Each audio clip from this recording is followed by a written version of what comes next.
Here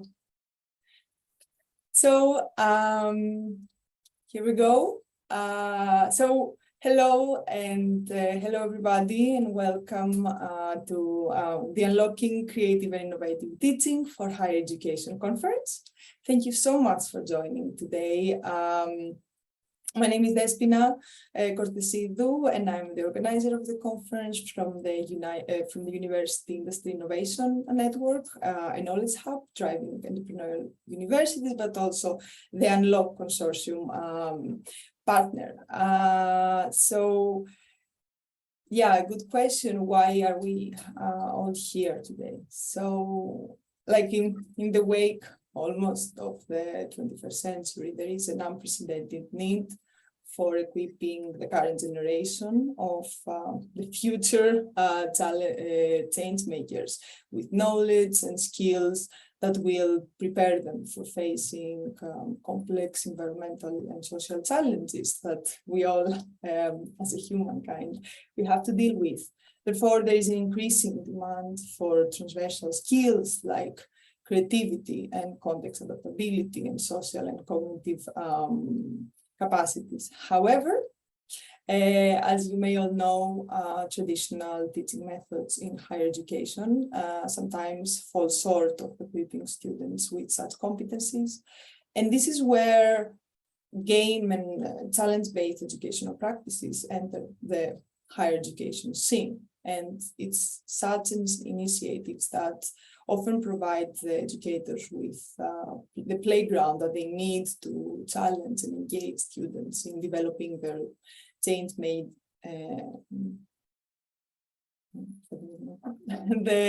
their change-making skill sets. And an outstanding example of such a game-based learning are educational escape rooms. And in fact, this conference is inspired and supported by our flagship project, Unlock project, which is all about training educators in designing and implementing such tools in their practice. And I don't want to go more into that. I want you to hear it from our projects coordinator. And without further ado, we'll pass the mic to Marta Ferreira Dias. She is an assistant professor in economics and director of undergraduate student studies in economics at the University of Aveiro. So good morning, everyone. Thank you for being here. For us, it's not so early in the morning, but it's a tough time. It's 9, so it's the time that usually people drive kids at school, but we are here. Thank you for joining us in this adventure that took 3 years of a part of our life. Unlock is a project that had born from the idea of gathering higher education institutions and firms from 6 European countries: Portugal, Spain, Holland, Germany, Denmark, and Lithuania.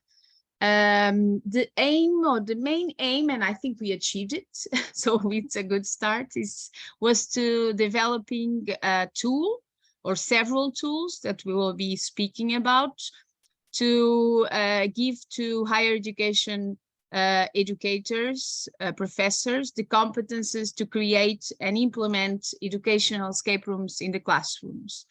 We are used to see this kind of tools and methodologies in high schools, in primary schools, but in higher education institutions is not so usual. And I think we got kind of a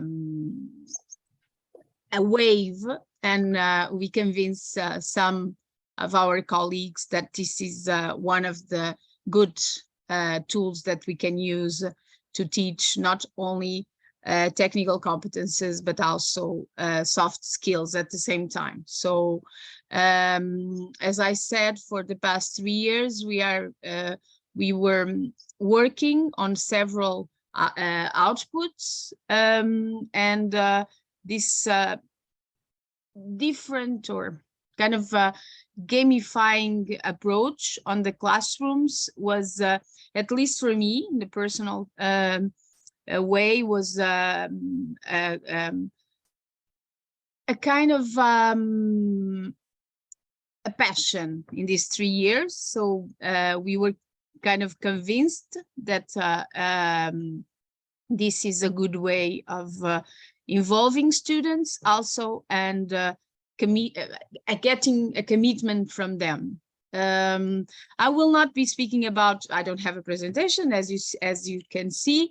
I will not speak about each of the outcomes of the project, but we have a small video of 1 minute just to give you a short overview of everything that we did. So I will try to share, okay, because I think it's kind of almost the first time that I will do that, but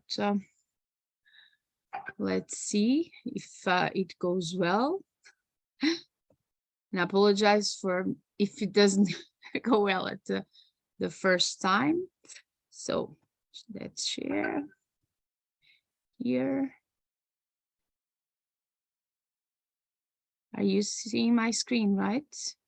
A YouTube screen. Okay. Let's see if the sound goes also.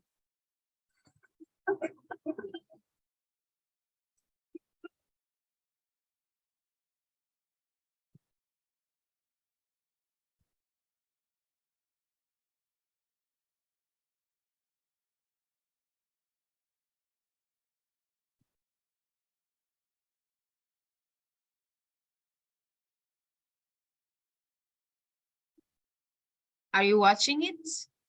Not really. Okay. Yeah. Okay. Again, otherwise I will stop. I'm sorry. Do you think is okay, let's see. No. I've tried before, huh? Just to let you know.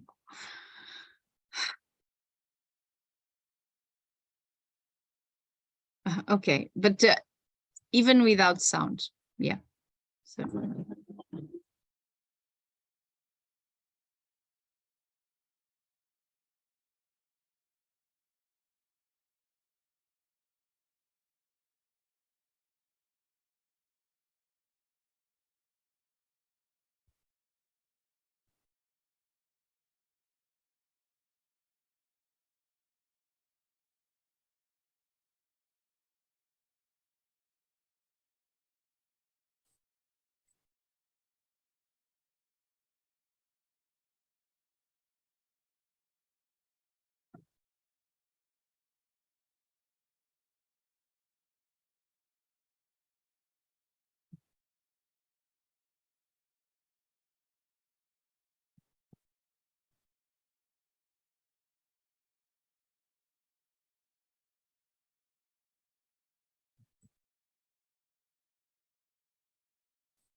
Okay, so as you saw very quickly, these are the outcomes that are available on our website.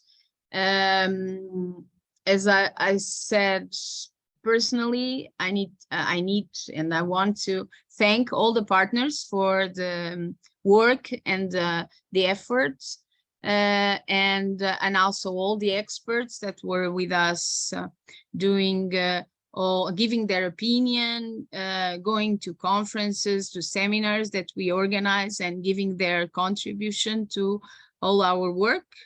And I hope, I wish you enjoy this conference as much as we enjoyed these 3 years that are just finishing at the end of the month of December. And I mean, keep in touch. We really would like to know if you are using the material, of course, and if you are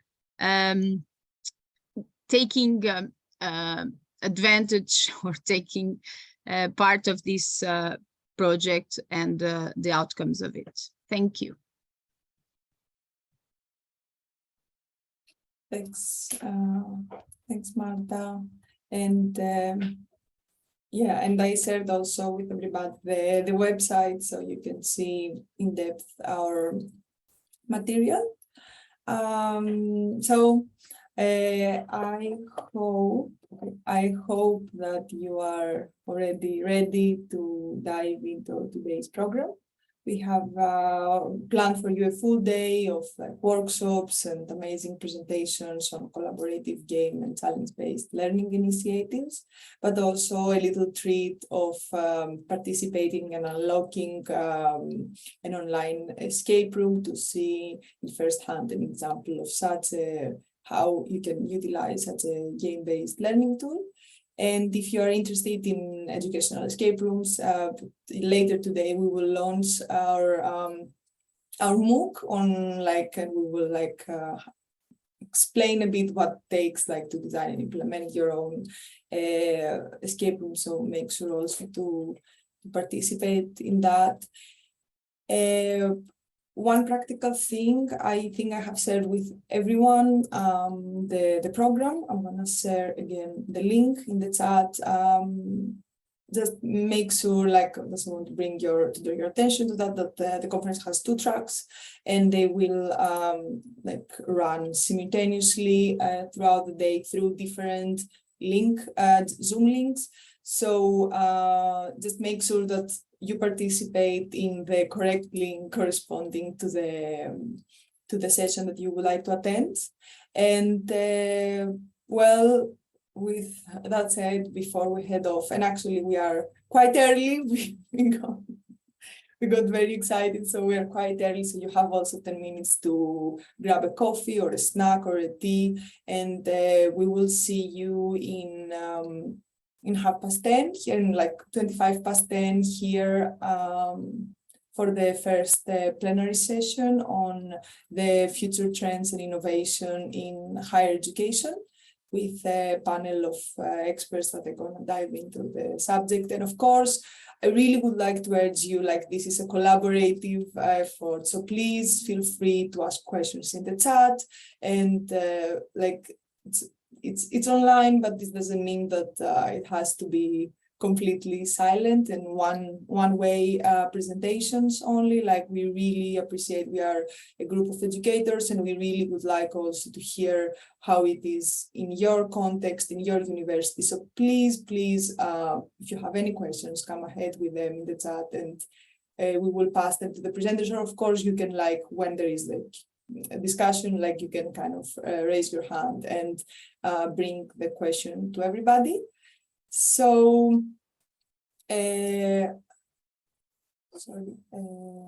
yes, and Elizabeth asks, Marta, if you can share maybe the link of the video in the chat, so people also can watch it. So Sure, thank you very much for joining us today. We have a long day ahead of us, full of fun learning. See you in a bit, in 15 minutes. Thank you. See you soon.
Hello, Daniela. Hi. Hi, Good morning. How are you? I'm good, thank you. How are you? Good. I'm very excited for the panel and the discussion. Yeah, we started we started exactly on time. Yeah, I was really quick, Déspina. I was also very quick. No, we were concerned about the time, and then Jessica did the video, and so I was not speaking about all the outcomes, so it was really quick. Yeah, but I think it's better to that's the problem, quote unquote, with like an online event. Like you don't have like time for people to walk out the rooms and go somewhere else. So everything has oh well.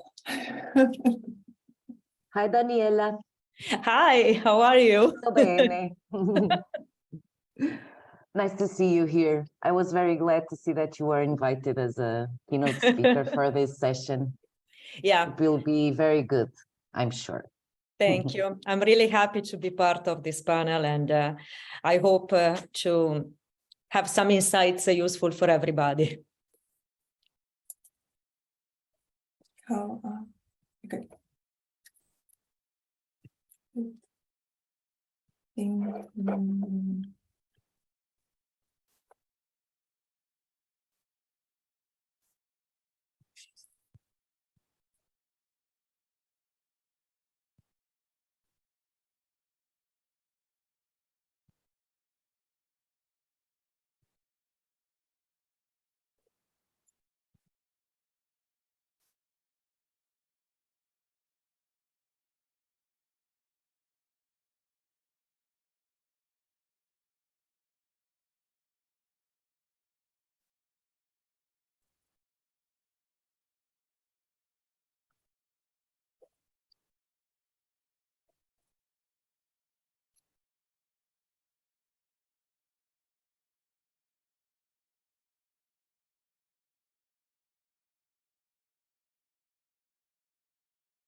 Hello, Neil. Welcome. We will start in a bit. We finished early with the opening, so you have both of you also when Pablo joins, like you have some time to grab a coffee or like if you need to do anything. We'll start in a few minutes.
Good morning, everyone.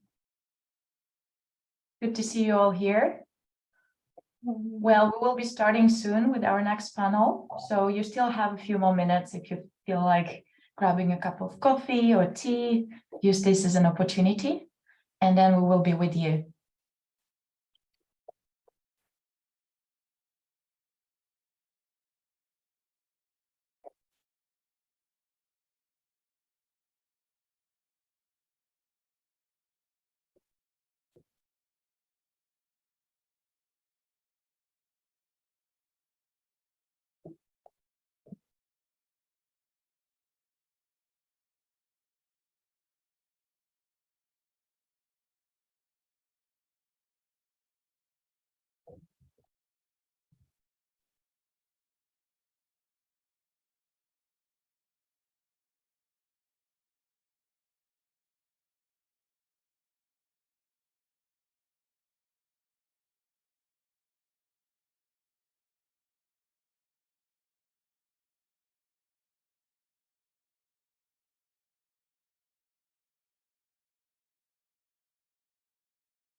All right, I think we can slowly start.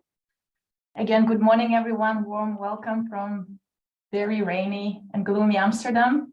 My name is Baljana Razbaeva. I'm Manager Strategic Initiatives at UAN. And it is my immense pleasure to be here with all of you today. We're discussing a very, very important topic. And today we're going to kick off the day with a panel discussion with our very esteemed speakers from all across Europe. I'll just quickly bring up my screen. Yeah, so welcome to Unlock Conference. We are extremely excited about this couple of days together with all of you. We as UAN, as organizers, and with our wonderful partners from Unlock Consortium are extremely happy to bittersweet, but finishing up this very long journey that we've been part of. We've been through a process of designing, researching, and creating some very interesting things.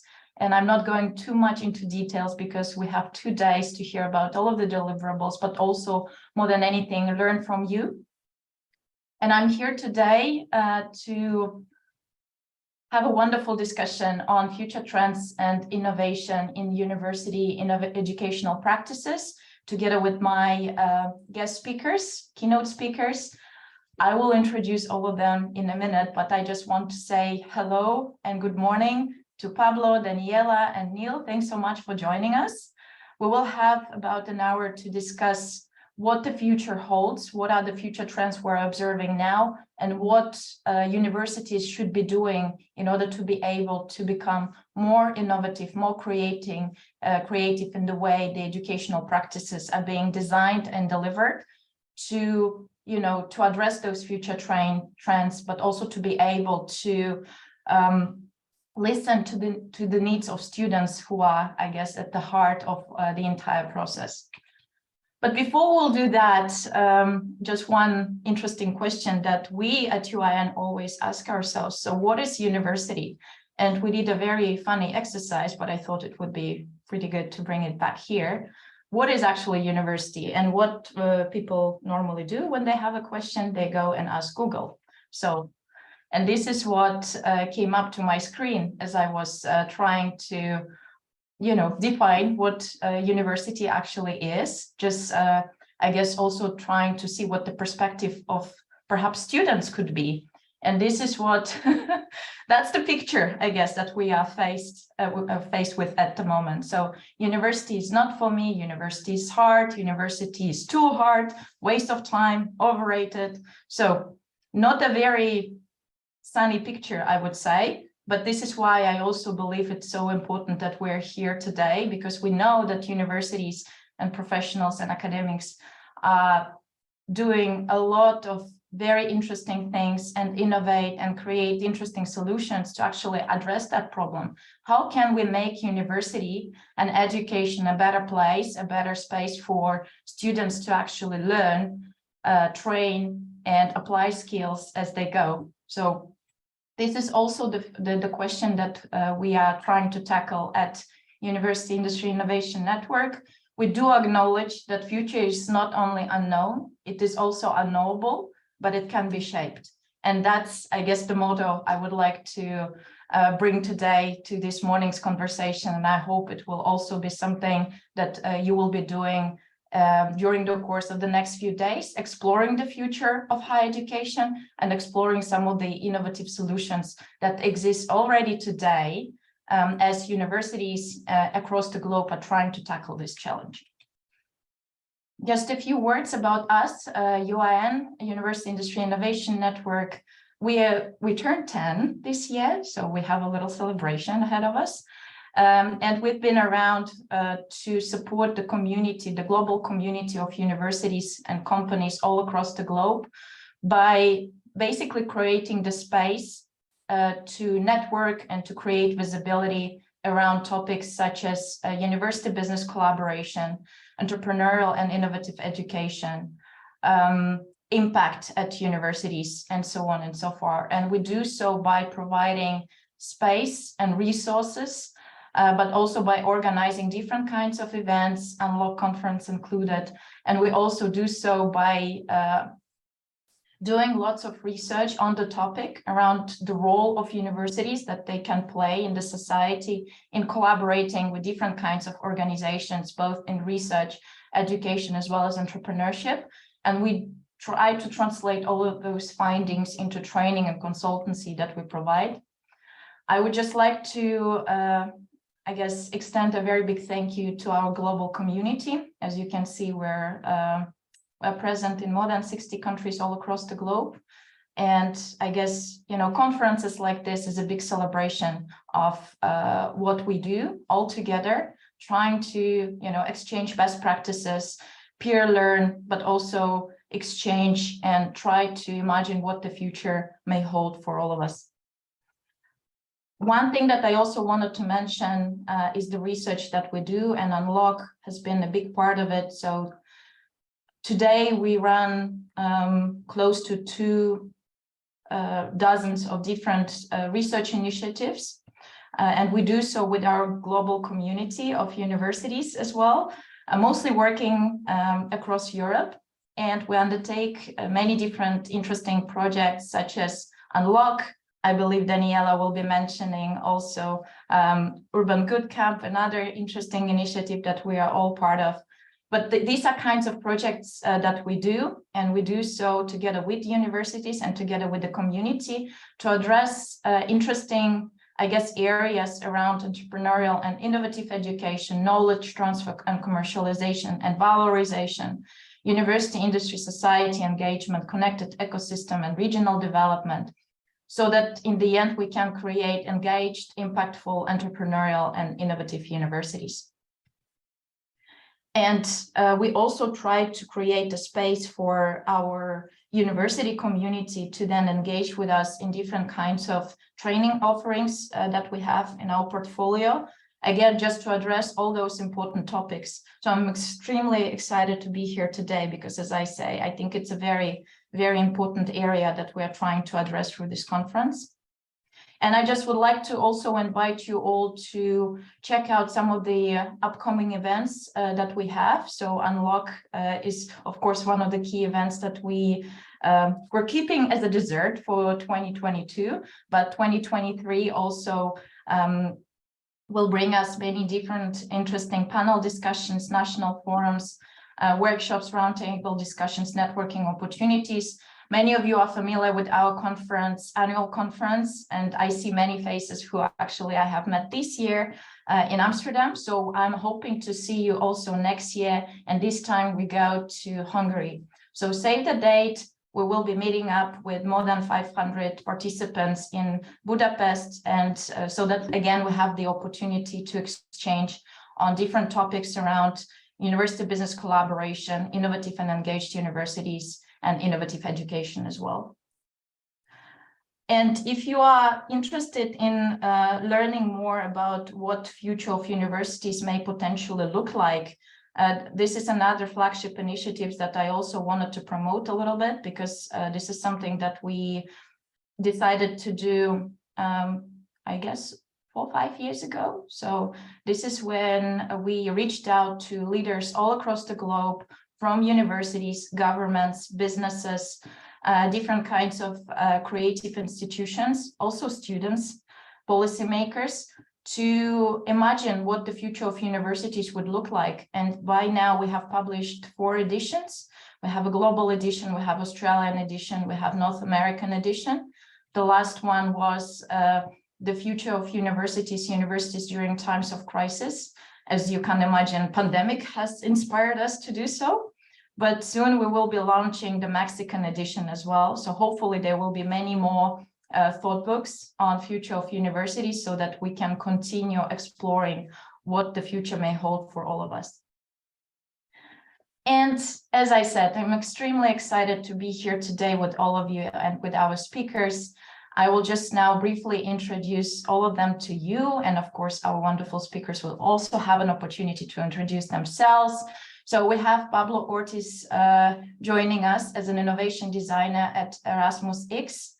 As an innovation designer at Erasmus X, Pablo designs and develops human-centered online and offline educational solutions for the teacher and the students of the Erasmus University Rotterdam. And we will hear from him on creating immersive learning experiences with gamified components that allow autonomy, social interaction, and hybrid flexibility, which we know is extremely relevant and necessary these days. Then we have Daniela Pavan joining us all the way from Italy, from Ca' Foscari University of Venice, as an innovation designer. And Daniela works at PINC, which is Knowledge Transfer Office at Ca' Foscari University of Venice, and her research interests and work focus these days on entrepreneurship, innovation, urban studies, digital storytelling, and creativity as a means to develop innovative and unconventional business ideas.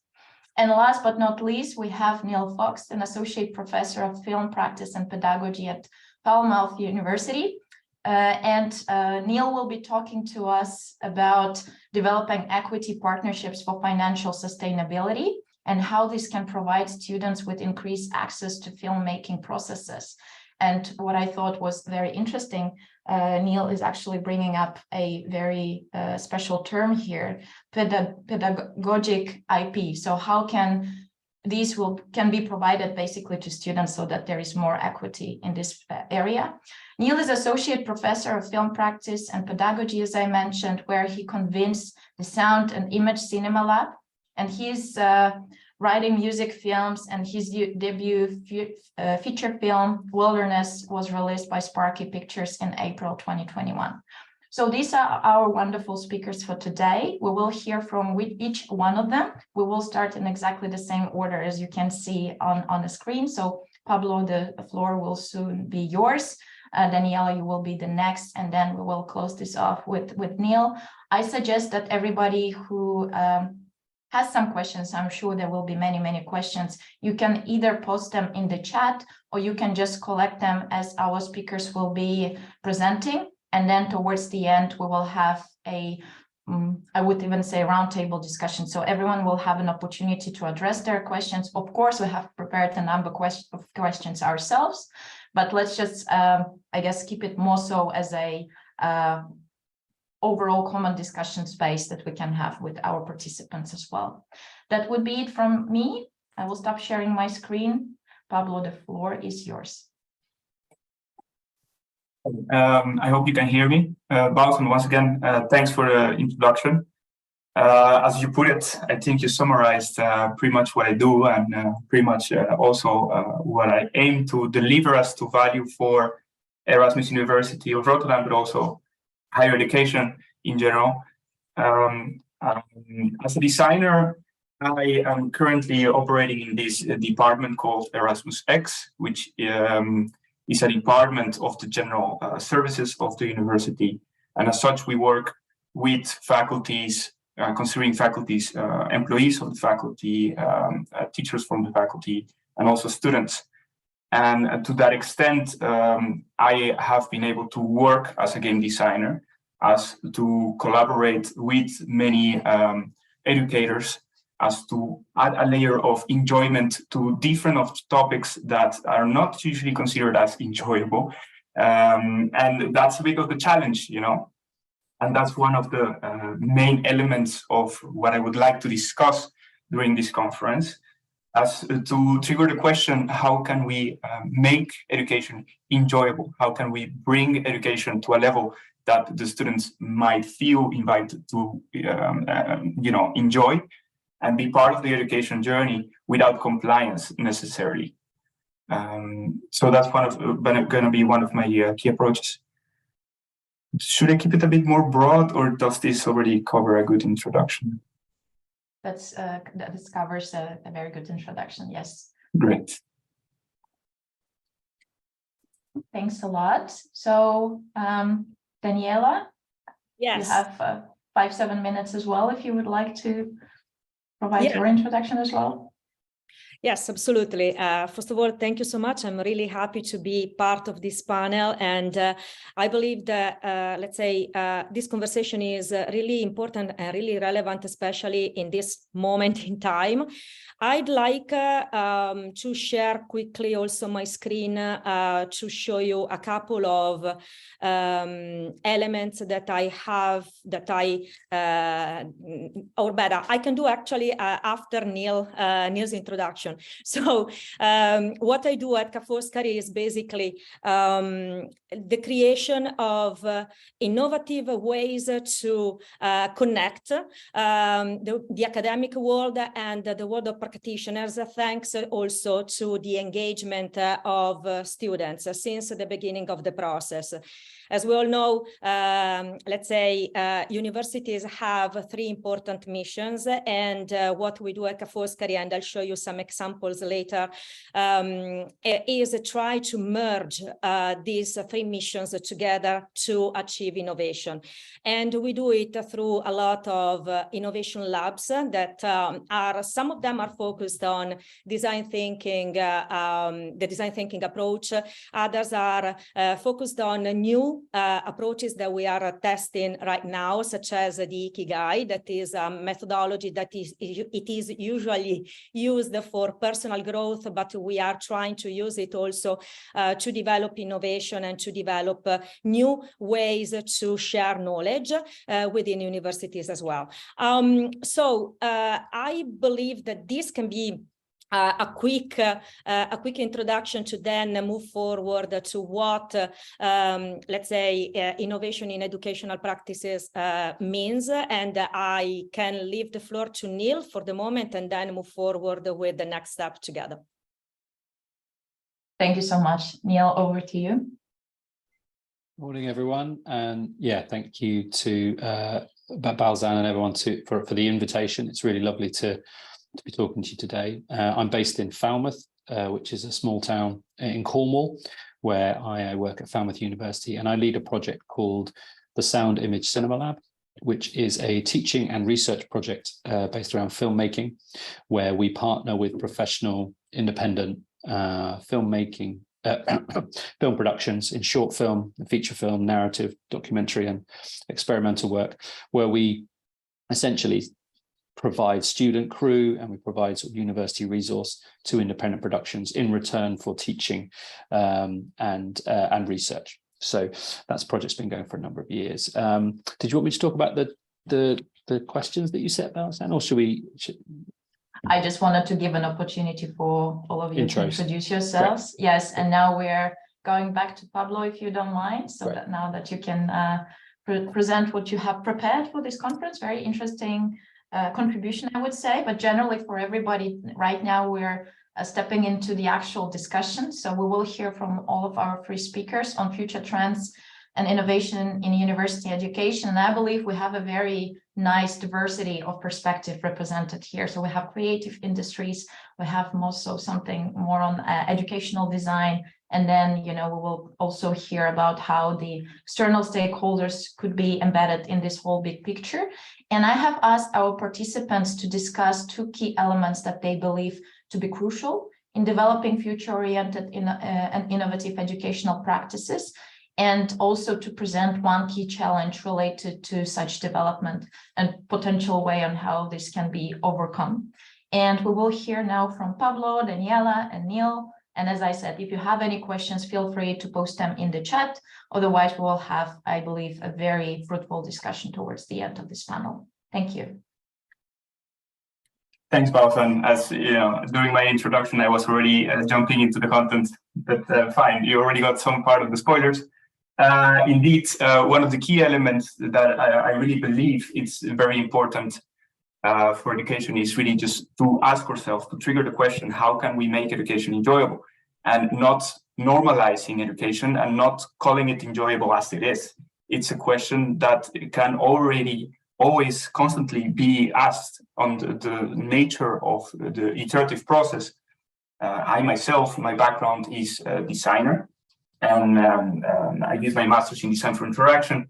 And the design for interaction mindset mainly focuses on triggering, on unlocking interactions. So to that extent, enjoyment is one of the things that you can very easily trigger on a very sort of like low-hanging fruit, low barrier level. And this can work in many different fields. So enjoyment is very important. Also, it's not only about enjoyment, of course, it's also on prioritizing the content. So to an extent, you need to do a balancing act between providing academic excellency and really giving excellent content to the students, but also on making the process enjoyable for themselves as well as they learn. It's also important to focus on teacher level, on the educator level, as to provide the necessary materials, as to indeed deliver in a way service, because I also see it from the lens of a service designer, that the teacher is an important touch point and a facilitator for the students themselves. And with the teacher involved, you can also jump into higher levels of the educational kind of, I wouldn't say hierarchy, but more about the front end and back end that there exist, right? Being the back end more the faculty, the institution itself, the different stakeholders that are involved, also with the teacher, and to provide consistency in this experience throughout the whole curriculum, meaning that the enjoyability of, being in the educational journey shouldn't be a moment separated in time. Ideally, you create a chain of events, a chain of touch points that keep the enjoyment and the interventions alive. So to that extent, it's also important to understand which level are you already enabling different actors in this process, as to provide education, but also allow the process of being enjoyable, of allowing autonomy to address the education. So it's not only about enjoyment as well as something that I believe is also considered. It's traditionally considered as a collateral of education, and the other key aspect that I'm referring to is building social capital. So something that Erasmus X also focuses on in the different education innovation interventions is not only indeed to gamify and to make it enjoyable, but to also allow the students to build social capital in the process, but that it's not conceived from the perspective of compliance, as you need to do group work because you will be assessed on the group work. It's more on letting them understand also the importance of relating and creating a network from early on. So many of the gamified alternatives that we have provided have different alternatives as for playing.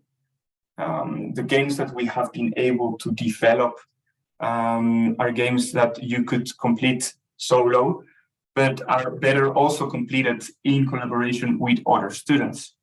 And also even in collaboration with the teacher, because we have had also initiatives where the teacher is also involved in tailoring and game mastering in the process of the experience. I don't know, Balsam, I shared a couple of slides. Maybe I can show one of the slides. So this is one of the slides. It actually has like an animation, so maybe you can already sort of like click through it. It has animated content. Yeah, great. So this is a project that we did.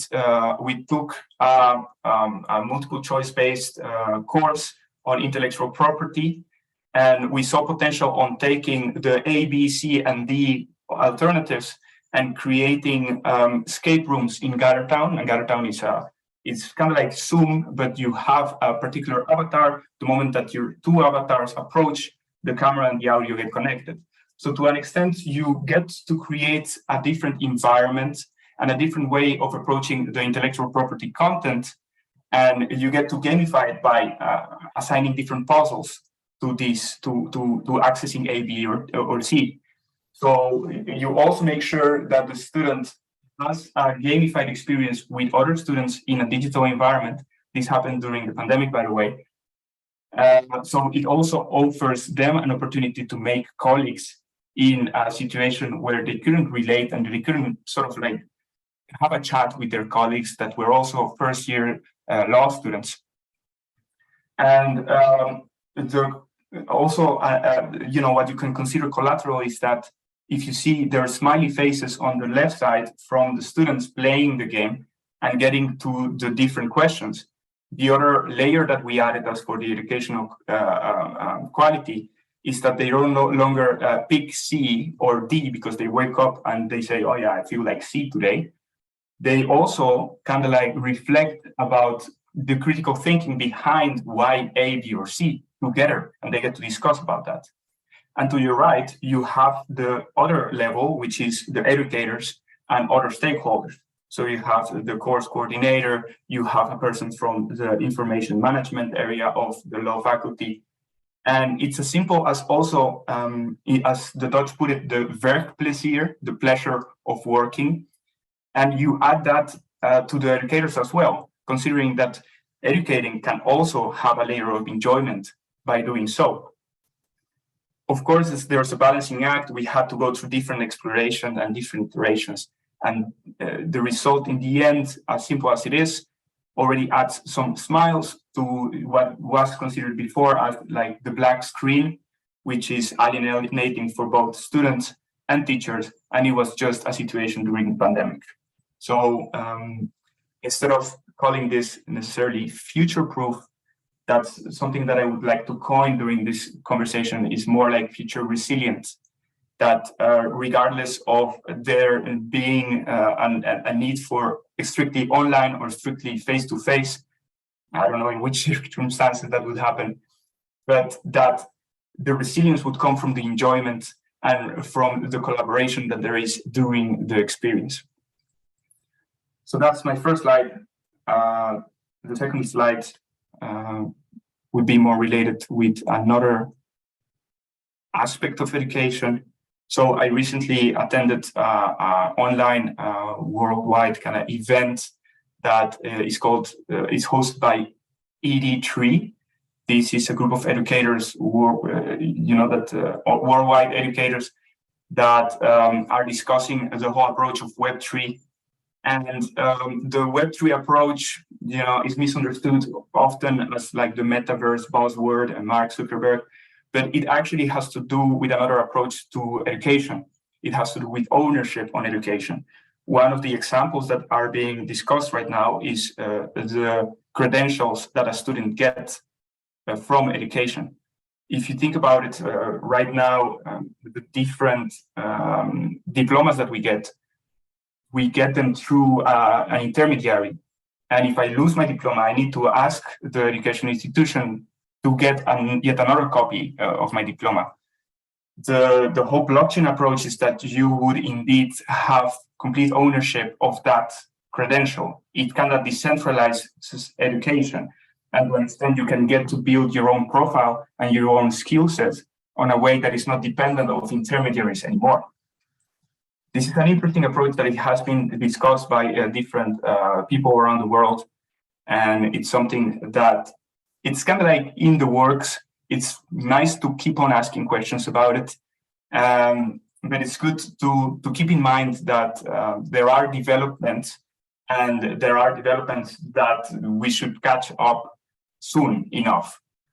And these would already open the different windows as to make enjoyability and social capital, to be addressed in different ways in the short-term future. And that's a bit of what Erasmus X is already jumping in and trying to get the right questions before jumping into conclusions or answers. So that's a bit of, indeed, another spoiler about our main focus right now.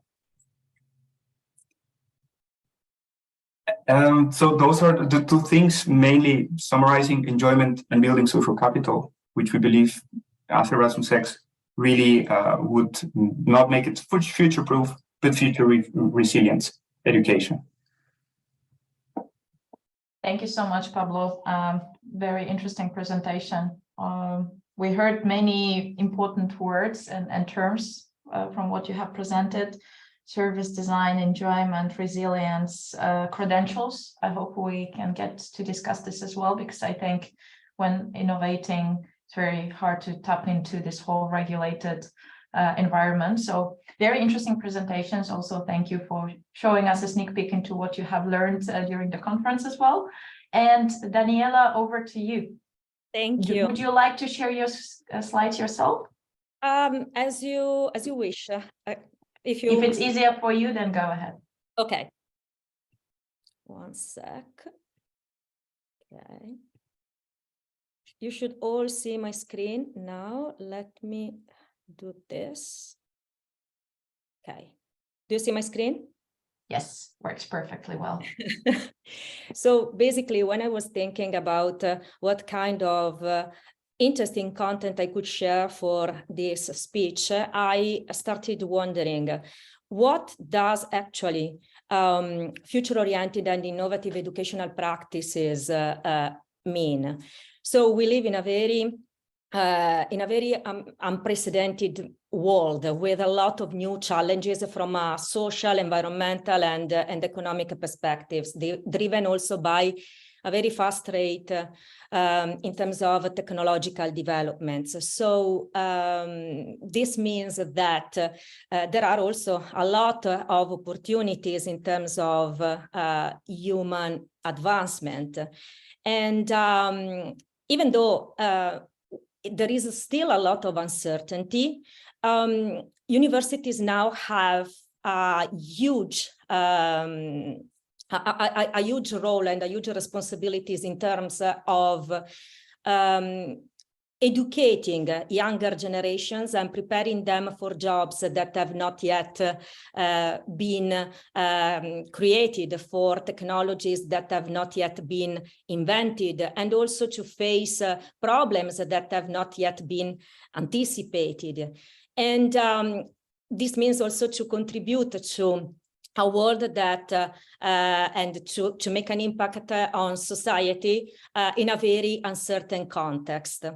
And we think at Ca' Foscari that innovation and innovative educational practices are kind of important to support students in terms of developing their imagination, their creativity, to learn how to respect opinions and perspectives that are different from their own, and to learn how to cope with concepts such as failure, that, for example, in a country like Italy, is not that easy to teach.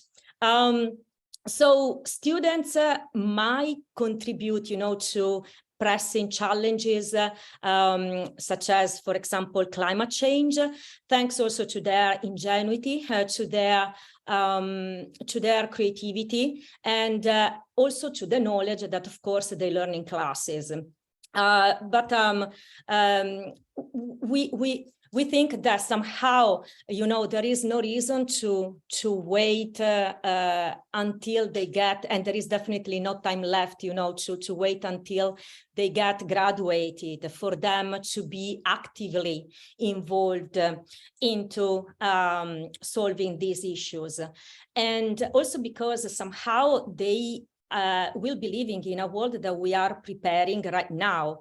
And this means that education needs to integrate with action, working, to develop a novel mindset for students and also for teachers. That said, going back to your question, what are the key elements for innovation in educational practices?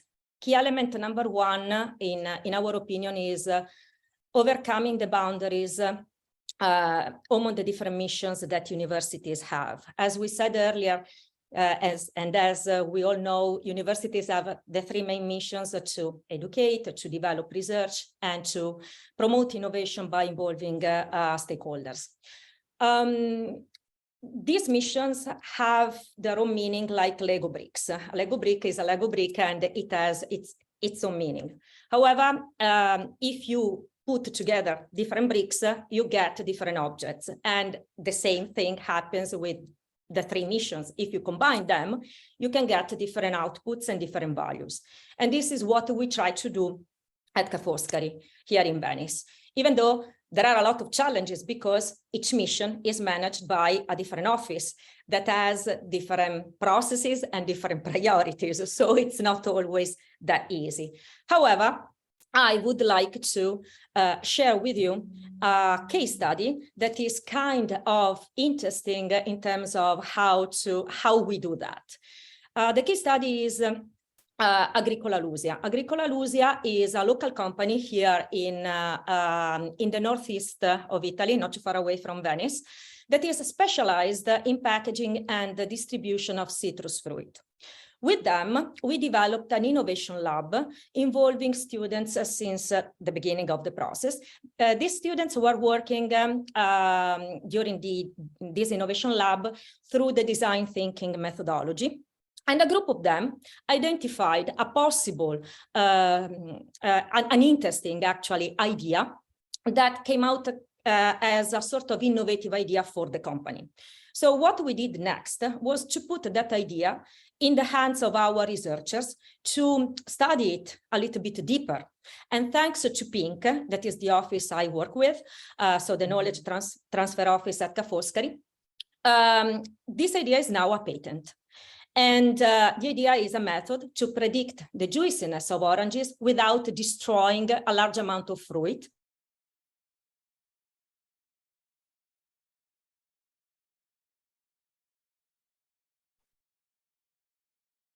Well, hopefully Daniela will be back soon with us. Okay. Or am I the only one experiencing the... No, I think everyone, yeah. Okay, can you still hear me? Yes, you're back. Great, Fine. wonderful. Everything was frozen for a sec, but I'm back. So moving forward to the second key element in terms of innovative educational practices, in our case, it is the fact that innovation refers to the impact that everyone can have on society. This actually has two sides of the story. One side refers to students. As we said earlier, why should we wait until they get graduated for have them involved into working on real issues and make an impact? And the second side of the story refers to companies. You shouldn't have to be a big corporation able to invest a lot of money to access to innovation, but innovation should be accessible also to smaller companies. This actually refers also to the context that is very close to Ca' Foscari, because here in the northeast of Italy, there are a lot of small companies. Let's say that 94% of the companies here are small companies, a lot of them with less than 9 employees, and the majority of them are family businesses. So our responsibility is to support them to grow, and rather than leaving them on their own. And we want to do this by equipping them with the resources and the competencies that they need. So that's why innovation should be accessible to everyone, and everyone should be able to add value to it. If you want, I also have, let's say, a key challenge that I can share before leaving the floor to Neil. Can I do that? Okay, so the key challenge, before moving to the key challenge, I have another case study that I think is kind of interesting for this specific point. It's a project, Urban Good Camp, that we are working with actually with UAN. It's an Erasmus Plus project focused on developing solutions for urban challenges. And what we are currently doing at this stage of the project is running a bootcamp, a urban innovation bootcamp that involves everybody. So this bootcamp has participants that are not just students from Ca' Foscari, but are also students from other universities and are citizens, people who want to add value to the city. Students get credits for the bootcamp, but the other people that are involved, the citizens and the people who decided to participate to add value to the city, they don't get credits. They have, though, let's say, the commitment to add value to the city and to co-design a potential solution to help it face its challenges. And this is a good example related to the key element number 2. So innovation accessible to everybody and everybody able to access to it by adding value. In terms of the challenge, the key challenge that I would like to put on the table for everybody is the social sustainability role that innovation plays within university. Because let's say that in a world where universities are called to solve pressing issues such as issues related to sustainability, we have the responsibility to somehow develop new knowledge that then can definitely, be distributed through education, but it can also involve stakeholders to support the creation of novel solutions. And sustainability, and especially social sustainability, should be part of everything that universities do. And this is extremely important when we think about the payback that we should think about in terms of giving back to the students and the impact that they can add. And this is a big challenge, especially for us, because at the moment, the students that are involved in our projects, they add an impact, they work, they create solutions, but what's next, what they get in return? And it would be great to start finally thinking about that as well in terms of, for example, of potential employability or collaborations with the stakeholders that are involved in the projects as well. And this is still a big challenge for us that I wanted to put on the table for everybody to think about. So I guess that I can stop now also sharing my screen and leaving the floor to Neil to see what he thinks about the two big elements and the challenge for the educational practices and innovation. Thank you so much, Neil. Last but not least. Great. Thank you. Do you want to share the images that I sent over? I've shared, just got a slide with some nice pictures on, so you don't have to look at me while I'm talking. So yeah, in terms of the two crucial elements to the success of the lab, but also the lab as a kind of innovative pedagogy project, I think the first one is ensuring that students are seen as partners. So one of the things that we find, particularly in terms of independent filmmakers wanting to work with us, is that they're looking for a free resource. They're looking for free labor. They're looking for free crew. They're looking for people to sort of fill holes in sort of bodies on set. And we just don't believe that that is a partnership. So the key for us is ensuring that the people we work with see the students as partners and bringing their own skills to the experience. Otherwise, how can knowledge exchange really occur if there's no exchange, if it's just being sort of sent down from the professionals? And what we're finding is that we're really sort of starting to shift people's understanding of what students are capable of, and not seeing them as students, just seeing them as professionals working on the job. So that's really key for us in terms of that relationship. The other thing, which I think is key, is embracing what we call an indie mindset. Students come in with an idea of the film industry and they expect us to be able to replicate high-end industry in terms of huge studios, huge crews, and we just can't do that. No university really can. And also we do, we are sort of seen as a way of accessing high-end equipment because we have some from productions, but obviously a lot of that high-end equipment is for the student body, and we have a large student body. So we try and work with people where we both, on both sides, we feel like we're making work that wouldn't happen any other way. It wouldn't happen without our intervention. It wouldn't happen without this kind of unique way of working. And that requires an indie mindset. That requires people to say that the desire to do the project and to get out of it what both parties want is greater than a sort of a pre-envisioned idea of what it's going to look like, or that it's going to be a kind of high-end elite production. That's, again, those sort of relationships and those conversations are kind of linked in terms of making sure that partnership is equitable, and that up front those sort of conversations are had. We found that the success that we've had in terms of the lab is when we're challenging industry, not necessarily when we're trying to replicate it, when we're looking at it critically and saying, well, it works well in these ways, but maybe not in these, and how can we shift that? Bringing students into the mix as professionals, and ensuring that there's an independent approach rather than a very standardized industry approach, which in film is not always the best way in terms of worker exploitation, in terms of representation behind the camera and on front of the camera. So we're looking to challenge those as well as offer, sort of experiences that are quite similar. Do you want the next picture, please, Marta?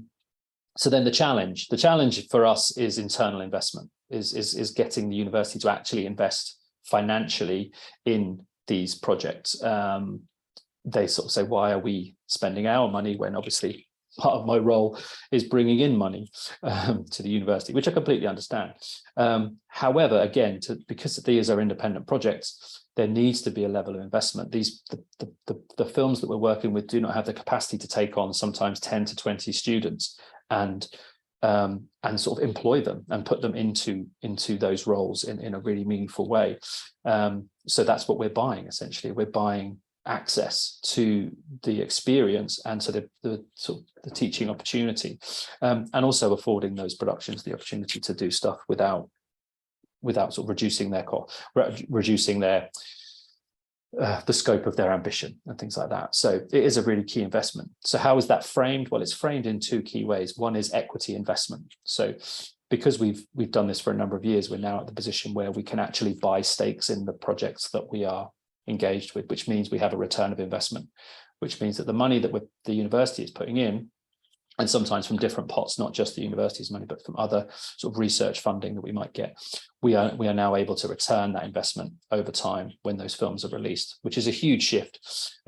It's a very slow return. Sometimes it can be 3 to 5 years because of the nature of film production, but it's there. It means that investment is not just going out into the ether.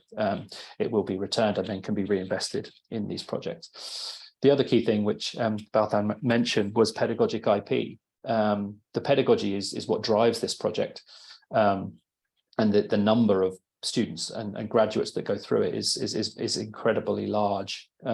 considering sort of the amount of opportunities we have in a place like Cornwall. But what I'm really interested in increasingly is what are we getting out of that in terms of pedagogy? And it's not just what the students are getting when they're on set or what the students are getting in the room when there's a masterclass, but what materials can we take from these productions that can benefit the entire student body? So how can we take the materials that they've used in terms of script writing, in terms of the material they've shot each day? How can we take access to some of that into the classroom so that students can see all of this material, which is just generated on film sets all over the world, but just after the finished film is done, is completely lost? How can we take that and transform it into live teaching materials, which are kind of amazing opportunities for students to engage with?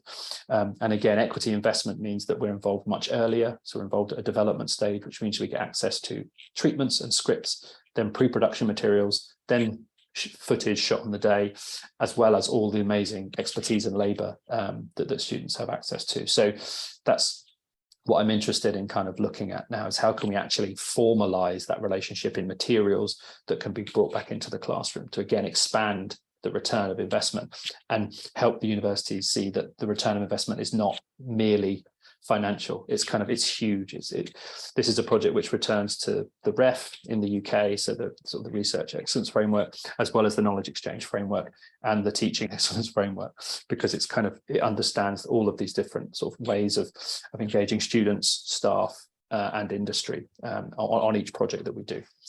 And I'll leave it there. Thank you so much, Neil, and also thanks so much for all of our speakers today.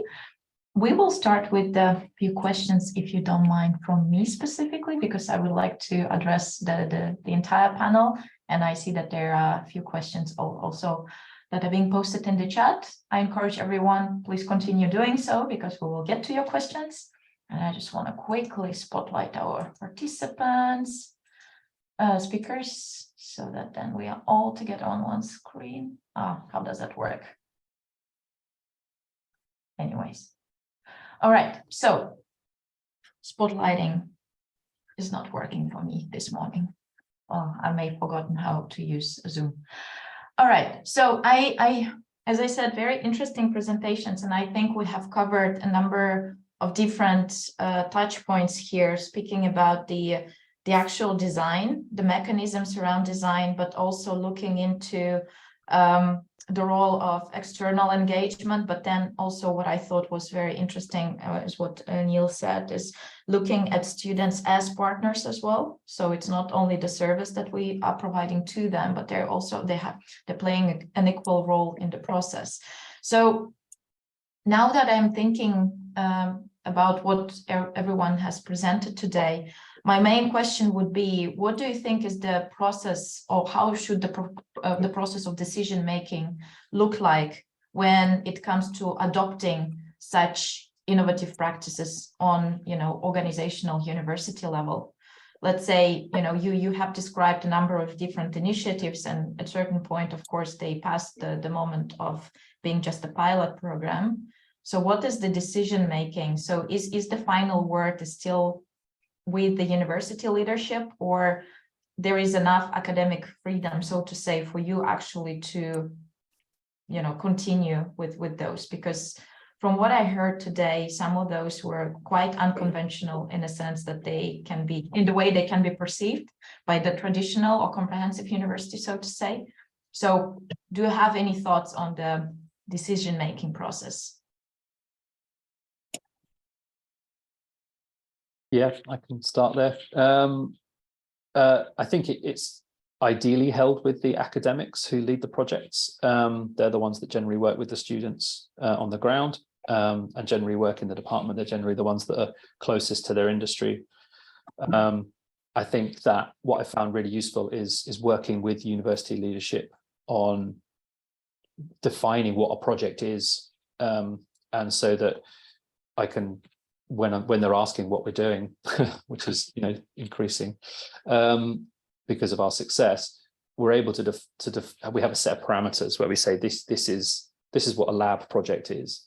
So these are the ways it contributes to these aspects, and that is defined by us but agreed with them.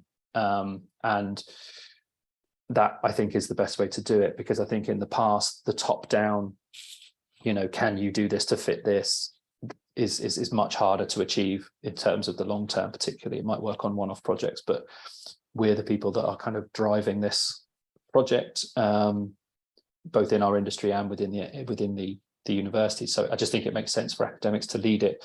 And again, it's trust, and it's trust, and it's kind of open dialogue about what you're actually doing. Thank you, Neil. I would like to add. Yeah, thank you. I believe that decision making could be, it's very contextual, of course, but then I would try to address it on three main perspectives. One being, how much room do you have for iteration on what you are currently building and the implementation that you're currently aiming to launch, so that you get a bit of a scoping of what is the definition of done and what is the definition of success and ready to go.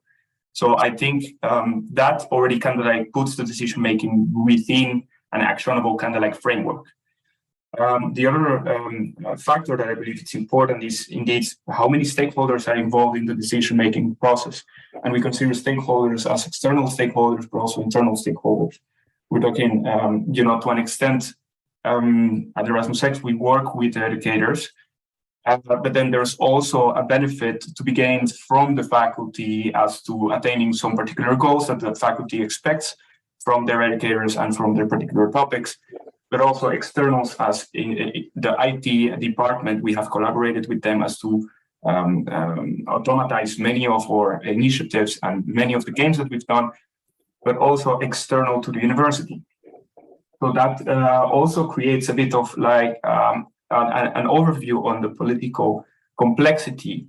So, don't only have like already the scope of how much iteration, how much process do you have as to be able to do work before launching, but also which stakeholders are involved and to what capacity and what are their sort of like stakes at hand. And the other part that is also something that we try to build is in parallel to the political complexity, you can also try to build some safe space with the students, with the teachers, and that has to do also with how you relate to them. So one of the things that we also do is, based on the design approach, you do a lot of user research, and in the process of user research, you get to lower many barriers. And the moment that you're involved in the user research collaborations between the students and the teachers, you start lowering different barriers, and you start showing instead of telling.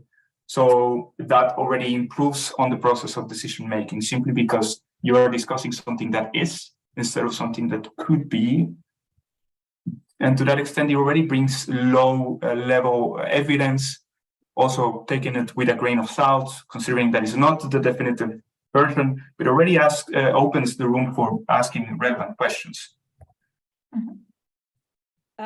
In our case, actually, I agree with what you both said, but and I think that the word collaboration is kind of the key word on this point.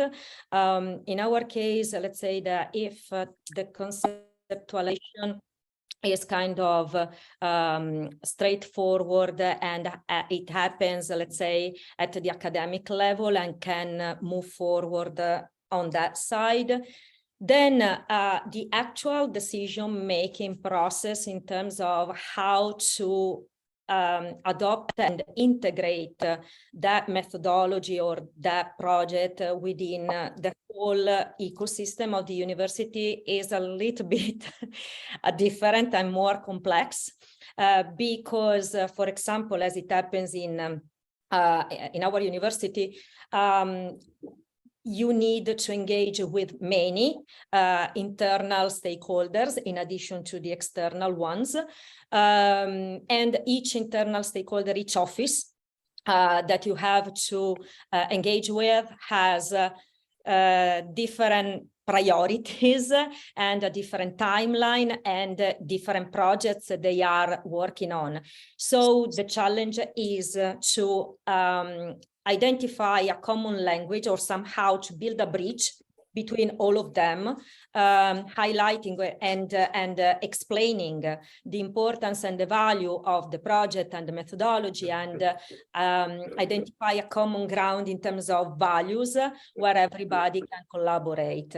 And this is a little bit challenging, and what we are also trying to do is something that maybe is more part of what happens overseas, maybe in the United States and in Europe or in Italy, not that much yet, that is integrating within universities new roles, or better, yes, new professional roles that can work as bridge builders between the academic and the practitioner contexts, so that they can somehow identify a common language that can be explained, that can be translated among the two different worlds.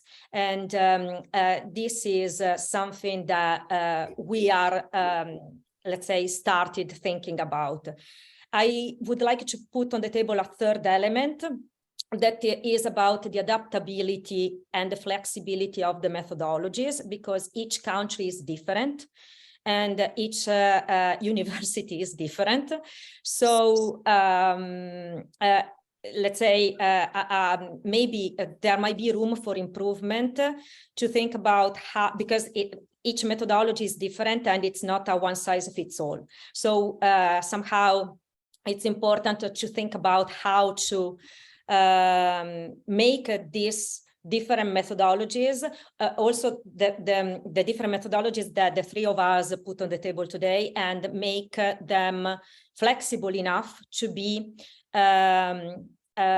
somehow able to be adapted to the different contexts and the different countries where they are adopted and applied. Can I just add one really quick note as well?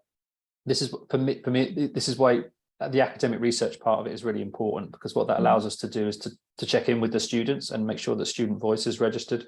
So through pedagogic research, we're able to track these projects, but also engage with the participants on the student side, as well as the industry side, so that we can change and adapt what we're doing, how we're doing, to make sure that what we're asking for and what we're offering is what is actually useful and beneficial, both to the students in their studies, but also sort of post-graduation. And using a very much evidence-focused approach, I would say, in that sense. Great, thank you so much. I wish we have more time, because I actually have a few more questions that I would have loved to ask, but unfortunately we're a little bit on the clock here, and I see Déspina looking at me that I have to wrap up. Déspina, I will do it right now. I just wanted to say thank you for this very inspiring discussion. As I said, I wish we had more time, because I think there's so much more to be discussed. Thanks a lot for everybody for joining, and I wish you all a very successful conference. And thanks so much to Daniela, Pablo, and Neil joining me this morning. That was a very successful morning of Monday, I would say. So good luck, everybody. See you Lovely soon. way to Enjoy start the a week. conference. Thanks, everyone. Thank you. Thank you. Bye. Thank you. Thank you. Thank you all so much also for your questions, and like we have the contact of our plenary of our panelists, so you can definitely reach out, I guess, and ask your questions, like drop an email in their email box for extra to continue the conversation. Before jumping to so coming up, like in the program, in this track, we have a workshop, which is the dancing with complexity for problem solving to sensing systems. And in the other track, and that's again through, so let me say again the link, we have here. So yeah, on the top of the screen, you will see the access via Zoom, the track 2, which is like we have the educational serious games, design and implications, presentations of research-based abstracts. So, so whoever wants to jump to the presentations, please go ahead. Whoever like stays here and wants to participate in the workshop, go ahead. And I would like to bring Lisbeth and Maria, like if you could like take over.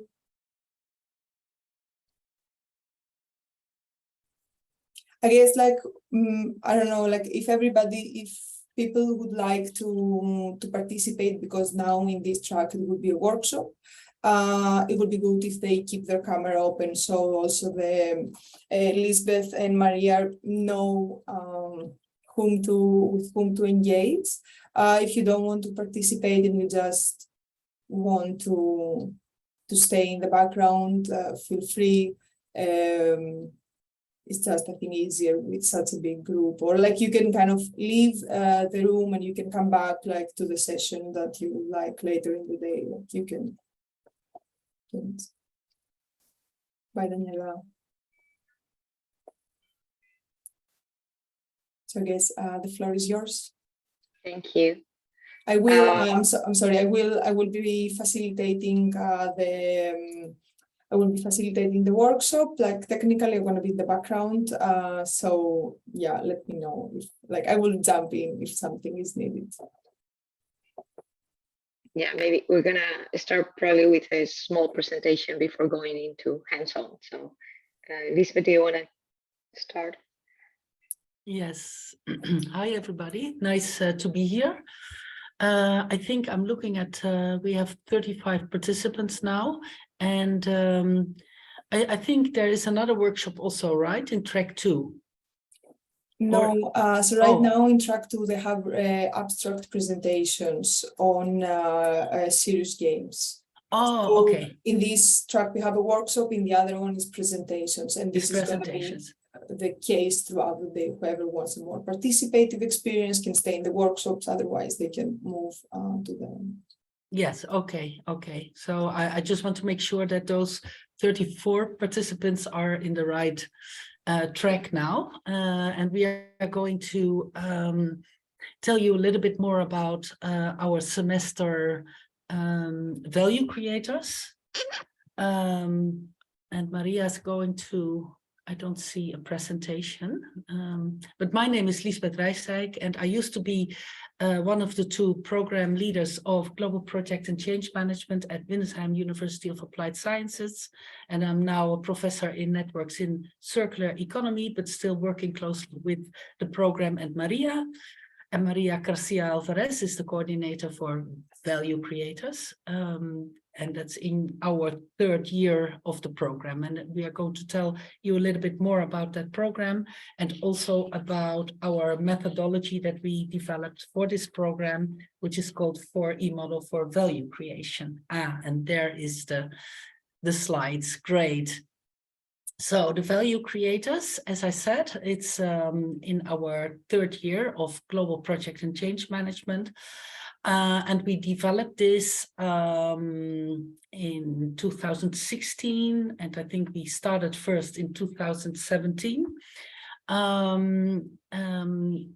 with the idea that we wanted to have an innovative educational concept for our students to feel the freedom and to co-create innovative solutions with networks outside the university. And last year we won the 3rd prize in the Dutch National Higher Education Award for the most innovative educational concepts in the Netherlands, which was really, of course, nice. This is the team of the value creators. So we are with different coaches and lecturers, and also researchers in this team. Yeah, and of course the most important stakeholders in our value creators semester are actually our students. And you see them working here, co-creating and working together on global challenges that are central in our semester. The reason why we developed this semester is that we noticed that our world is changing from a stable, predictable, ordinary, and definite context into a VUCA context where there's a lot of changes in the environment. There's a lot of uncertainty, complexity, and ambiguity. And we noticed that our current education back in 2016, that our normal education was not suited for this new context. Next. And now we are in even yet another context, which is called the BANI context. After COVID and the world we are now in, it's brittle, anxious, non-linear, and incomprehensible. And to develop education for these contexts, we tried to develop something in which our students were able to learn to dance with a complex system. And this is a quote from Roberto Poli, who also says, decision makers commonly mistake complex systems for simply complicated ones and look for solutions without realizing that learning to dance with a complex system is definitely different from solving the problems arising from it. So this was for us one of the inspirations for developing the value creators. And the value creators semester, next please. Yeah. So how do we do this? Well, we ask basically from students to work on something that really matters to them. So take one of the big challenges, the SDGs, and work at least with one other student and collaborate with networks outside the university. So we stimulate them to really go outside the university and connect with networks that are already working on these challenges that they want to work on as well. And we tell them you get the trust to create value in a VUCA and BANI context. And we want them to enjoy the process. That's what, his name, Pablo also said, make it enjoyable and focus on the process instead of the end result. We offer the students in that semester supporting workshops on theory U, system thinking, complex networks. We give them team and personal coaching. And we developed the 4E model for value creation as a structure for working through the semester. We give them trust and freedom. And we treat them also not as students, but as young professionals that are, in a sense, equal to the other stakeholders. And we focus on the process, not on the end result. So sometimes the end result, the value creation is really great already within half a year. But most of the times the value creation really starts after the semester is ended. And we find it more important that the students focus on the process, and we are also trying to assess that part and not so much on the end product or the value creation itself. Well, then we go to, this is a very brief summary of our semester, but if you would like to know more about it, you can always contact us, of course. But I would like to give the floor to Maria to explain the 4E model for value creation before we go play this method with you. Maria. Thank you, Lisbeth. My name is Maria Garcia, and I'm also a lecturer inside of our program, but Global Project and Change Management in the same. And I coordinate the value creators journey.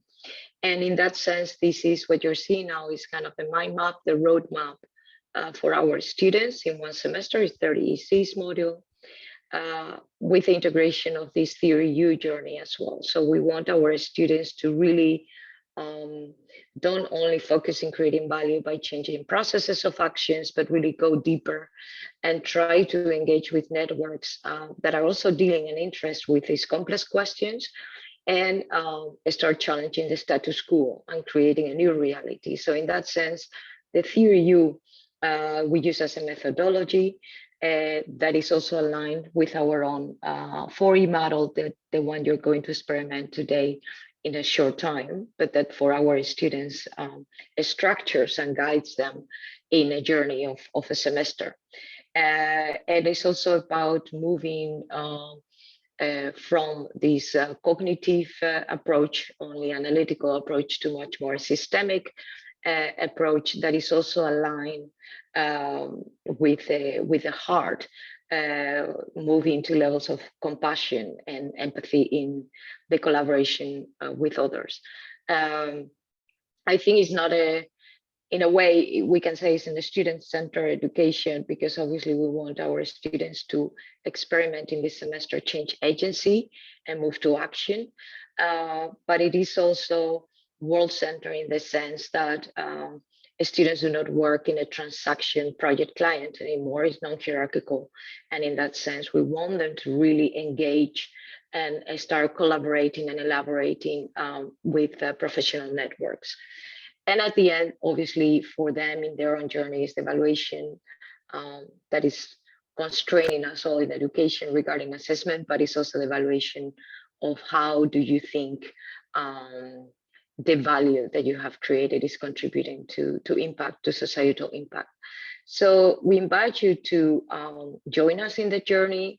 For us, it's not so much about solutions. So we also invite you not to think about how you will solve this problem. The question we're going to give you is quite complex, so it does not have one solution, but we want you to move to a level of solution. This is the word we always use with our students, to think about maybe not so much something you can solve, but what kind of new movements, new dynamics you could create into the system, complex system, and that eventually that leads to change. So in short, I'm going to explain to you the journey. I think we're about 30 people, so probably we're going to be divided in 2 rooms. But we will also use this board in Miro. We'll put the link shortly in the chat.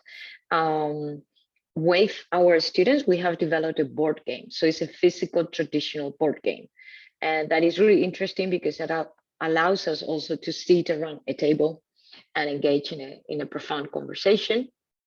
For us, it's going to be online. So I will be in one room and Lisbeth will be with the other team in the other room. And for the last part, we come back to plenary together. It's the first time we do this with Miro. As I said, usually we use a physical board. And now with the prize that we won with the Dutch Higher Education Award, we're trying to improve this model, to improve maybe the gamification on it, and to move to a digital setting. So it will be nice to have your feedback after this experience as well. When you enter, you will see this board. There's 2 boards, one for team 1 and team 2. So depending on which room you are, please, yes, only use the board of your team to avoid confusion. And in the first one, you are going to enter in the explore phase. We're going to give you a complex question, and we want you first to think why this question is complex, and individually, at an individual level, to start thinking what are probably like causes or consequences for this reality to be an issue right now. You can also, in Miro, use these post-its, but you can also use arrows, because after 5 minutes, you engage with the rest of your team into a conversation, because you have mapped together the complexity of the system using this tree metaphor. And you can maybe start clustering and using the arrows to see relations and connectedness in this complex system. And then after 15 minutes, we will invite you to choose where do you want to dance with the system. You cannot address everything, but maybe you want to move in an area, so more focus, and move to the engaging phase. In the engaging phase, we need you to really be critical. Again, you start 5 minutes individual to write your post-its. Who do you need to invite to this dance? Who do you need to be dancing with you to create these new dynamics in the system? Please also be as creative as you can with the stakeholders. We have a tendency to say government, civil society, education, but who in the education, who in the government? Maybe we should also think about non-actor stakeholders, non-human actors. I mean, not only people. Sometimes it's also interesting to include other ways of taking a look at stakeholders mapping. After 15 minutes, 5 minutes individual, and then you go back and discuss together and take a look at the stakeholder mapping that you have done. Then you move to the elaboration phase. Here you will have again 15 minutes, 5 minutes again individual to think, okay, what kind of actions I need from these people I have to invite it to my dance to take. And then after 5 minutes, you take a look at the post-its that you have elaborated individually and start seeing if there's some repetition. And it would be nice that you move this action to collaborative processes. So sometimes you map an action that is only for someone in the government, yet can you find another actor that could eventually collaborate in the same action? Once you have done all these 3 phases, we're going to move back to plenary. As I said, this is the first time we use Miro. Usually in a physical reality, we vote and we define our value with coins that we have.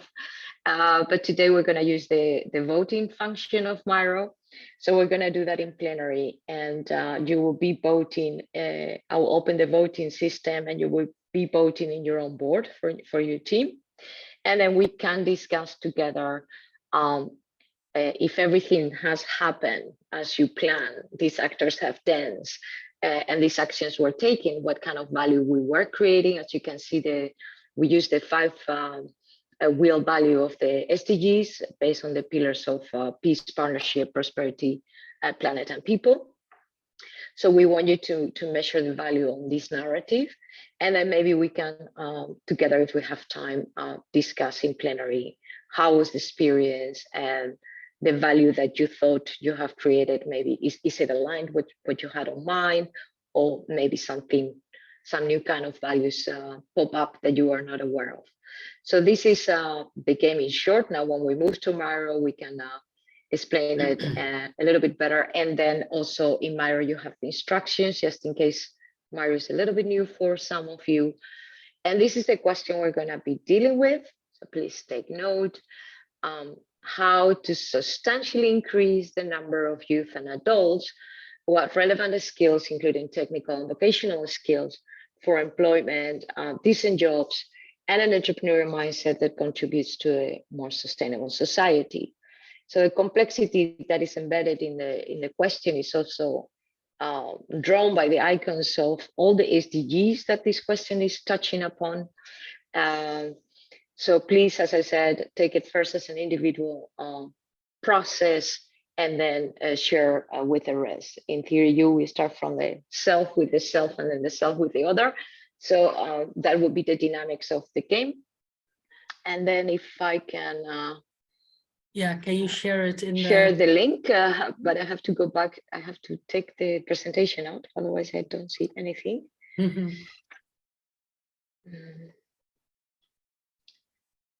So this is the Miro board. I'm gonna share it as well first, so maybe we can see it together. Make sure that you're all there. And this is what you will see. Hopefully you're seeing it now. I see that there's people already online. That's nice. The key for Miro, if you're new on it, is that when you move around and you can screen and zoom in and zoom out, you have to do it with, if you're using a laptop a pad with the 2 fingers. So that can be quite confusing. But you will see now that we're going to be divided into breaking rooms. So depending if you are selected to join room 1 or room 2, then please only operate in the board, because you see 2 boards there for your team. Okay, so then we avoid the confusion. Maria, I Yeah. have a problem with opening. The page doesn't work in my, I don't know. Oh. Okay. Everyone was able to join, or is someone also? Even kijken. Maybe before we divide the teams.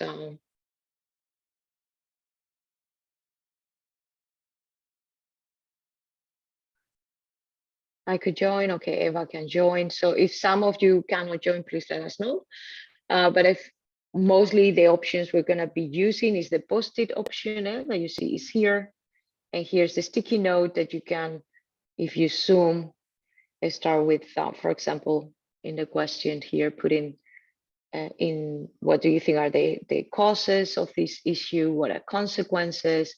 You can start then making links between the post-its, and we will move through these phases. Lisbeth, are you able to join or no? No. You had this problem the other day as well. Yeah, I don't know why it's not working. I think you have to go to your Maro, maybe log out, and then in the front page. I'm even not in my row. Oh, okay. Yeah. Yeah, I don't know, Maria. Sorry. How many are we then? 25. Yeah, it's a lot, but we can try.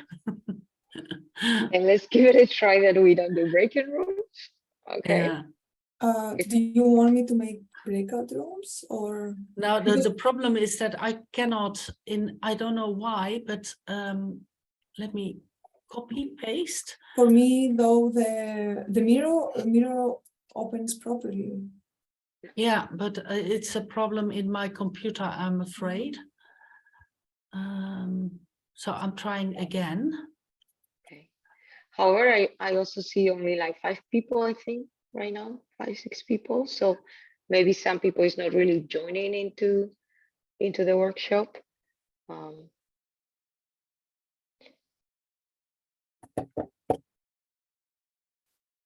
Yeah, sorry, it doesn't.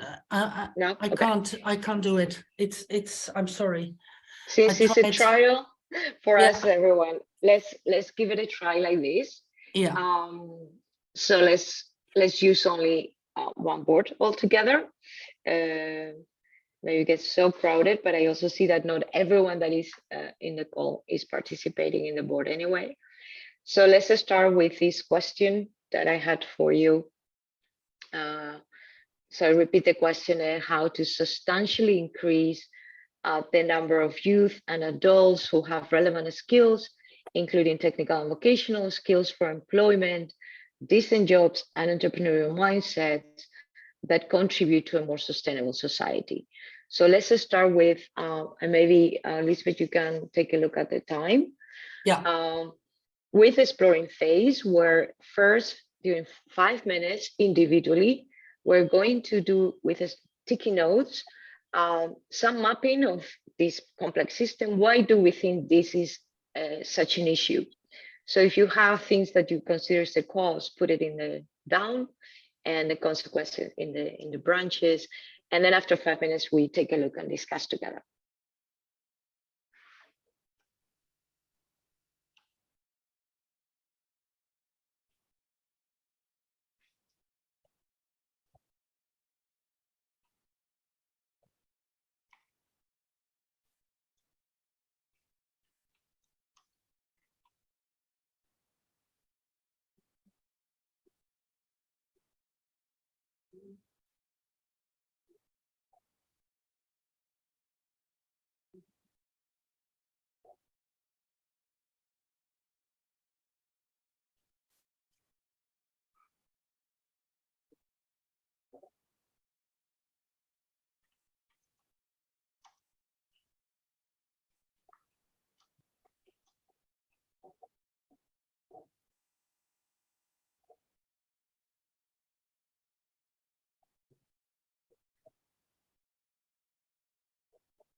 I'll write down the challenge in the chat. Yeah.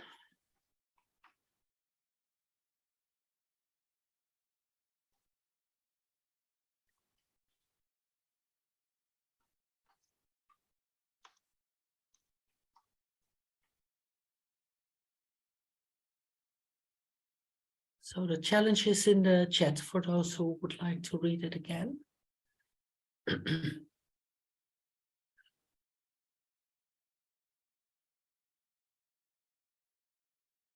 Ah.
One more minute to go.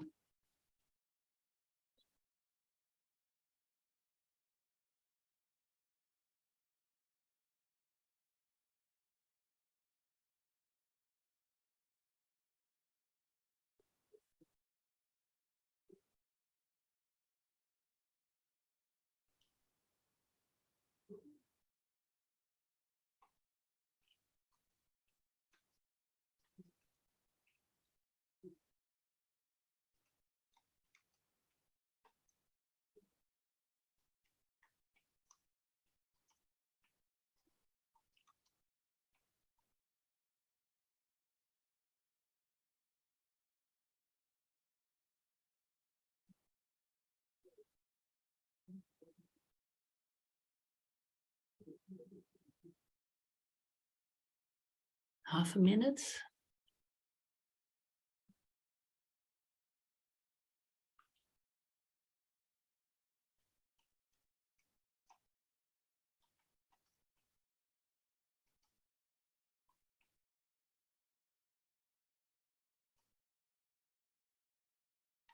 Yes.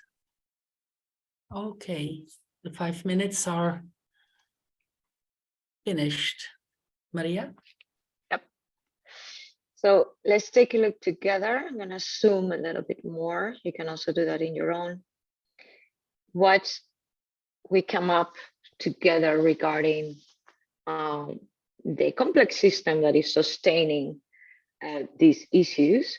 And I see in the causes, obsolete educational system, it is uncertainty around what is needed, a disconnection with environment, so no social justice without environmental justice. It's a market that is silhouette, like fragmented, I guess, operating from traditional mental models. It's a lack of spaces for innovation. I see here coming up, 21st century skills are not thought or not taught well. And then we move up. So all these is leading us to a lack of ability to learn new skills. The skills we are teaching are related to everyday work practices. Developing skills instead of utilizing skills already there. A lack of alignment of what skills are relevant, what are relevant skills, a lack I see here lack of purpose. And there's an interesting question, how do that we teach all people and how do we empower young people?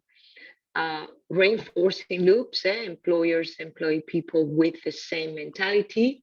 So new knowledge is not appreciated. No time to involve different stakeholders. We know it best mentality. I see here, so systems perspective is missing in most of the jobs. And jobs are designed to serve consumption, not society. So if we take a look, do you guys are missing something that you still wanted to add? I think we can cluster a lot of things about the skills. We can see here the skills seems to be a big issue. This is about the skills. This is about the skills, right? So we can cluster those. This is more about teaching, I understand. How do we empower the young and how do we teach the all? This is about the jobs itself.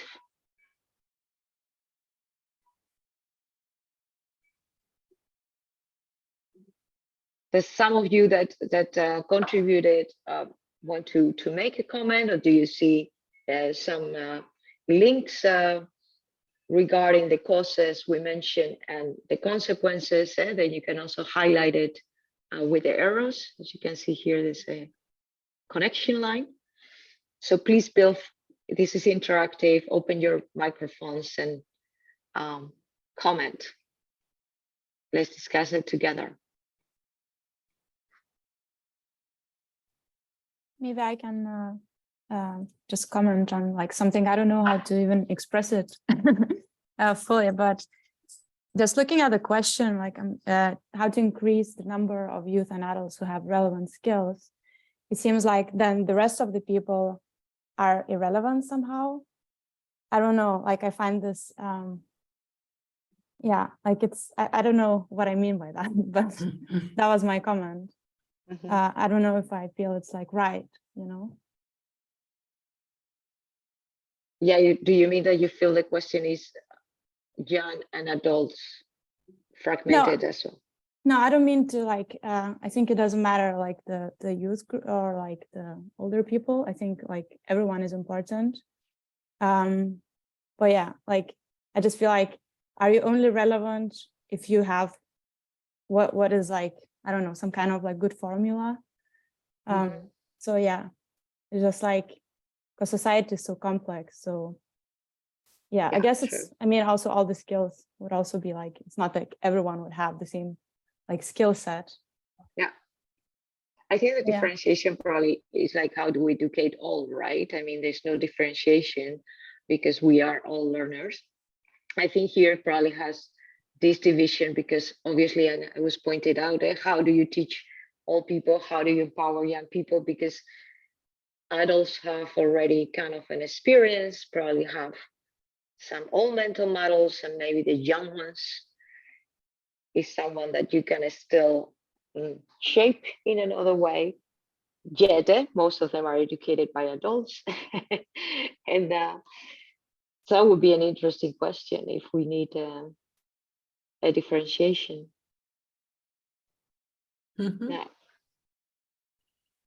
Yeah, I think that it's an interesting question, but I also see that this is more like an inclusive one rather than making distinction.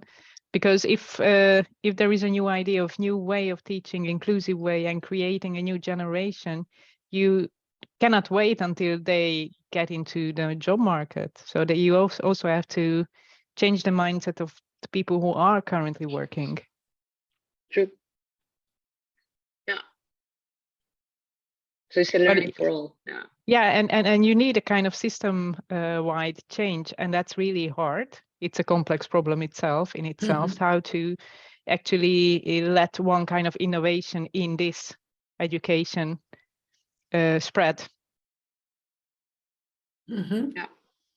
So, and what could be a possible solution then?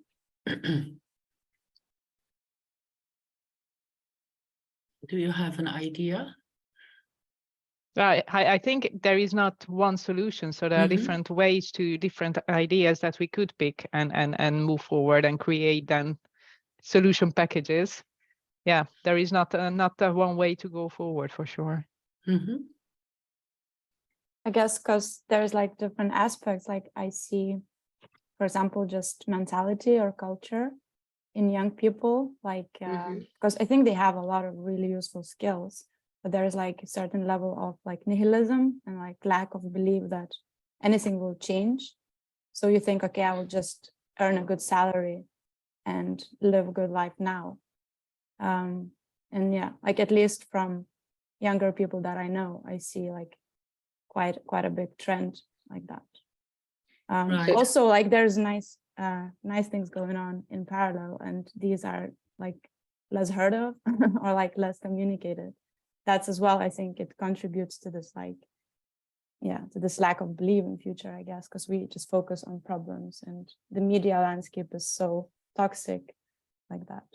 Right. So yeah, So so that would be like one aspect. Do you see that link with this operating from traditional mental models? That is what. Possibly, yeah. Yeah. Of course, like has to be linked to that as well. Yeah. Because now we can start making these things. For example, for me, I will see a link. I think it's quite interesting. We all mentioned the skills, so we seem to have an issue with the skills as educators. So I wonder if this fragmentation of the system is also leading to this confusion of the skills.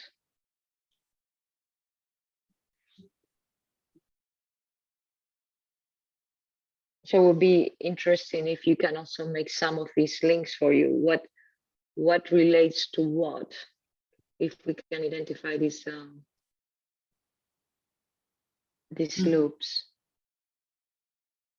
Yeah, and we need to go to the next phase, Maria. You asked me to keep the time. Okay. So we also need to look for one possible solution, I think, to go to the next phase. Maybe well, more than a solution, more a focus on where we want to keep continue the discussion. Yeah. If I take a look, what would you like to focus on? I see a lot of interest in the skills. That seems to be an issue. The lack of alignment, the way we teach the skills, the ability that we have maybe to learn these new skills. Do you want that we focus in that part, or that we move more into the jobs itself? What would you like to choose? What I also hear from, and also see from this, from the post-its and also from the keynotes this morning, is how to create a learning environment where students are not students anymore in the sense of students in a university disconnected from the environment. So maybe to explore more how we can come to this really connected learning system and innovative system where research, education, and the business world really co-create and learn together. So and developing the new skills that is not only relevant for young professionals, for students, but also for maybe senior professionals already working in the work field for so many years. Do you see what I mean, Maria? Yeah. Is it something that you all agree? Like, I don't know, I will love more interaction from. I think I really love that part. I made a rectangular around that, how to empower young people. So that part as well, and to believe that they can make impact And it also requires then what you mentioned, Lisbeth, is that they can interact with those people who are practiced, but they don't have to be really specialist and then fully knowledgeable about the topic to make an impact, to change something and to believe that they can actually create an impact. Yeah. So for me, So it's interesting. Yeah. So I'm going to move it here, that what we are going to be trying to bring a new dynamic in the system by empowering young people to co-learn, collaborate. And to make impact already now, because they also feel otherwise powerless. Eh? What can we do? Yeah. So this is the aim. Nice. Now. So we move to this second quadrant, and if we want to do this. And normally, maybe it's good to mention, we are trying now to do it in a cooker pressure a setting, but normally we take much more time for this. And of course. Yeah. So now is who do we invite to dance with us to make this possible? So think about actors, human, non-human, that need to be here. Stakeholders, yeah. And so again, we do first individually. Yeah, 5 minutes max. Maybe I make it 3. No, 5 is okay. 5 is okay. We do 5. Yeah.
One minute.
Great.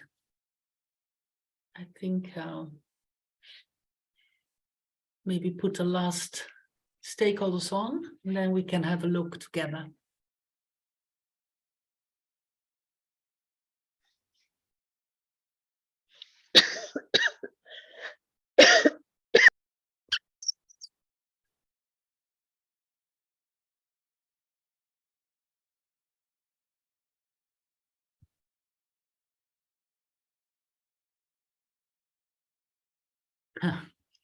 Okay.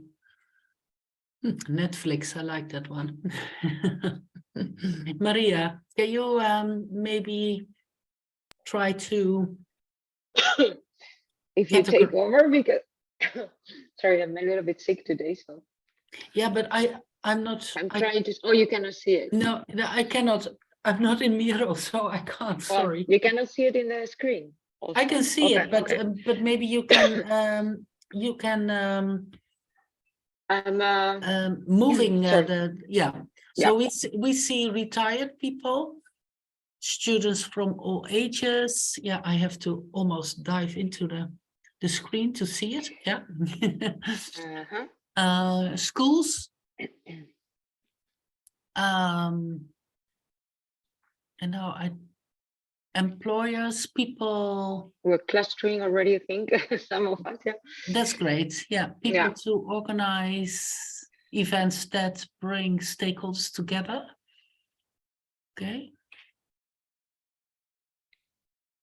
Social media influencers, game developers. Oh, sorry. Natural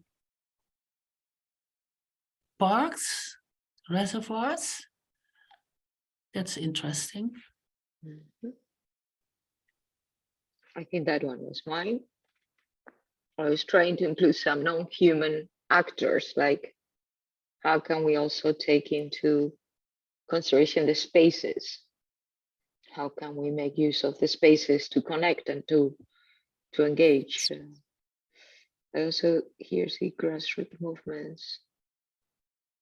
People who can reach out to students in local communities. I think it's probably there are local communities, right? Mm-hmm. Yeah, employers maybe. Yeah, here's employers. Yeah, and in the departments. And the role models is also in the top. Teacher, student. Also role models. Oh, here. Yeah. Yeah. I like the role models. They can link, I think, to, I don't know if you understood it like that. I don't know who put the role models, but I was also thinking about social media influencers or artists. So I wrote it, and that's what I meant. Also students who can be role models for other students because they already engage and empower people. Nice. Yeah. Really nice. Yeah. And then we have journalists also. So who put that one there? I put it there. I put Netflix and journalists and social media influencers, because a lot of times I also hear from my students that the way they are portrayed in media is not empowering. It's like, you know, like young people, even with eco grief, or for example, now with the museums and like terrorists of art. And it's not empowering, because every time we take action, it's almost like we're treated like terrorists or discredited, like if we don't care. And I thought it would be really interesting to sit with journalists and say, can we review the narrative when we talk about young people? Are we really empowering? Or I can imagine it when we are so pessimistic describing the society, like if you're a student or young, you're not going to have a job. The world is conflict. Yeah. So that's what journalists shape in a way the Yeah. narrative and the reality. Constructive journalism, I think, then. Yeah. Okay. Yeah. Do we have a good categorization now? I think a little bit on top is the environment, the stakeholders that are outside the university, probably. Then you have stakeholders from school, from university. You have the role models and the journalist. Netflix is, I think, also in that area, right? And the game developers and artists, are they together? Is that a, I'm not sure who put the artists there, but. I did. I think I also really like game developers and Netflix as, content creation, and like games is such a learning environment as well for a lot of young people. So there's a lot of opportunities there. Nice. And artists is, well, like artists kind of see the world and express the way they see the world. So I think that like that can be also really, really nice co-creation between young people and artists, and they kind of can reframe the narrative as well, but in a more maybe abstract way, or like different mediums. So it's not the same, I think, but it's kind of maybe in the same. Right. Yeah, in the same direction. Mm-hmm. Yeah. Great. Anyone else who would like to comment or explain a stakeholder? I don't know where to put business here. Maybe. Yeah, I think so. Here in the. Mm-hmm. So we can move then to the next one. I think we map. Mm-hmm. Yeah, these kind of almost spaces that can contribute to playground. Then the content creation is there. Obviously, the main actors, the students from all ages in interaction with all the generations is there. Schools and universities I see, and then of course the local communities, NGOs, organization, businesses, and then inside of the businesses, the employers, right? The departments also hiring, etc. So now we can move to the next one, and it's for all of these, what are actions? And really actions that we can think in not an abstract level. Okay, what has to be done? So what kind of music are we creating for this dance, or what steps are we taking in this dance by one of these stakeholders or together in order to create this new dynamic? So we're going now to keep these actors in mind and move to action mapping. So in that sense, you can also put an action that when you posted that you think is for several of them or two of them, or you can also say if this is only for this actor together to do, alone to do, yeah? So let's think about actions that can be taken. And then I think it would be nice if you put first also the stakeholder or the group of stakeholders and then the action. So for instance, schools, and then what is the action or the role they have to play.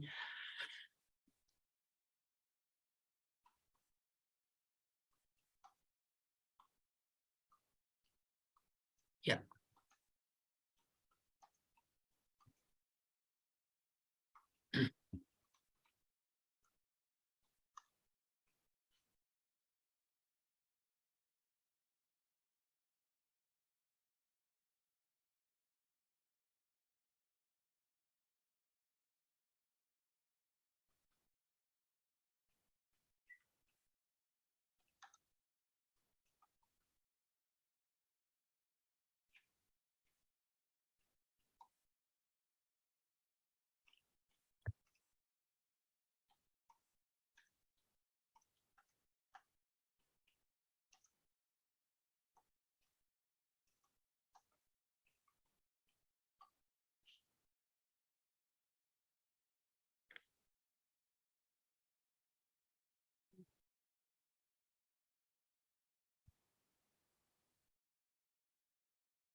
Okay, 1 other minute before we.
Yeah, we can stop. Okay. Mhm. I'm gonna go up and then let's see. Universities could include artists in project-based learning activities. So I understand include artists like to have artists leading projects for the students, or Maybe just being part of the, not Being necessarily leading, but like co-leading, or I Yeah. don't know, or even, yeah, just as a participant, or giving a challenge. I don't know. It could be Yeah. many different ways. yeah, more art. That's definitely yeah. How to find your voice and convey your message. Yeah, I thought all of those journalists, artists, social media influencers convey their messages in very different ways, and maybe they can teach us how they do it and help students find their way of conveying their message to make an impact. Yeah, then I'm gonna put it next to, I think this one I also put like ask schools and universities to introduce TikTok or social media tools to allow students to practice their skills like that, also not to convey only messages in an essay, but to learn how to use these new tools, right? Facilitate this. Yeah. Sorry, Maria, I got a message from I think Déspina. Déspina, that there are some new people in the room. They just joined, to give them a very short summary of what we have done so far. So maybe you can zoom out and then show the total board. So this is the 4E model for value creation, and in the explore phase, we discussed first individually, thought about the question how to substantially increase the number of youth and adults who have relevant skills, including technical and vocational skills, for employment, decent jobs, and entrepreneurial mindset that contributes to a more sustainable society. So that was the challenge we were working on, and in the explore phase, we first explored that challenge. In the second phase, engage, we looked into which stakeholders would contribute to the solution, one of the possible solutions, empowering young people to co-learn and collaborate and make impact now. That came out of the first phase as one of the possible ways to go. The second, the engage phase, then you map actually the stakeholders, the actors that are relevant for this possible solution. Then the third phase we are now in, where we collaboratively came up with, okay, if we have these stakeholders, these actors, what is the activities, the actions, and the roles they have to play? And that's what we are discussing now. Yeah, please go further, Maria. Yeah, so I see a lot of the media facilitating, give a space to social influencers. That one actually is mine. I have the feeling that most of the time when they talk about social influencers, only they make up society, but there's social influencers on young people talking about space issues, about so many other scientific related stuff that are also influencing through media. So to give more space.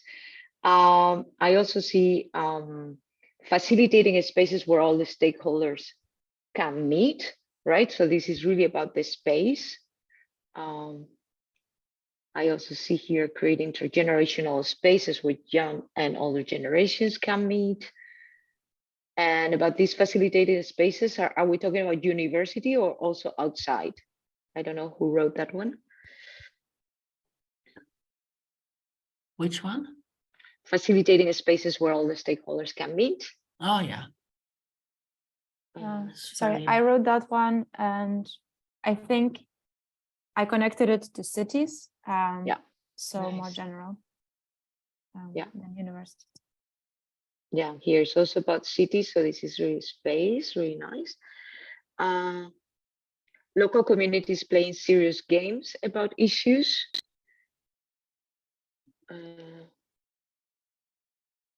Use retired professionals to give workshops to younger generation on skills that otherwise will be lost due to pressure of technology. Include community service in schools, for example, young people visiting elders. Okay, so this is intergenerational. Game developers together with cities address complex problems, let people experience this. Nice. This is also, again, local communities, technology. Schools take young people to nature more often and teach them to see it as part of the community. That is lovely. And this is also with learning with the spaces, right?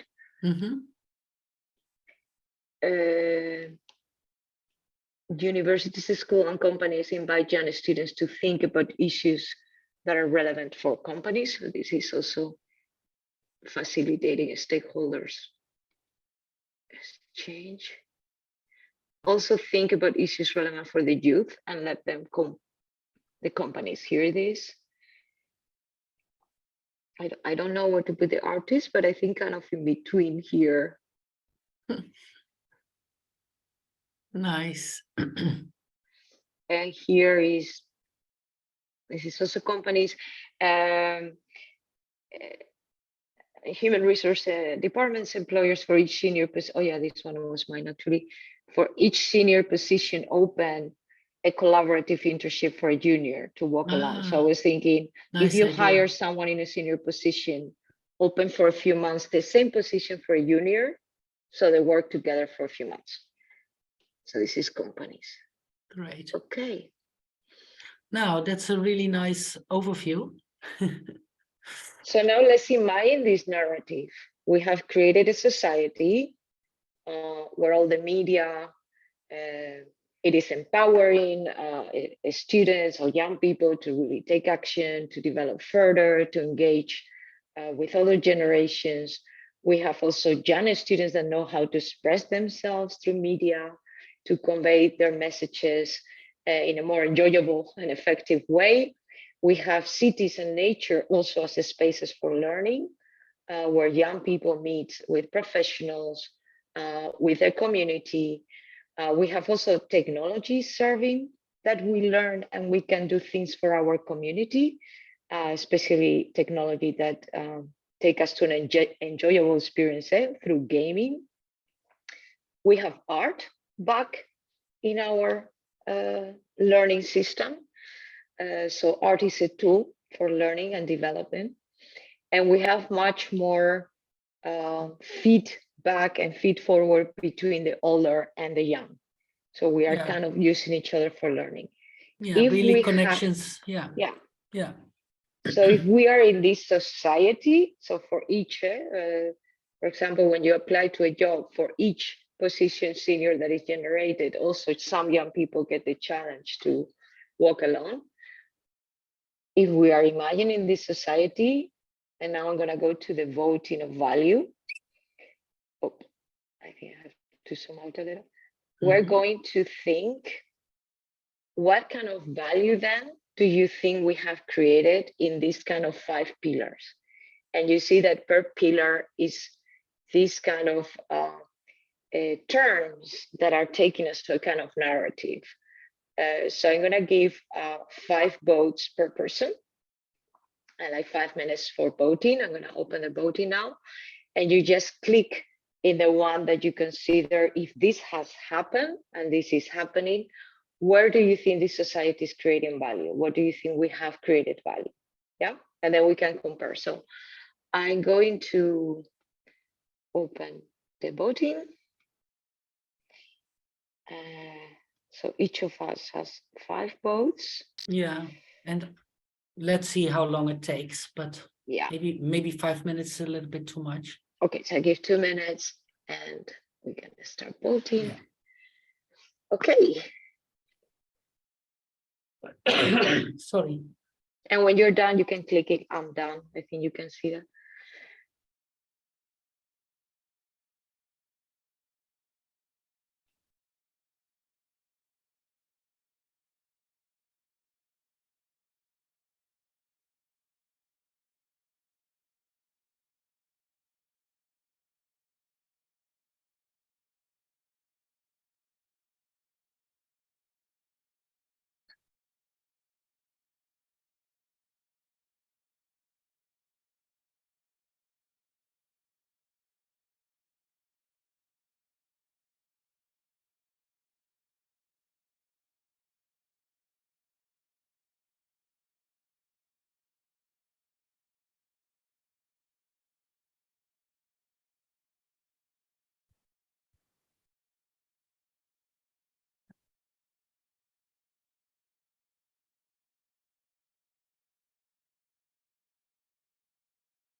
There are only 4, huh?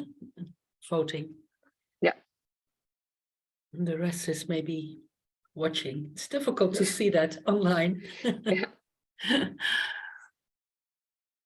No, there's more people now voting. Oh, okay.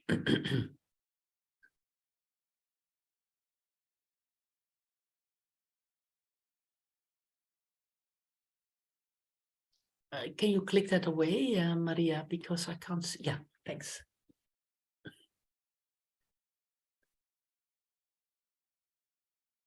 So we have 10 seconds left. So you have to, if you're still voting, use your votes. Yeah. Oh. And now.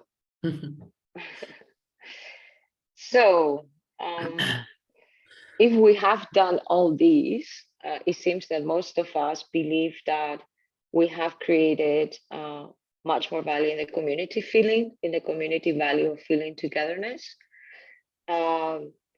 Obviously, identity is, so I'm going to go through the top 3, and belonging, which is quite interesting because belonging is also part of these inner development goals now that we talk.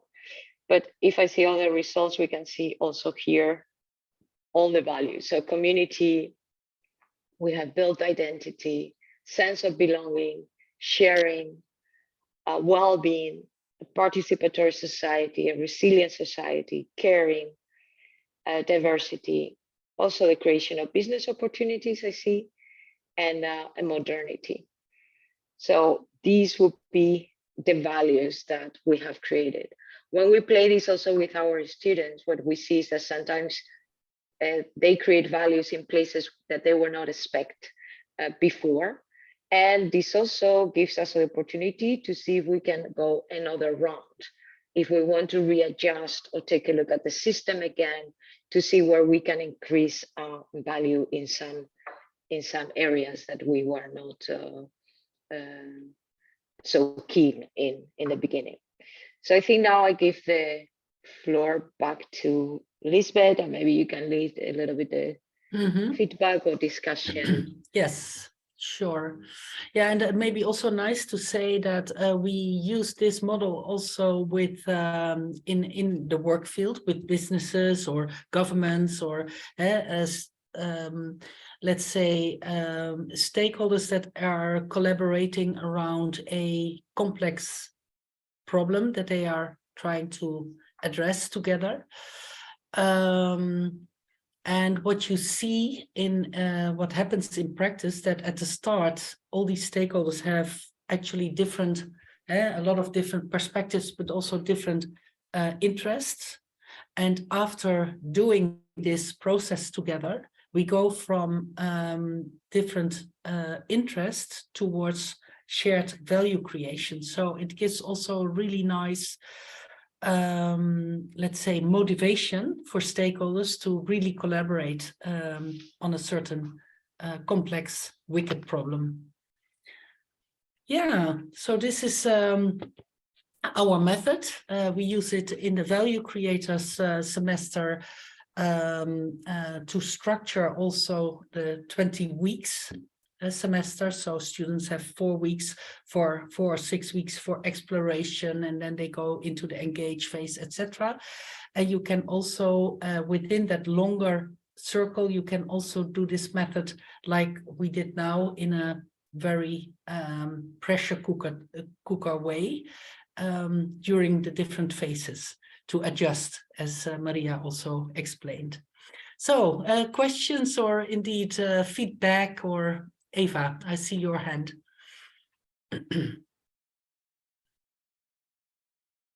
But I don't hear you. You are muted.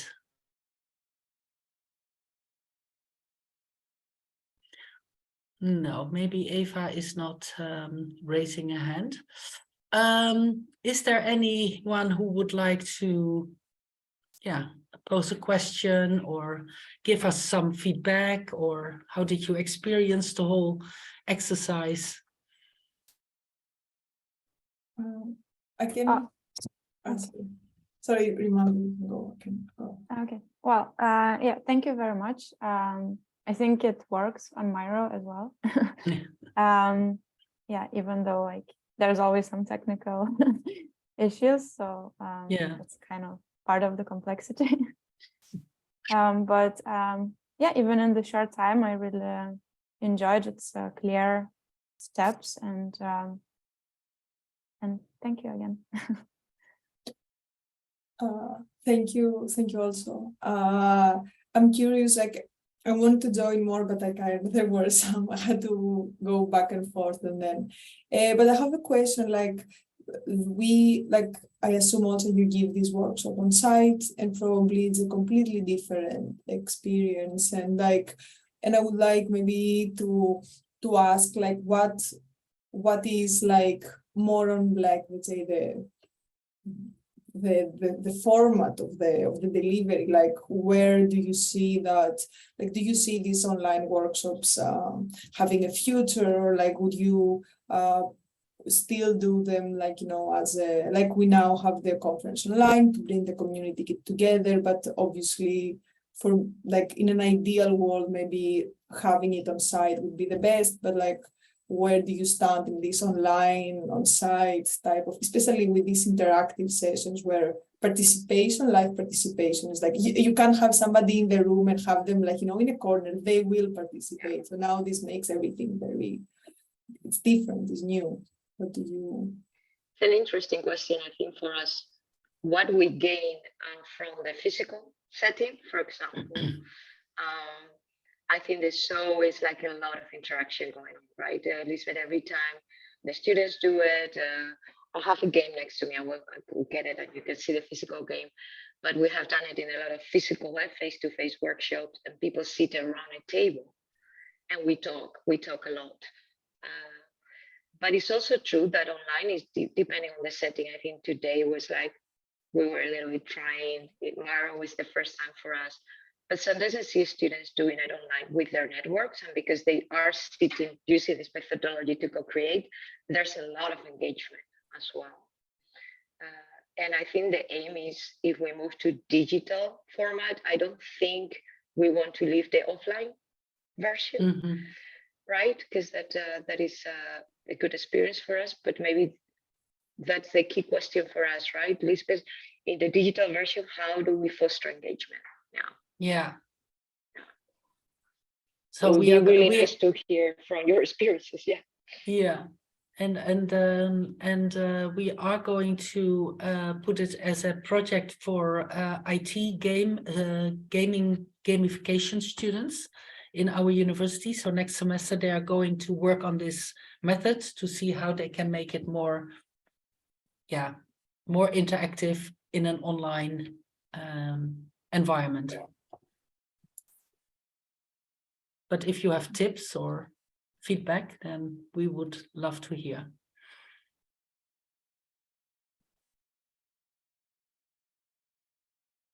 I think like kind of from like, if I can wait on it, like I think with these type of tools, also what we found out, for example, now we are like very specifically in the conference, like the next session we will have like an escape room session. So I think there is always a risk with these online tools, especially, which are new and people are not really used to them. First, I think there are two let's say two obstacles to go over. Like, so one is the learning curve. For example, I really liked how in the beginning you gave a very quick intro to Miro, because like when I have given Miro workshops before, like sometimes people, you see that they can't participate because they don't know what's happening. Like everything is like they get overwhelmed and like losing the people just because they feel like then they get completely dismotivated, because content-wise they have it, but like it's context-wise that they lose it. And then of course another thing with all these tools, like earlier, for example, in the panel, Pablo also mentioned GatherTown, and then like there are like so many tools like that, they make everything interactive, but also it's a matter of like maybe testing it, having a focus group of people. And also Miro is like really coming up as a tool, like really with a lot of features, but it's also, I think, about testing it and seeing, like, because sometimes people don't like the genuinely either love it or hate it.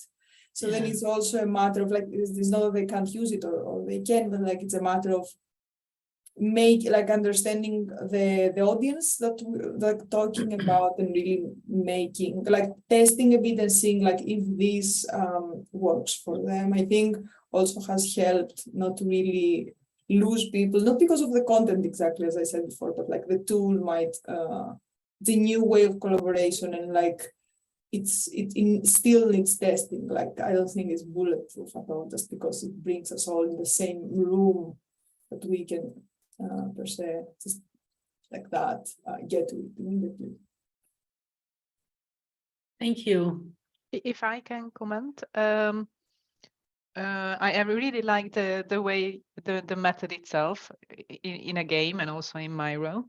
The only comment what I could give is that the final one, the evaluate one, it was just a bit too fast or too quick step for me. I think it would have required from my side a bit of more thinking along and then defining these values together. So what which aspect are we talking about? So there were several projects. So everyone was voting for a general term, which at least from my side, what I find important, but maybe for different parts of the projects, different aspects would be more important, not just a general value in this term. Right. Thanks. Yeah, and I think it's always the thing, it's a compromise to do it online. And I can imagine that you have that the dedicated students who are really have the stake there, so they want to participate, then they more active for sure than this particular group right now. Thanks, Eva. Yeah, thank you. Very good comment. Yeah. But thank you very much. It was really interesting. Thanks. Thank you. Thanks for participating. And I think it's with the values, you're totally right. I can add that, of course, for the students, we explain them, we talk about them before they even go into the game. But we realize that for the board game, and that is a discussion that we have had before, Lisbeth and I, how do we make these values more clear, more what does it mean, also in different contexts. So it's a nice tip to go further. Thank you. Okay. No, I think if there's no other comment or question, then we have an early break, which is also good. Thanks a lot, everybody, for participating, and see you in next sessions, probably. I will Thank put our you. emails in the chat if some of you want to know more about the physical game as well. You can always contact. Yeah. Okay. Okay. Thank you very much. Thank you. Bye. Thank you. Thank you all. Like I can imagine that it's really tricky because like we saw that like people were jumping in, like probably maybe they want to participate, but then it's really hard. Like people are in between, like in the middle of a discussion. It's like entering a room in the middle of a talk. Like you really want to be as quiet as possible.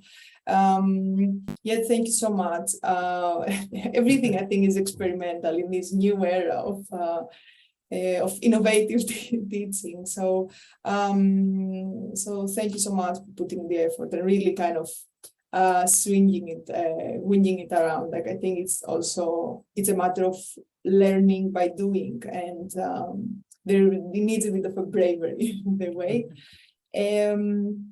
Now we also, yeah, please put your emails in the chat for everybody that really wants extra information and to reach out and maybe to kind of to talk about like implementing also something like that in their practice. It would be very nice for people to know where to find you. So I think we would be like anytime, like probably the track 2 is also finalizing soon. So we will for the next part of the day, like everything is happening here in track 1, and we will be like we have a lunch break, online escape room thing. So let me maybe quickly before I let the team go in depth into it. Like maybe let me tell you something practical. Like this session is gonna run from 1 to 1:40. So it's the session, but the session itself with the escape room will last 25 or to half an hour. Like we think, depending on how many people we have.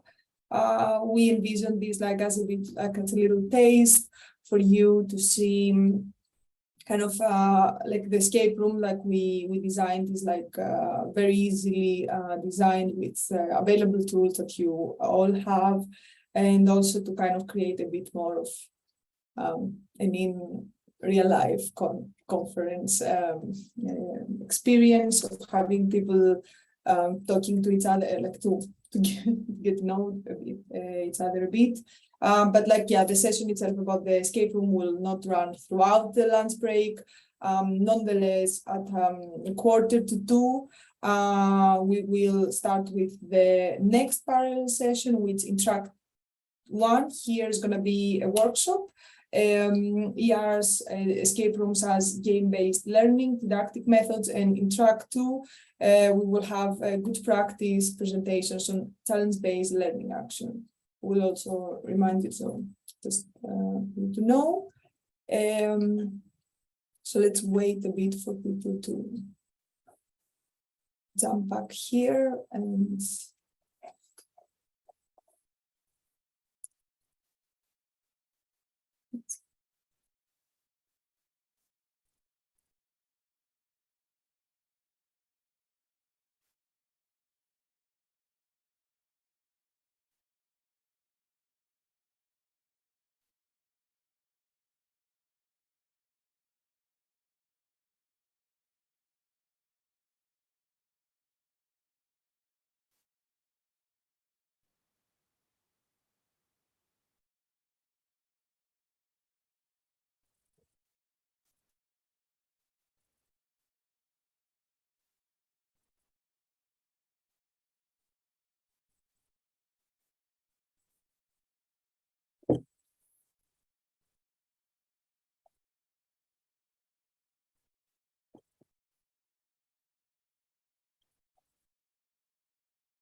Yeah, they are. The other track is not done yet, so they're not done with the discussion, so we have to wait a bit. But nonetheless, like I think like we can, because this is like this is our break. So if somebody really wants to pick, like have a break or like pick a coffee, yeah, like you can also, it's a good opportunity for a break.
Isabel, were you all were you in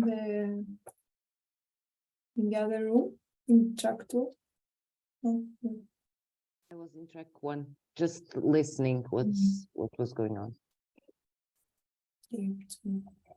I went there and I came back. I went for the first presentation. Then I came back here to see the dynamic.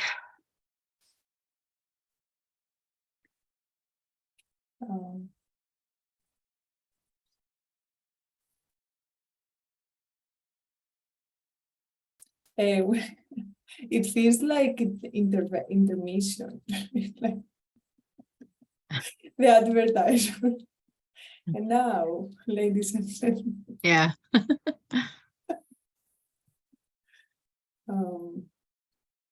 Yeah.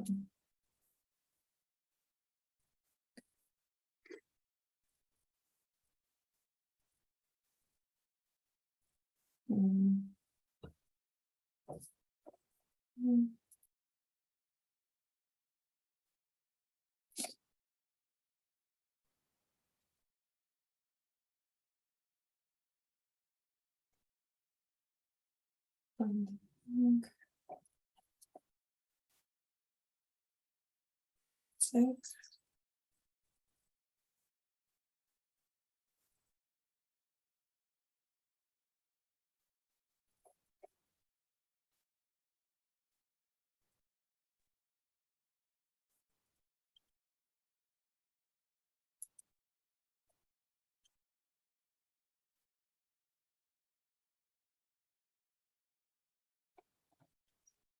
Okay, so I think we should be, yeah, people will start joining back from track 2. Let's wait a bit for everybody.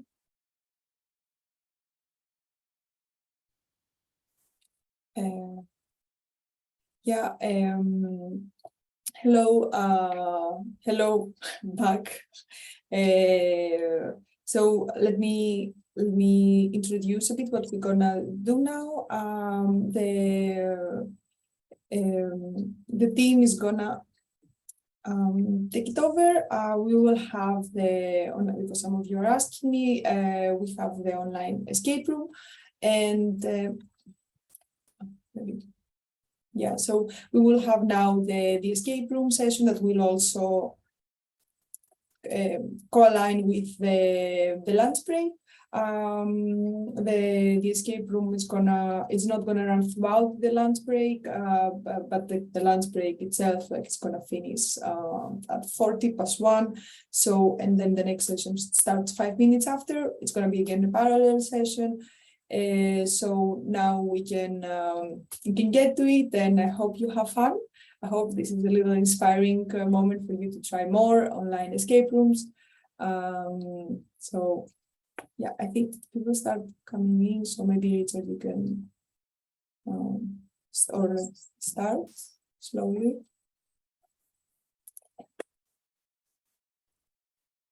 Bezak, do you want to?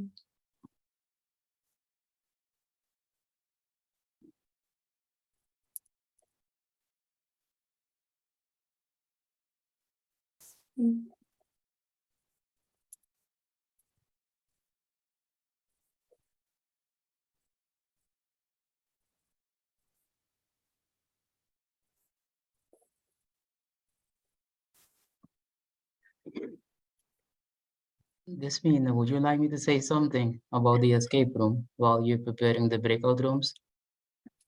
Yes, you can. Let me see. So we are 38 people. Like, I can, like, proceed with that. Like, shall I make 5 escape rooms, 5 breakout rooms? You think this is good? Sounds good. Yeah.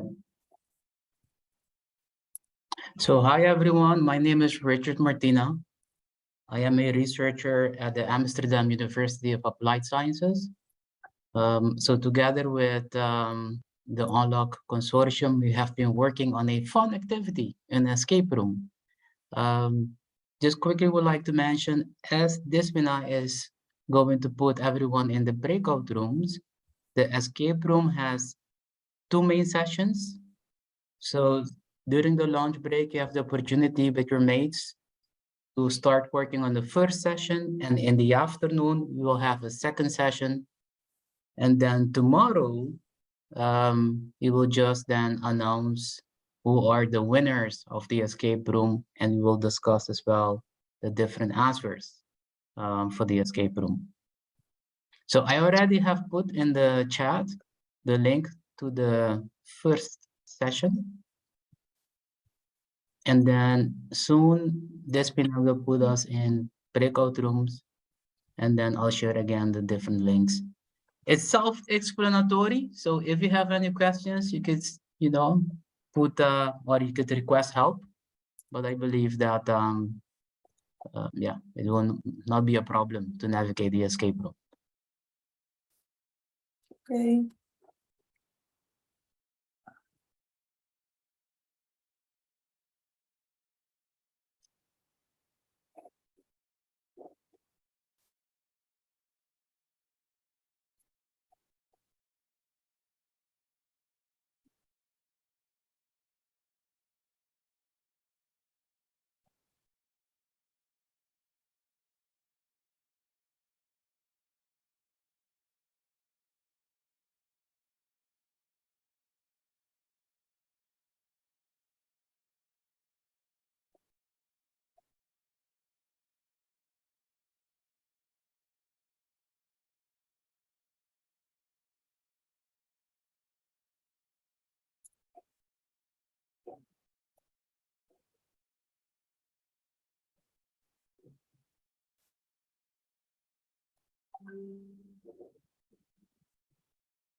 Jessica, you're muted.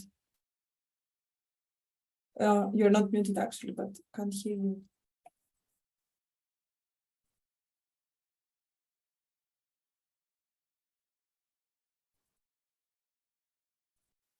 No.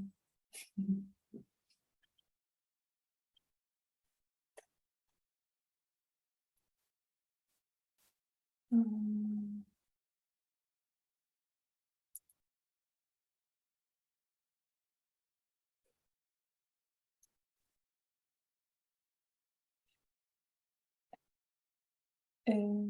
can you hear me, Richard? Yeah. Excuse Yeah, me? okay, good. I think we are alone.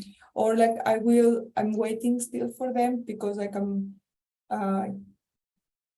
trying to make the rooms even because some people are not joining. So right now you can also see it, right? We have 1, 2, 3, 4 rooms with maybe 5 participants in each. So for me to understand, the 16 people left in this room, probably they do not want to join. Yeah. So I can go ahead and start broadcast messages to all. Okay, I'll start with that so they can start playing the game. Yeah, everybody has 4 to 5 active participants. So I guess we are set. We can go. Yeah, like if somebody. Okay.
Déspina, I see that Diana Souza Yeah. is in the waiting room. No, I don't see anybody in the waiting room. Oh, I have a message that Ah, someone yes. Shall I put her in maybe room breakout room 2, maybe. 2? Okay.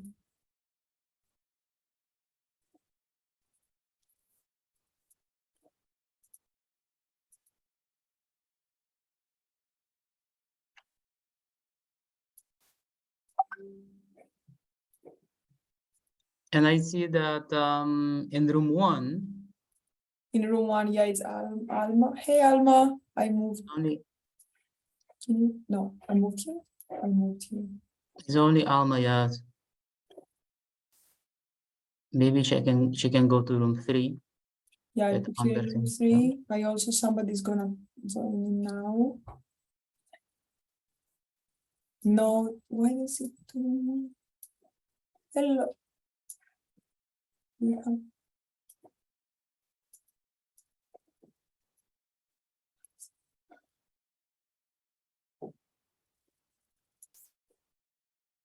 Hey, Algirdas. Can you hear me? Okay, I will assign them in room 3.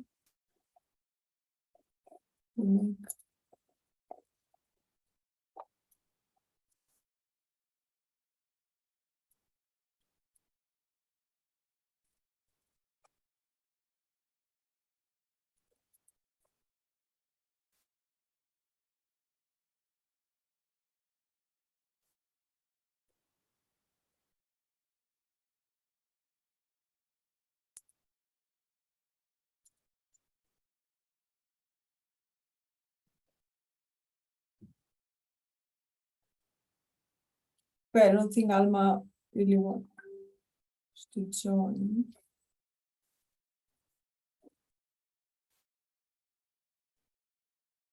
Yeah, that might be possible, you know. She doesn't really, I assigned her, but she doesn't really move.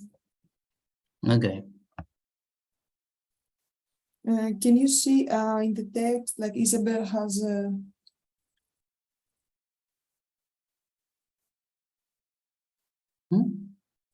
Can you see in the WhatsApp, Isabel says that in her group they have an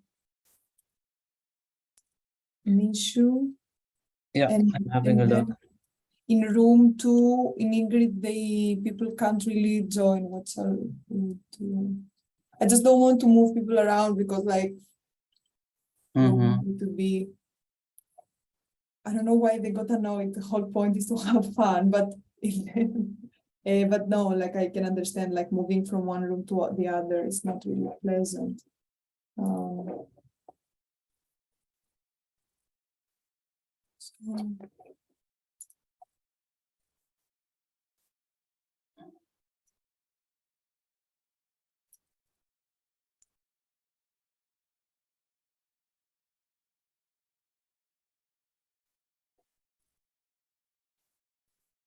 Okay.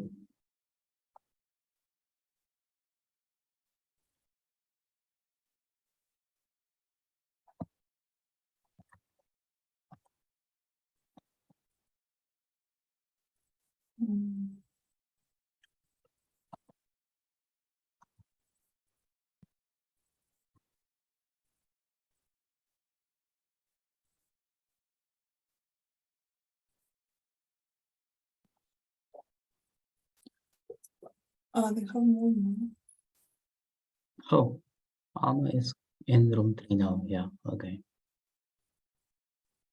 So maybe now it makes sense not to move rooms anymore. Move No. people from rooms, and then Yeah. I will make a screenshot. Yeah.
Richard, there are people waiting in the waiting room.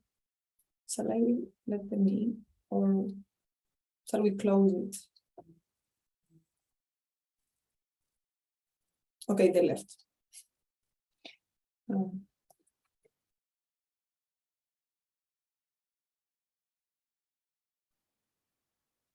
Okay, they're coming in. Like, shall I? If we let them in, I have to put them in a room, right?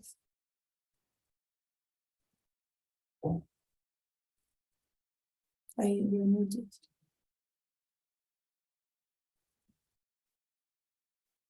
You're muted. I'm sorry. What you can do is just let them in. So, Yeah. and maybe they're just waiting for the next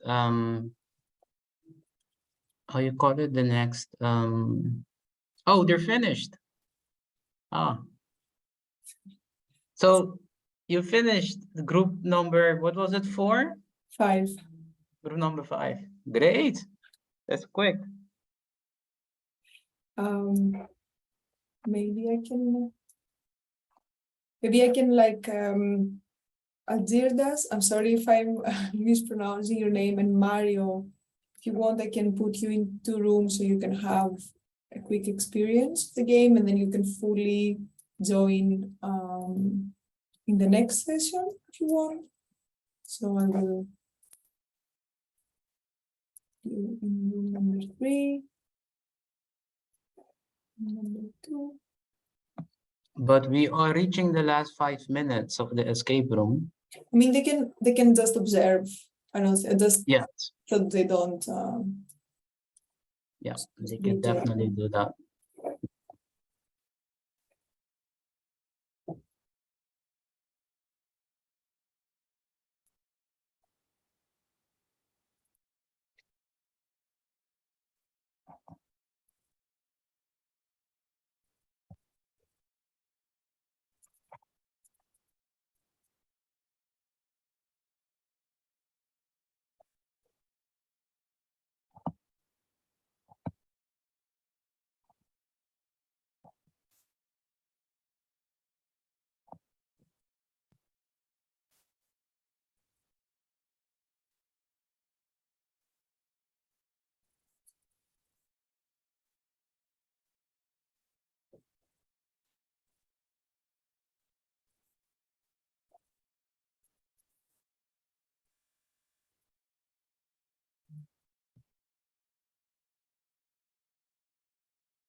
So when are we restarting?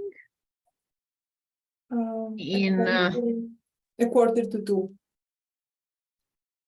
In more or less 20 minutes, right? So you can enjoy a quick lunch, coffee is necessary. No, I mean around just before we have our session, I have to cook quickly lunch for my kids, and then because they come home, there's a strike on food canteens today. So they are coming, so I will grill an hamburger for them, and then I will come back. Yep. Okay. But for now, basically on the schedule, we have 2 more minutes for the escape room. And then those that finish, feel free to come to this room, chit chat, grab a lunch, gather coffee, maybe a sugar, you know, to get some additional energy for the afternoon sessions. Yeah, definitely. Yes. And then officially the escape room will be, let's say, the time to complete the level 1 of the escape room will be over in a minute. Yep. I will go and pick up like a quick lunch. Can you take over, Richard, for if you have questions, right? You are co-host, so you can also close the rooms, right? Yes, I can. Okay, I will be back in a bit. Yeah, okay. Thank you.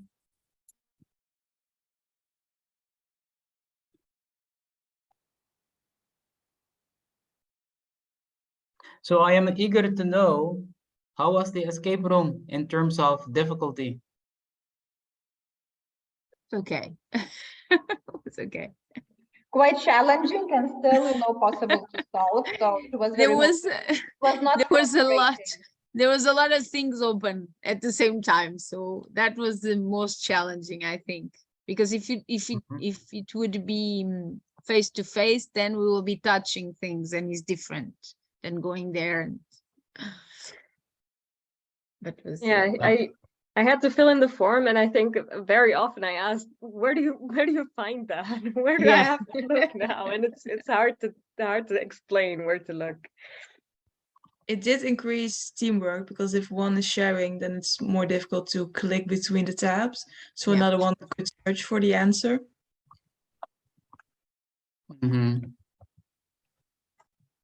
But so hopefully we did encourage you to, let's say, explore.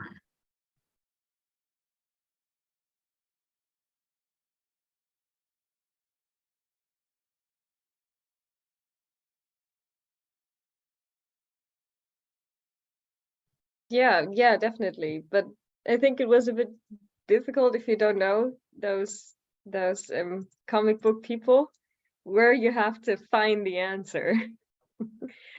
But yeah, it led us to explore, definitely, and to work together as a team, because one person couldn't have done it in the short amount of time. Yeah. I mean, it's very nice to see that you managed to escape level 1. So it means that you're very innovative educators. So basically the escape rooms will be closed all now for this level, and then we do still have approximately 9, well, actually just a bit over 10 minutes for the afternoon sessions. So you can feel free to, you know, grab a coffee, or if you still have your lunch that you would like to finish, the sandwich, feel free to do that. You might also stay in this room and we can continue chit-chatting. Maybe there was a very interesting presentation, a workshop that you attended, or a research abstract presentation that you did not have the opportunity to ask the question. So feel free to use the chat, feel free to use the room for that while we are waiting for the afternoon sessions.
How was it for everybody?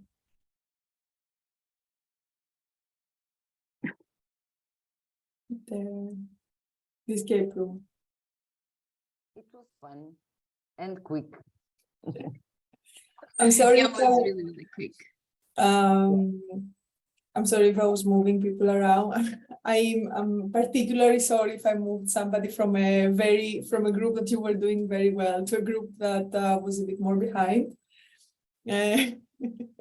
Sitting. We were trying because people were coming in from their break, or maybe they chose to have their break first. So they were coming in and out. The rooms were changing size all the time. So I tried a bit to make them even, but it backfired a bit. I'm sorry if I ruined the playful atmosphere. Yeah, and if I may add, I think we learned just now in our session that you need to work on a laptop or a larger device. We were really running into problems when people were trying to call in with their phones or with an iPad. So yeah, we all learn. But we love the fact that people are so enthusiastic that they even wanted to play even on public transport on the way from one lecture to the next. So that is definitely a plus. I'm happy to see that, but for us it's a learning that escape rooms, you need a larger device, I guess, with this technology. Yeah, I mean, I would like also to have like an escape room in every commuting I would have. I think that would make everything so much nicer in these 45 minutes in train. But yeah, that's a good learning. Yeah, as we were saying before in the workshop, like all these tools are now like used more and more. So now it's kind of this is the learning curve that the traditional learning tools had time to really perfect and to really get ahead. So now this is like time to really kind of for all of us to see what are the pitfalls. So let's see, we're almost getting time for the next session.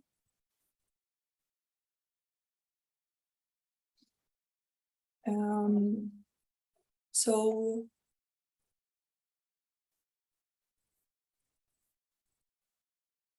I only now saw Isabel. Great name, Rebel.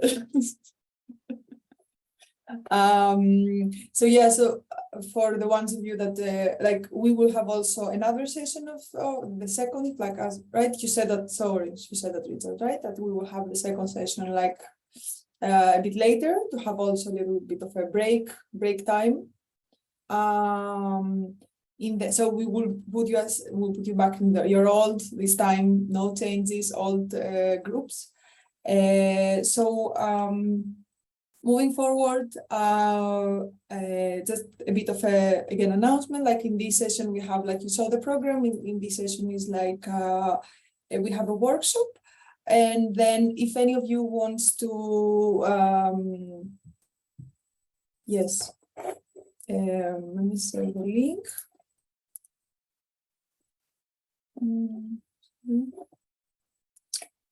One moment. So. Give me 1 second.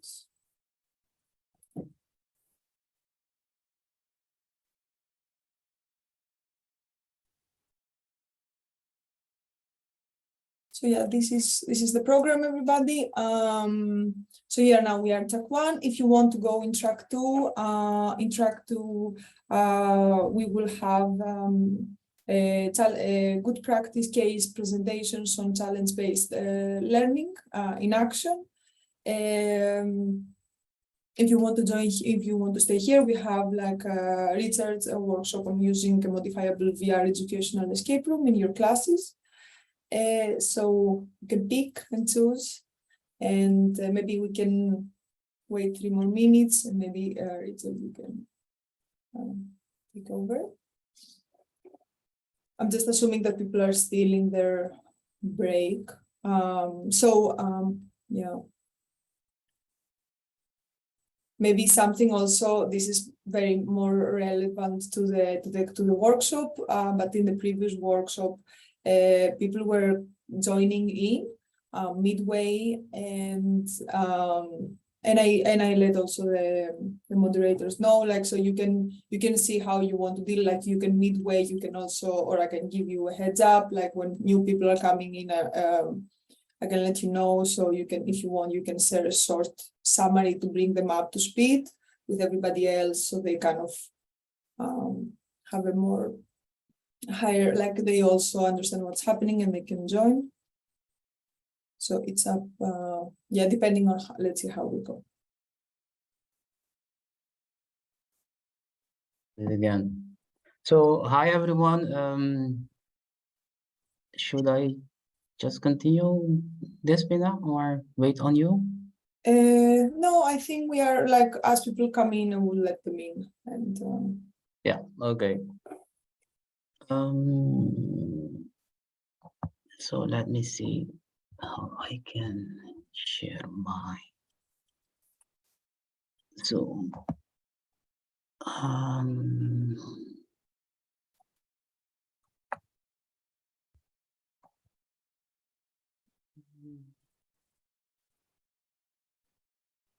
So,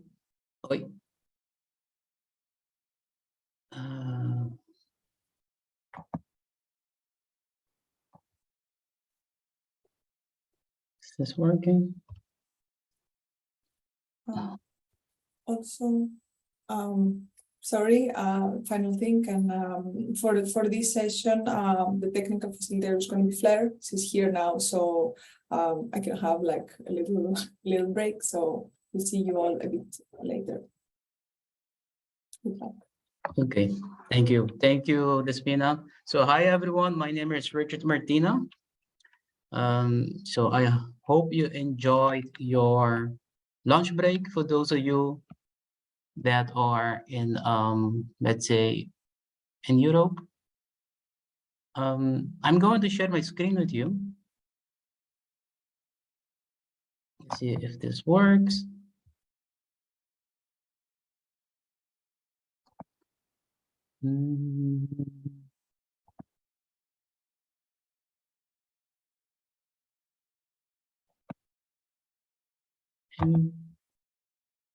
I assume that everyone can see my screen. Can you maybe do some head? Yeah, thank you. Awesome. We can see the preview. Yes, I haven't shared the presentation version yet, so I'll do that in a minute.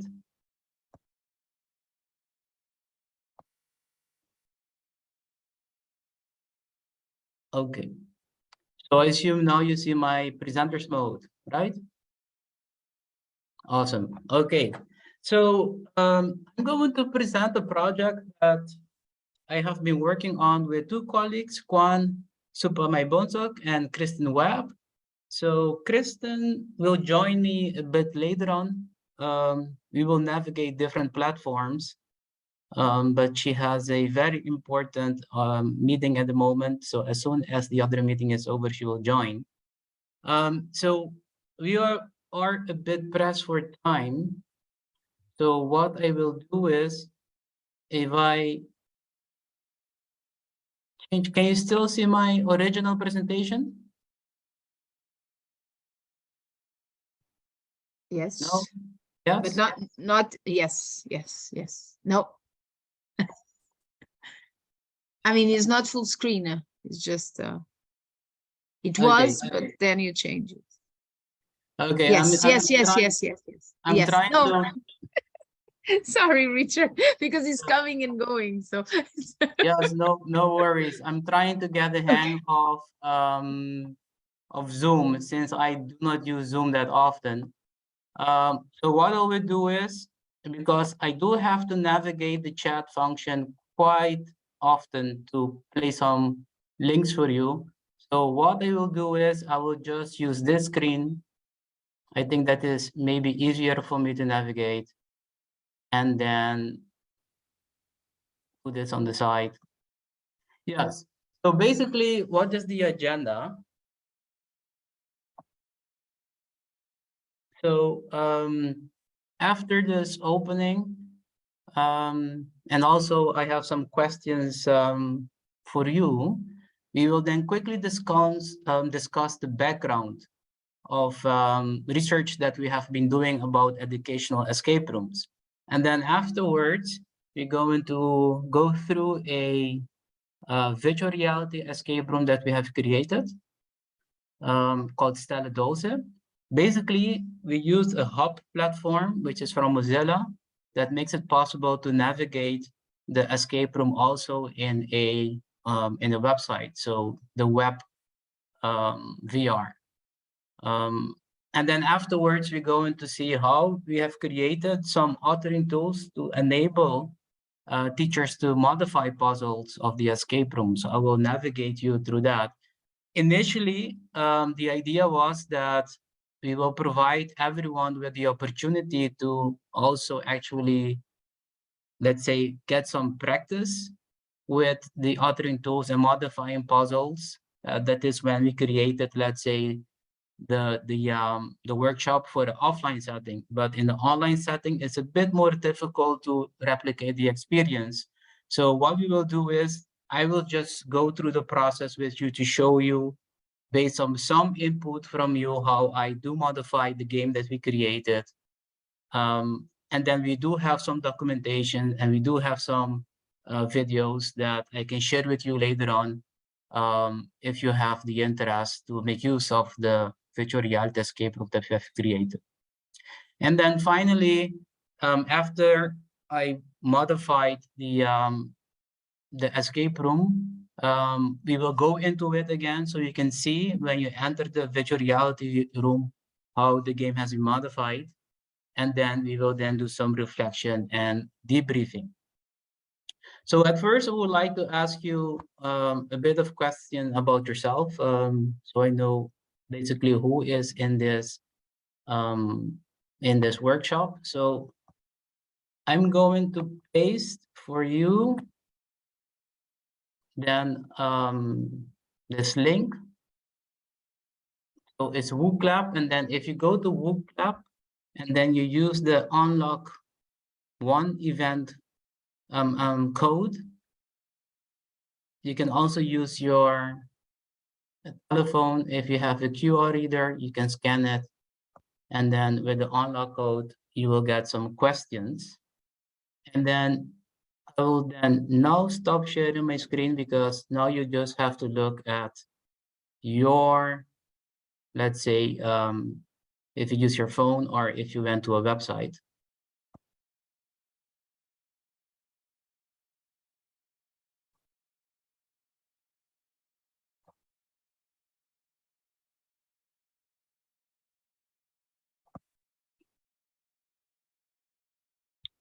So is everybody successful into getting to the,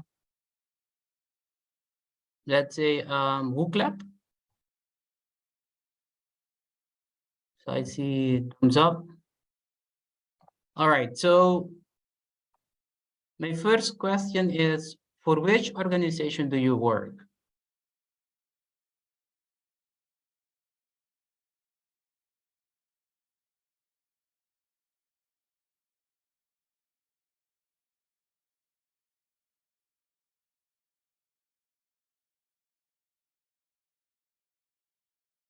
So the answers are coming in. And then I'll quickly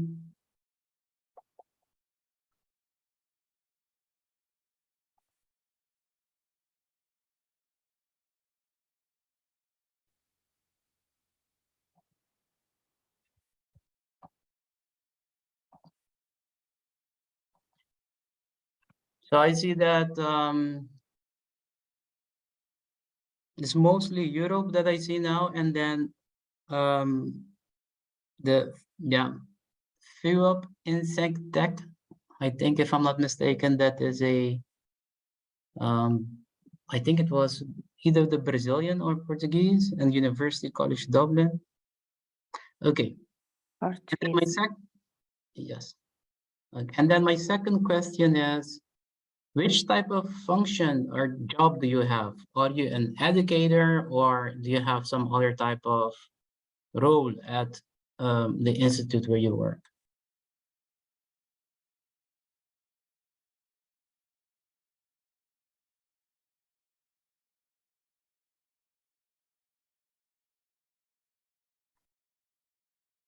Mm-hmm.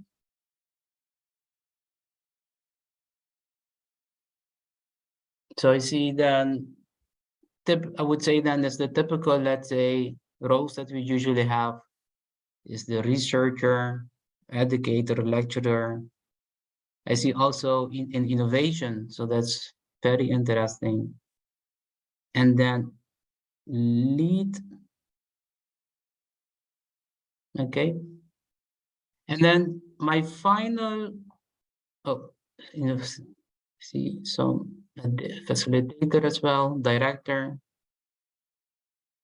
And then due to time, I'll just quickly proceed to my final question, which is then, what do you want to learn in this workshop? I see innovation. Oh, those are, I assume, questions to the previous answer.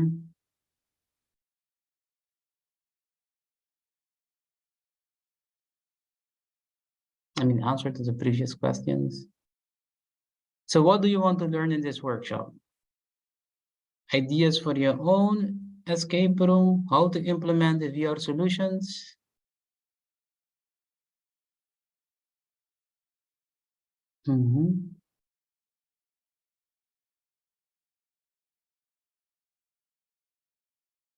Immersive learning with escape rooms. Not in particular, just looking for inspiration, ideas on how to build a modifiable construct for an escape room. How VR can add to the learning experience. How to create VR escape room with tools. New challenges.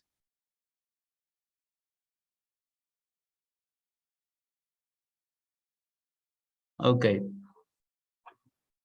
So some, let's say, learning objectives related to how to create VR escape rooms, other just for more, let's say, of the immersive experience of VR and tools for VRs.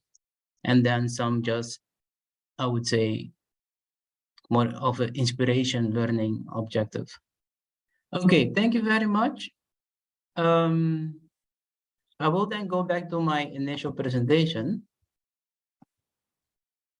because there are 3 very specific learning goals that we would like them to achieve with this workshop. So what are the learning goals? So the first learning goal is then to understand what educational escape rooms are and how they can be used to improve learning experiences. And then the second one is then to become familiar with the VR technology and how you can use it in education. And then I said 3, but it's 4. So the third one is able to use the VR escape room that we created as a learning activity for your students. And then finally, understanding how online interfaces can be used to modify existing virtual reality escape rooms. So you can meet the needs of your own students. So those are the 4, I would say, learning outcomes of this workshop. So hopefully we'll be able to attain it. Okay, and then if I maybe describe very quickly in one image, the research that we have been doing about educational escape rooms. So you see in this image is the evolution of gaming. It used to be stones, and then they slowly advanced more advanced games like checkers and then board games. And then the games went from physical games to digital games. You have video games, PC games. So the consoles changed. Game consoles became more important. So the Xbox, etc. With the introduction of the smartphone, games moved as well to telephones. So mobile games, now there's a lot of games on tablet as well. And then finally, I would say the last iteration of digital games is the VR games and AR games. And AR is then augmented reality games. And in our case, our research in escape rooms somewhat mimics this, I would say, evolution. So we have focused both on physical escape rooms, but mostly due to COVID, we transitioned studying then digital escape rooms.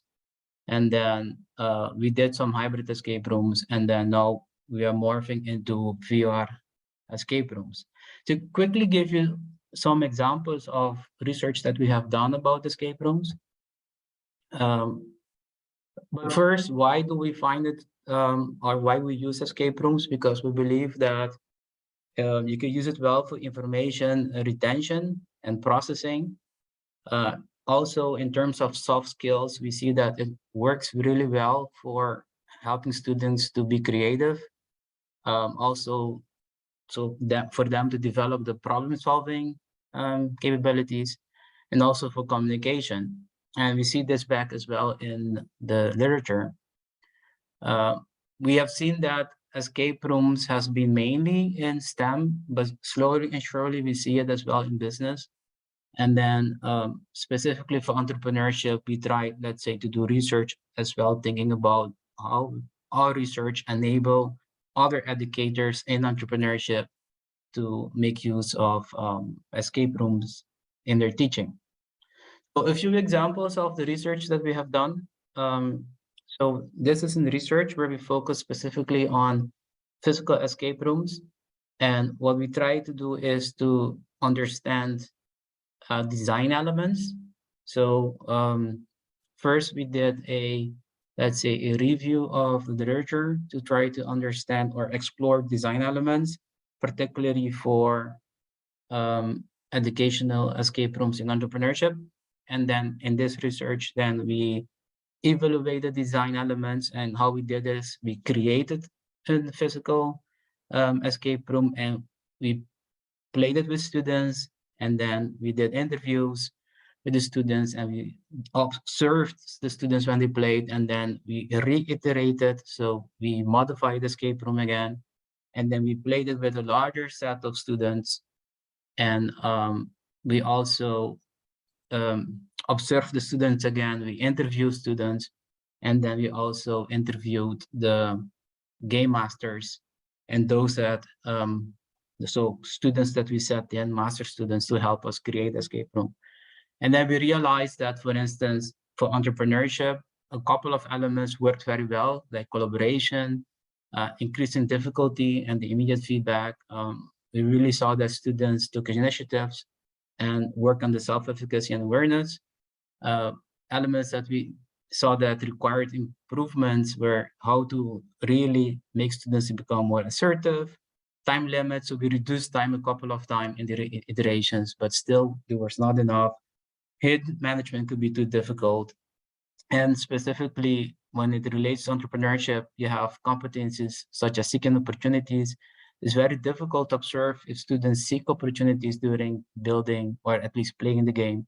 And then the game rule or experiences that students, due to emotions, they tend to break the puzzles. I have a few examples. So we have different puzzles we use. We try to repurpose materials as well, use Legos and use, wine bottles and things like that. So then we morph into digital escape rooms. So we did a literature review of digital escape rooms and try to understand what are very important elements. And then we see that debriefing is very important. I think it was also mentioned in one of the, I think it was either in the keynote or one of the research-based abstracts presentations that I attended. Again, also digital was mostly used in STEM. So digital tools were used to search for information. So to explore more information, like in your case, we prompted in the escape room that you played in the, let's say, in during the launch, to go to different websites to look at more information. And also it's used a lot to focus to develop on cognitive, social, and affective skills. And the team seems to be very important. So it's not about individuals playing the game, but it's also a team.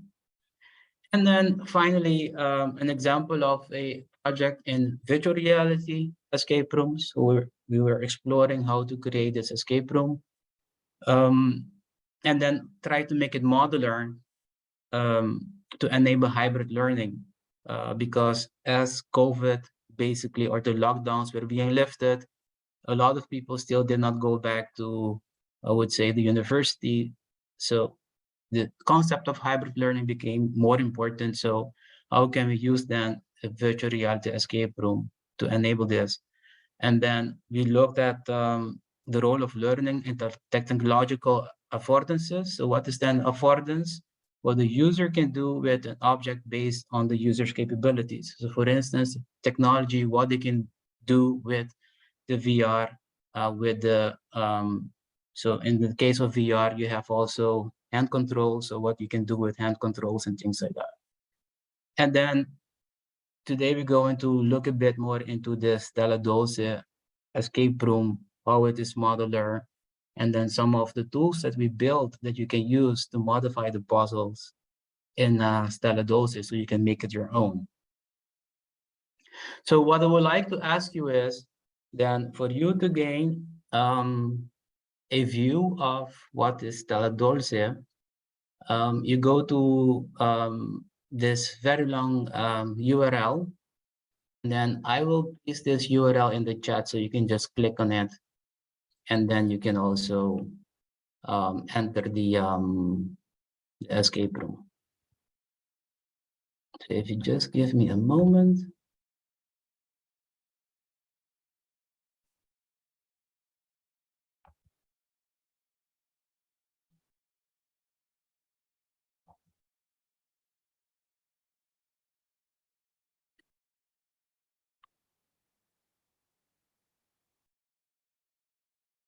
So I just placed the URL in the chat.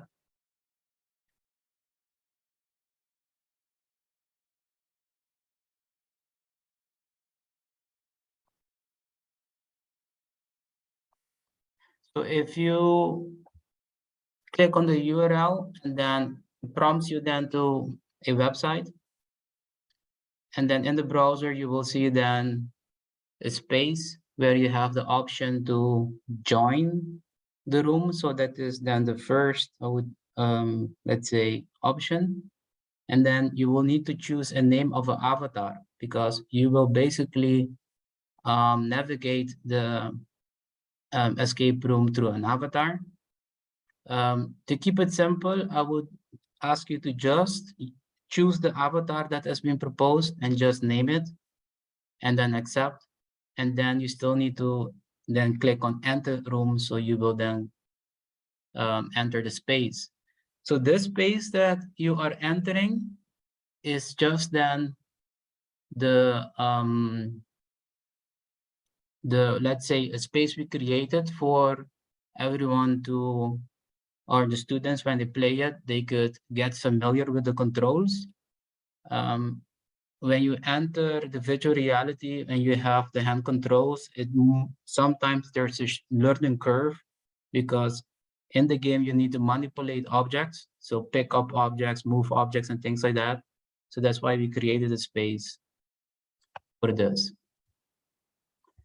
And then hopefully you're having no problem. So if you have any challenges entering the room, please let me know in the chat, or you could also unmute your mic and let me know.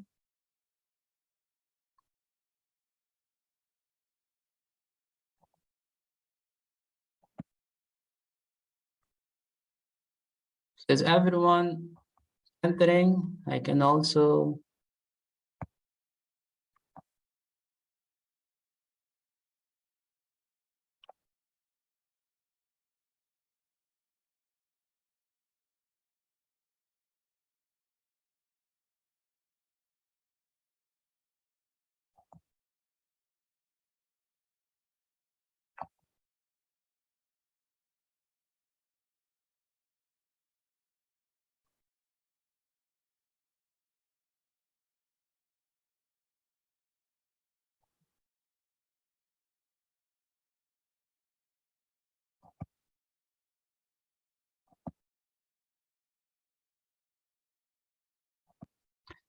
So let's take approximately, I would say, 10 more minutes that you can navigate.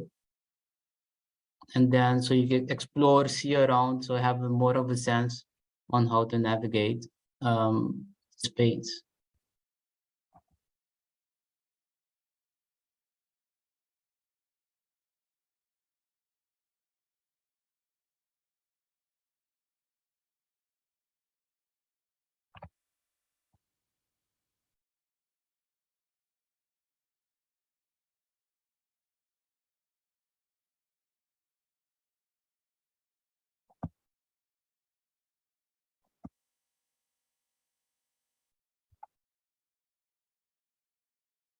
So I see some of you. I am also in the space. My name is Richard. You will see it on top of my hat. So if you turn on your microphones, and if you have enabled microphones, when you are closer to someone, you will also hear the person speak to you. And then it is even possible to, let's say, put a video on top of people's heads. So when they're very close to each other, they could do also video conferencing. So not only audio, but also images or video.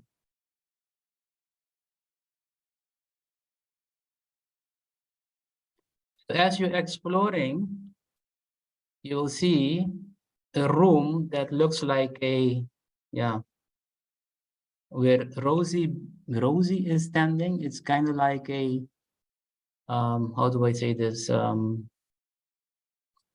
zone where students actually, after they have explored the room, read the different instructions, how to make use of it, of the controls and the devices and things like that, and read a bit more about, let's say, virtual reality and hubs.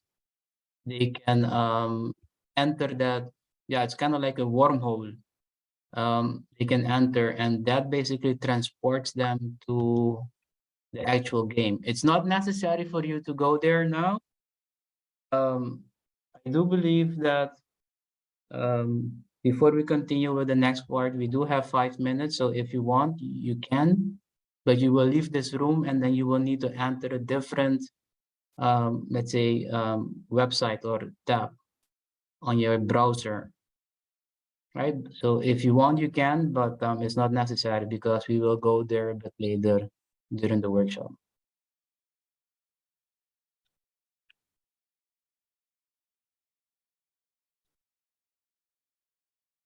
So before I continue, are there any questions? Do you need a couple of more minutes to navigate the room to get a sense of the controls?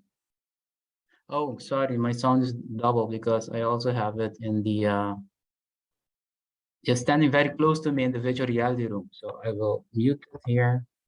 Yeah, now it's not double anymore.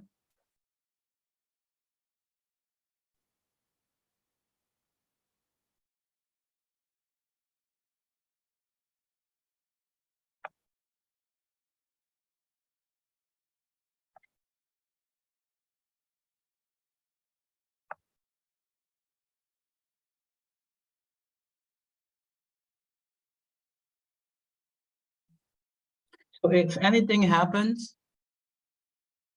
if anything happens and you click something that basically you disappeared or you were swallowed by the ground, now you are below the floor and you do not know how to get back up, you can always refresh the browser and then re-enter the room. So that's not a problem.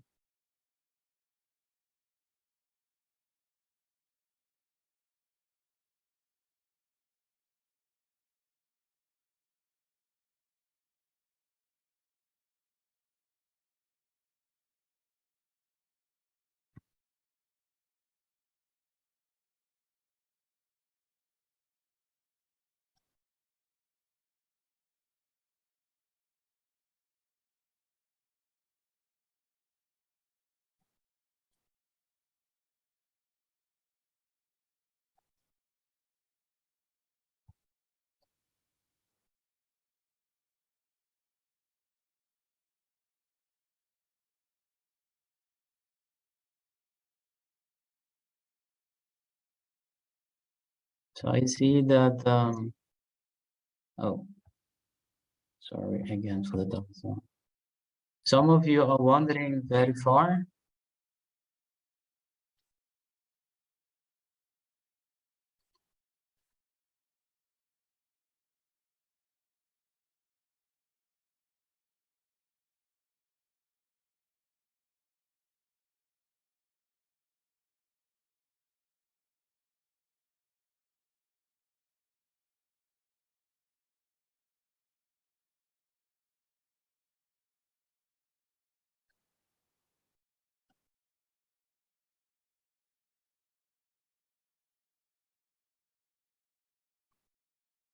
So I hope that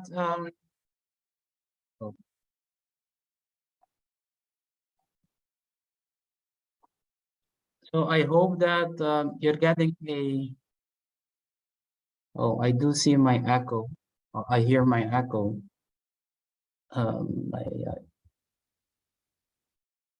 So hopefully this is better. Oh, no. So let's take one more minute in this room, and then we'll go back to the PowerPoint presentation so you can continue with the workshop.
I lost you for a moment.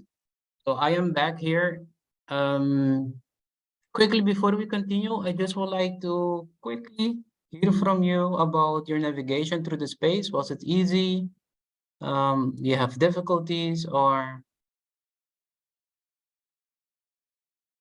you could just go ahead, unmute your mic, and then tell us a bit more about navigating through the VR space. So I see Sonia, were you able to navigate it, or you found it a bit difficult to navigate and do the instructions in the VR room?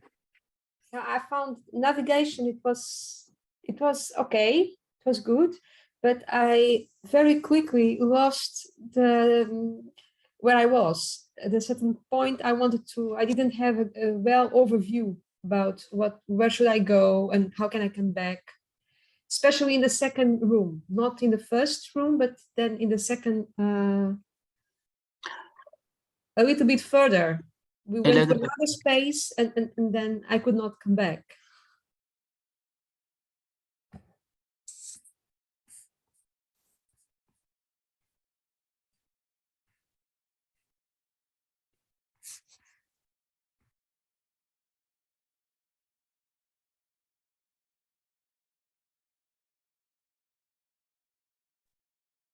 I think we lost Richard again for a second. Maybe in the meantime, while he's trying to get on, we can share some more feedback and actually write it in the chat as well, just to document it.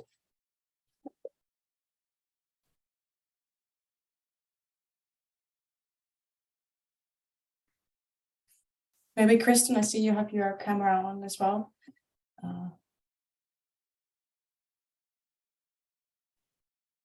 Yeah, I'm just joining you. I got here a little bit late, but excited to see what other people have to share. My apologies. I have some connection problems. But I am back. Yes. What were you stating or asking, Kristen? Oh, nothing. I didn't have anything to reflect on because I just joined. So, but I'm happy to hear what everybody else has, and they're gonna share stuff in the chat. So we'll have a log of that, and that'll be useful. I have a question. We have a flying mode. What is it for? Yeah, so that's a very good question. So basically in hubs, you can actually just fly as well. So you could hover instead of walking, because if you walk, you could bump into objects that will stop you from moving, and then you can actually fly like a bird. And then I saw another participant flying away. Is it because he reloaded, or can you actually go to other floors? There's no other floor in this in the room that you were. Maybe it has to do with let's say controlling the device. I know he really flied to the sky and disappeared. Yes, that might be possible. Okay. Yes. Easy intuitive experience, a little bit of lag. Don't know if it's a laptop. Yeah, so let me just address Julia's comment and then we will continue. But one of the things is with web VR, it is really heavily dependent on your internet, and then how many browsers you have open and how many tabs you have open in the browsers. So usually it means that the more you have open, the more RAM is being used of your laptop. So you could experience lag.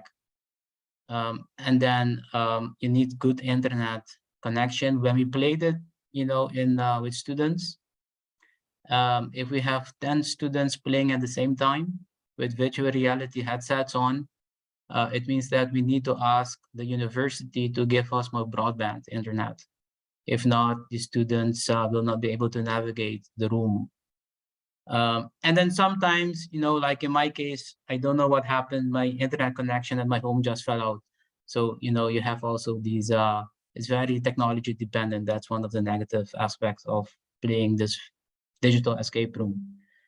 Okay, so so the reason that I showed you the, or at least permit you to enter the virtual reality Sala Dulce is just for you to have the first, let's say, experience with virtual reality in the web. And then some of you were able to enter the wormhole to enter the main game. And the Stella Dulce, basically, what is it about? So it's a, the genre is murder. And the narrative basically of the game is that you as a player, you have a aunt named Stella Dulce, which passed away. And then you are taking over the bakery from your aunt. But there's a secret recipe of the bakery that the aunt put away. And the mafia is basically trying to also get to that secret recipe so they can steal it. And then if they do steal it, they will then basically create this, what we call then, yeah, a very good competition. And then you need to protect your bakery by finding that secret recipe. So you will be then solving different puzzles, and each puzzle will give you clues that you need then to be able to solve a final puzzle. So basically we have 3 different rooms. So we have the introduction lounge, the main room, and the final room. And then so basically you have the final room is a store space in the bakery. The introduction is where you land, which is the courtyard, and then you have another room, which is then the bedroom of you. And then each of these puzzles will be redistributed over the entire space. So you need to walk around, click around to be able to get clues and puzzles. And then all the puzzles, the content is related to financial aspects of businesses. Because the idea is when we created this, it was for students to apply the skills they get in financial economics. So questions about what is debit, credit, what are the different ledgers, what are the different accounts you put in ledgers and things like that, and then how to calculate break-even point, etc. So that's basically the how you call it, the genre and how we created the game. So the narrative and the gameplay. So what we're going to do now is then to look at an admin panel that we created to enable modifying the game. So I will just quickly show you the admin panel.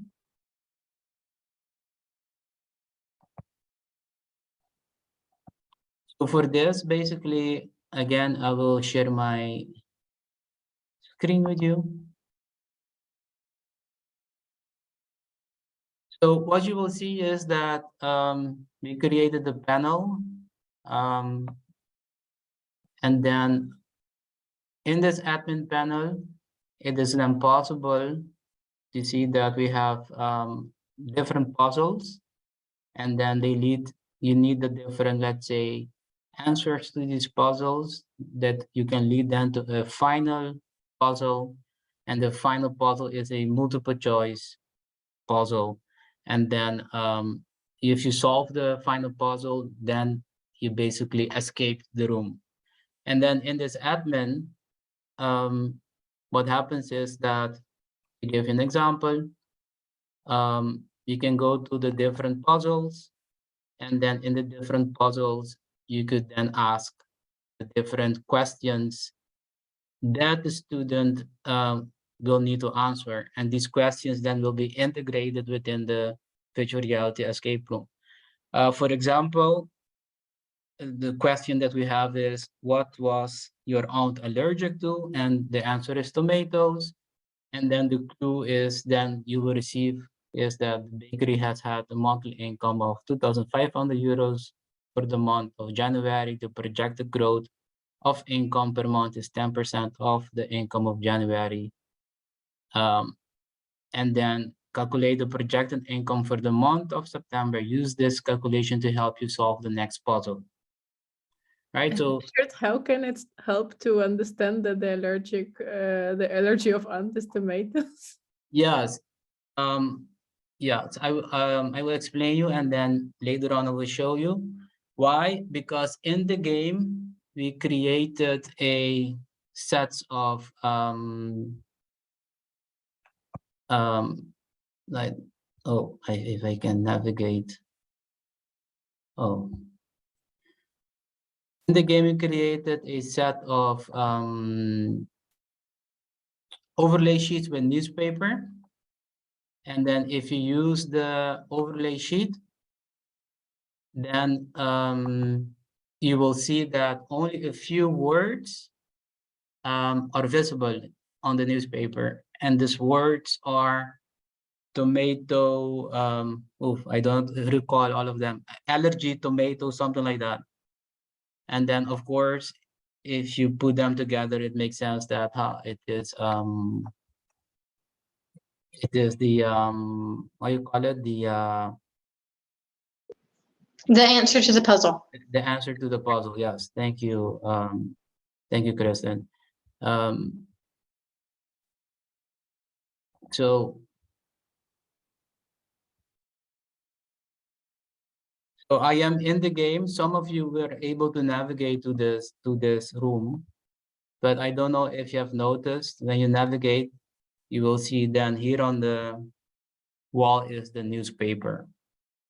And then probably you haven't seen the overlay sheets, but there are some overlay sheets that when you put it on these new papers, then you will see then a few words from the newspaper will appear, which is then the allergic, tomato, etc.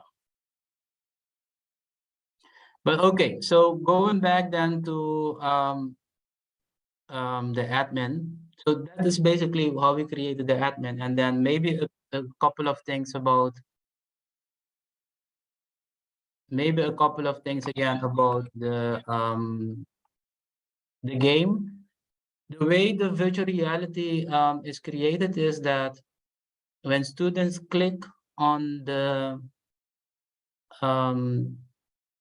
question, it prompts them to a website, and then on that website they have to put the how you call it, the answer.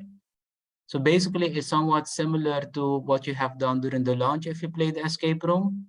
In your case, you have been prompted to Google Forms, and then in the Google Forms, you will place the answer. In our case, we created a different website, which is hosted on our servers.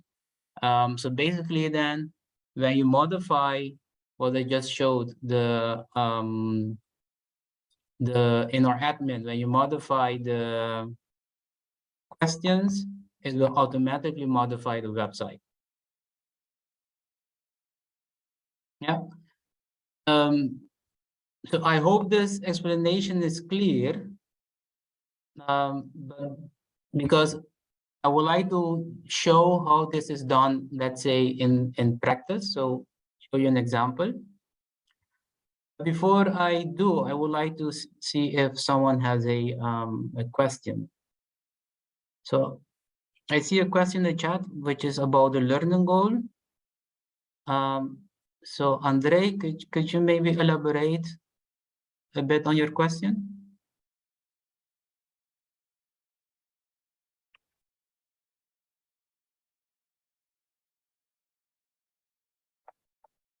Maybe you just, Andre, if you're still here. Sorry, Yes. it's not Andre, it's me, it's Zina. Oh, Zina, sorry. Yes. Can you repeat Can it you, because I lost for a second? can you elaborate on your question? So you asked, what is the learning goal? Exactly, learning goal of what are you referring to? Of the game itself. Like, what's the initial learning goal?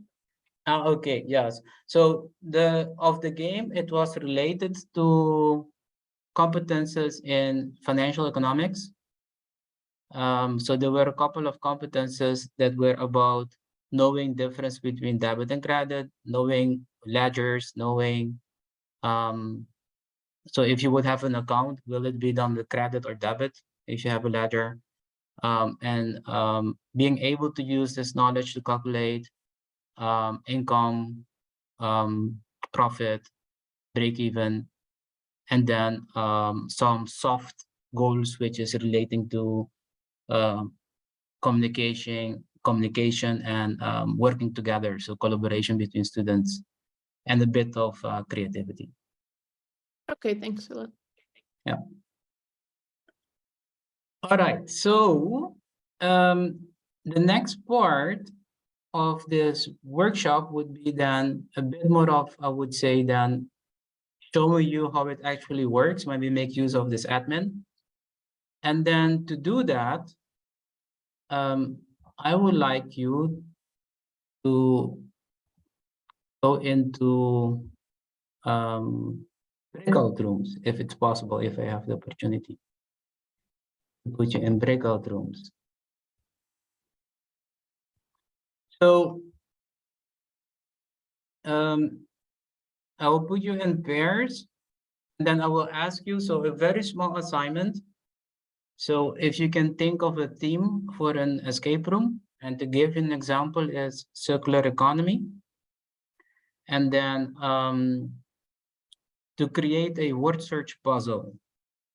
So for instance, my question for my puzzle is, how many words are related to circular economy? And then the answer is 3 words. And then these words are reuse, reduce, and recycle. In other words, within the word search, students need to find reuse, reduce, and recycle. And then you can create this word search with Flippity. And then once you have created it, I would ask you if you could download the word search. So you will see there is a icon that looks like a printer. if you click on it, you will download it. And then if you can email me the download, it downloads in a PDF.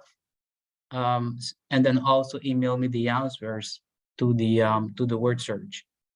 And then my email is escaperoom@hva.nl. So Kristen, can you put the different links in the chat for me? So yeah, I have the link to flippity.net word search in the chat. Okay, thank you very much. So if you click on that flippity.net word search, it will take you then to the website where you can create the word search.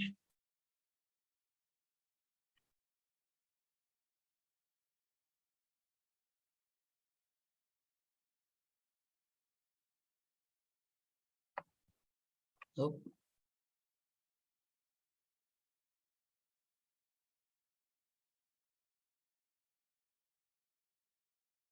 Are there any questions about this activity? No?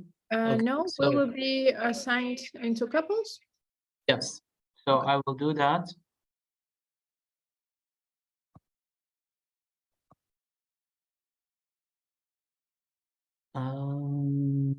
Oh.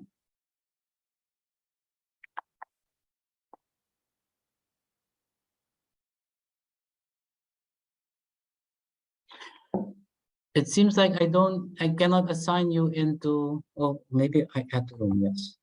Add room, assign. So I put Asta and Elizabeth in one room.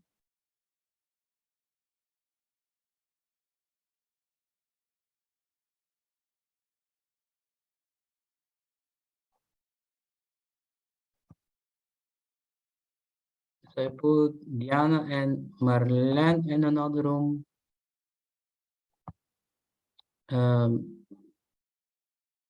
Sonia and Zina in another room.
So those of that are left in this room, who of you would like to join a room, a breakout room that I created? Because I see not everyone is, active in the workshop. Some are just, signed in but not active.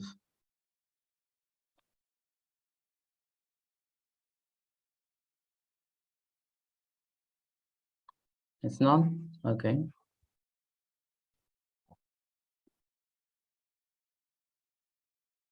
Shall I move Paula to room 7 so no one is alone in the breakout rooms? Great. Yes, but I don't see if she is active or not. That's one of the I think as long as they go to the breakout rooms, they should be active because you have to click on something to join. Yes, but for instance, I moved Alma to room 7, but she did not join. Yeah. So I don't know if probably she's not active. That's why. Yes, but you can see if they're green, then at least they've joined. So I see Marlena in room 9 is alone. Yes. So let's just add her to a couple somewhere. I'll add her to room 11.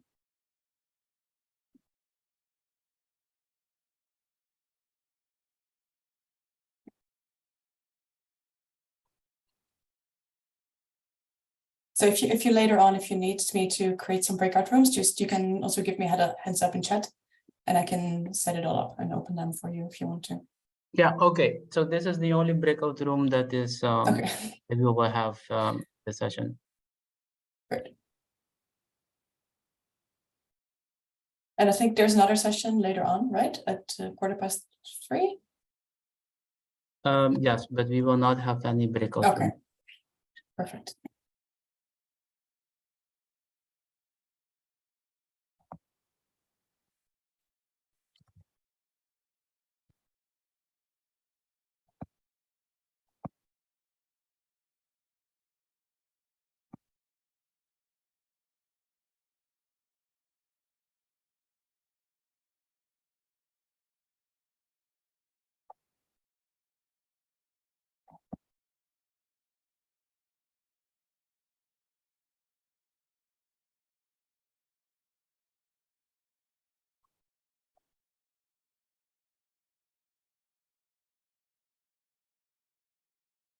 I will quickly go to a few big breakout rooms.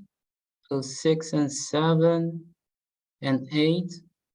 Kristen, if you can go to 9, I think 10 there is no one, and 11 to see if you have any questions. Richard, I don't have a breakout room authority here. Oh, okay. So you cannot move.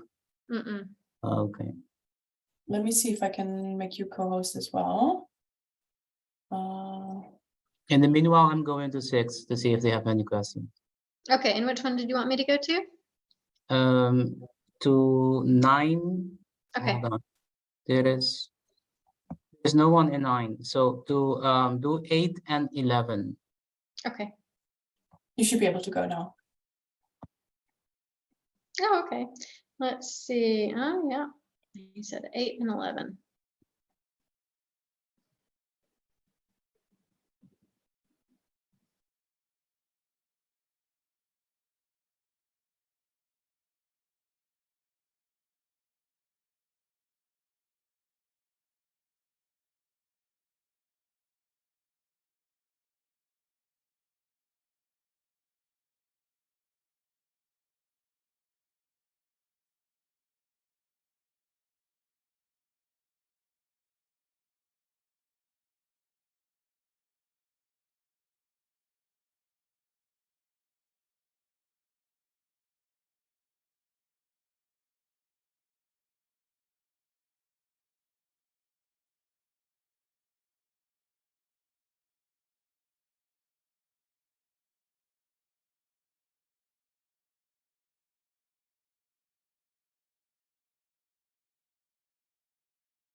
Hi, welcome. We just have a few people doing some work in the breakout rooms, and I think they'll be back in a couple of minutes. So if you want, you can drop me a message and I'll add you to one of the breakout rooms. And otherwise you can just hang in here until they get back.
Hello.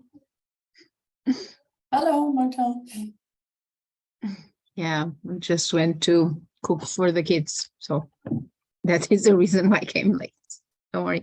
I think you have people in rooms that are alone. Do you know? There's people in breakout rooms. Richard, you're muted. There should be at least 2 people in every room, as far as I can see. Okay, because Marlene was saying that she was alone.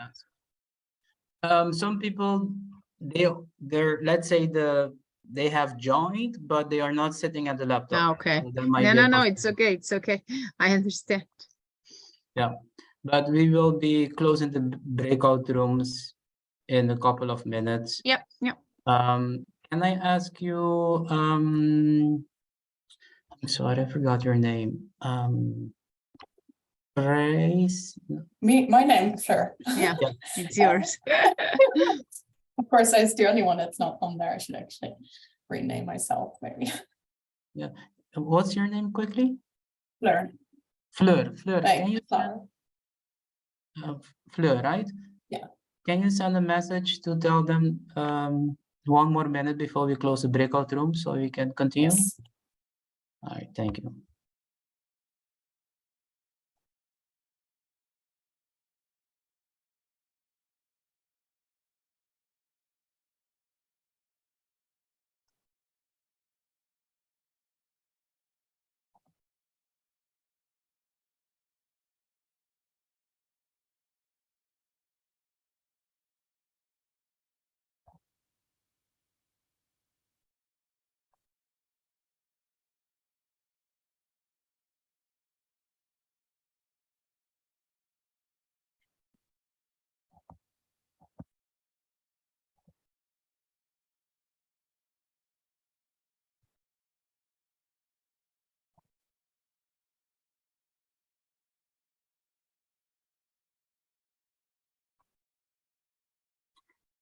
And I think it's 30 seconds, almost a minute. I think we can close it. And then also I will quickly tell them, please email me if they haven't.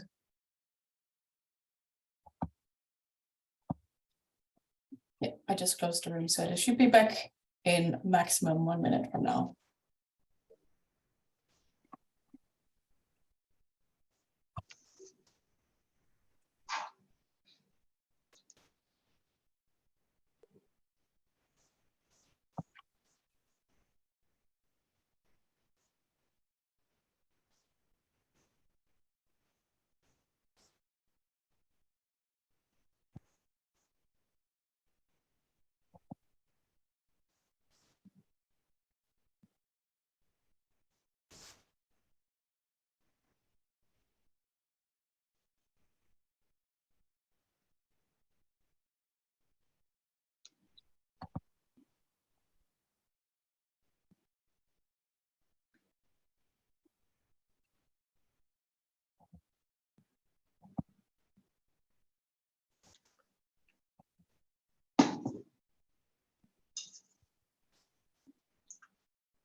So I did receive some of the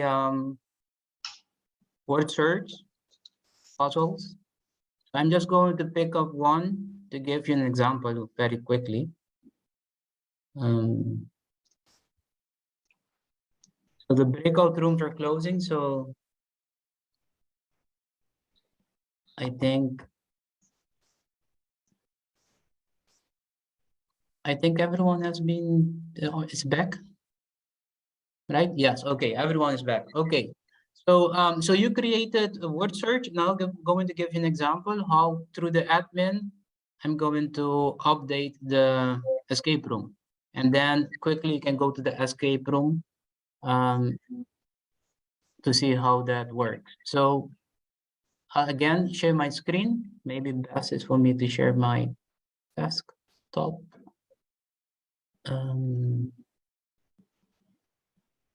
Yes. Okay. So what I've done is I took a word puzzle that I received. I put it in a publisher so I can save it as an image. You can also go to different websites, and then you could, if you have it in a PDF, convert it to an image, a JPEG, for instance, so or PNG. That's important. So this puzzle is about alcoholism. So if I go then to the admin, and then I'm just going to here, there's a question that relates to the word search. How many words are related to the variable cost in the word search? I'm going to change it. How many words are related to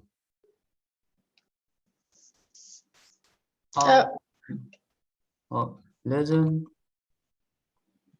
in the word search? The right answer is 3. And then I need to save it. So basically now this started to modify the escape room. Now if I go to hubs, to the main room,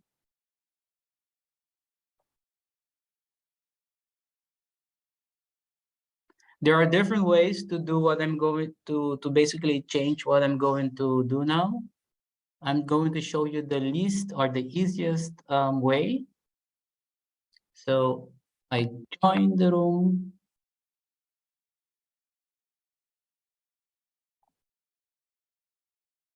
Yeah. Mute. And then basically you have to think that I am the teacher that is setting up the, how you call it, the virtual reality. I'm preparing it for students. So basically on the wall, you see that there is a word search. I can either choose to go into the back end of Hubs to change this, or what I can do is I can click on place and then can click on upload, and then I will go to where I save the, where was it? Oh. Yes.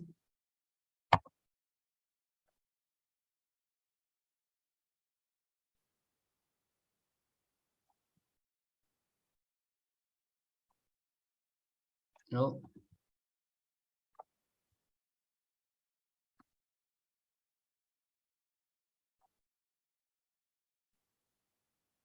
Did not upload.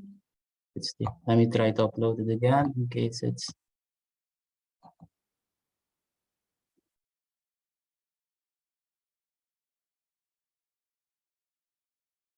Oh, here it is.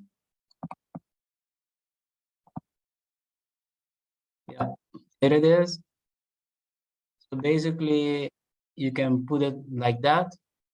Now, just because in terms of time, it's not nicely put against the wall to replace the other one. But here you can see how I introduced the let's say the different word search within the VR reality game. And then you will notice that what students need to do to go to the, let's say, answer the question about the word search is to click here. And then when I click it,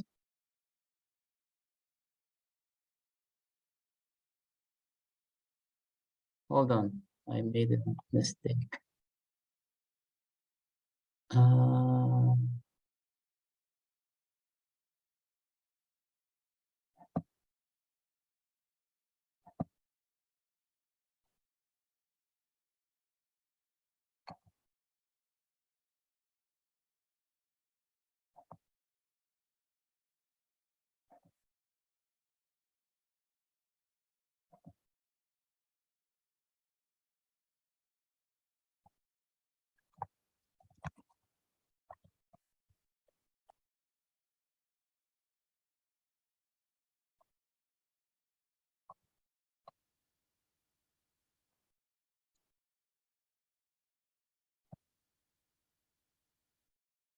So,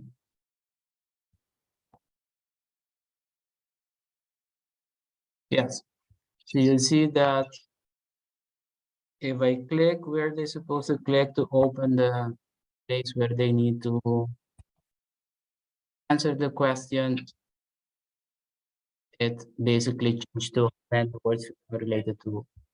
And then if they put 5, did I put 5? Oh, sorry, 3.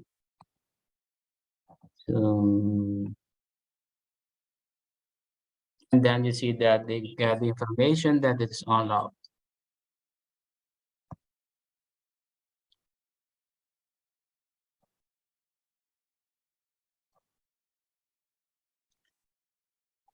Yes, so basically, let me go out.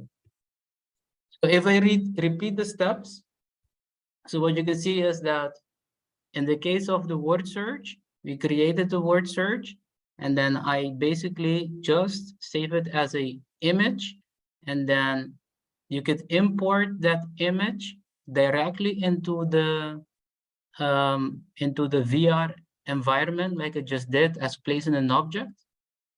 And then when you go to the admin, you could change the question relating to the image and how the puzzle works in the admin. And then so when students play it, they will see the changes. Due to the lack of time, I will not ask you to try it, but later on, if you want to, you have the how you call it, the we also put it in the chat, links to the main room demo, so you can go and then you could try it if you want, to see how it has been changed. And this is just for reference to see how it has been updated. Are there any questions before I continue with the last 2 slides? Yeah, so the Yeah. main idea for the students is, so we are trying to create like an interesting topic for them, which is like the bakery line. And to get information about this bakery line, they are solving something about their debit and credit in order to unlock the clues. Did I get it correct? Yes, so basically, indeed, the narrative will not change. It will remain the same, but the puzzles, you can change them. Okay. And did you already test it on the students? The game itself, you mean? Yeah. Yeah, so basically we created this VR by testing it with students and co-creating it with students. So we had a honors course where students were allowed to participate in the creation of the VR. And also we had a interns at a different department that actually created the narrative of the game and the how you call it, the puzzle paths and things like that of the game. So it's mostly created by students. What we created is the scenes, so the 3D the 3D scenes, the 3D world. That is what we have created, but the rest is mostly created by students. I'm also curious if it has been tested on students who actually struggle to understand the economics and like debit credit questions. Does it make it easier for them? Does it motivate them to learn it? So in the creation, I did not lead let's say the first iteration of creation of the game itself. But the students that created it did test it with teachers and students. They did not make a comparison between other way of, let's say, understanding the topics, and then if this game facilitates understanding the topic. They tested mostly the flows of the puzzles, if it was clear, if it made sense, the puzzle path, if it was engaging. So more of, let's say, the experience of playing it, and then if students actually learned, and that was the case. but they did not do a comparison. So they did not compare it to see if it's better or worse than other, let's say, learning activities. Thank you for the reply. Yeah, no worries. Okay, so there is a final, let's say, slide that would like to share. And due to time, I ask you, do not worry to go to, let's say, the MOOC lab. But I do want to ask you some maybe reflections, and especially reflections about, do you intend to use Teledose? And why do I say that? Because if you are interested in learning a bit more, now we went a bit, let's say, very quickly through the process. But if you are interested in learning more, you can email us at escaperoom@havea.nl. And then we have videos that we created about the entire process where we explain how to make use of it, but also explain the game itself and the puzzle pads, etc. That we can share with you. And also we have an onboarding session where we explain you, teach you, walk with you hand in hand to the process, so you could use it in your own, let's say, teaching if you want to. But so will this resource be publicly available? yes. It will. We already have it on our website. Kristen, can you quickly put the website on in the chat? We already have some documentation on the website. And but if you are interested, you can contact us, and then we can walk through. As I mentioned, hand in hand to the process. But then the question that I have to everyone is, what do you think about then this? Let's call it possibility, the possibility for you then to take an existing VR escape room and then modifying the puzzles and then use it with your students.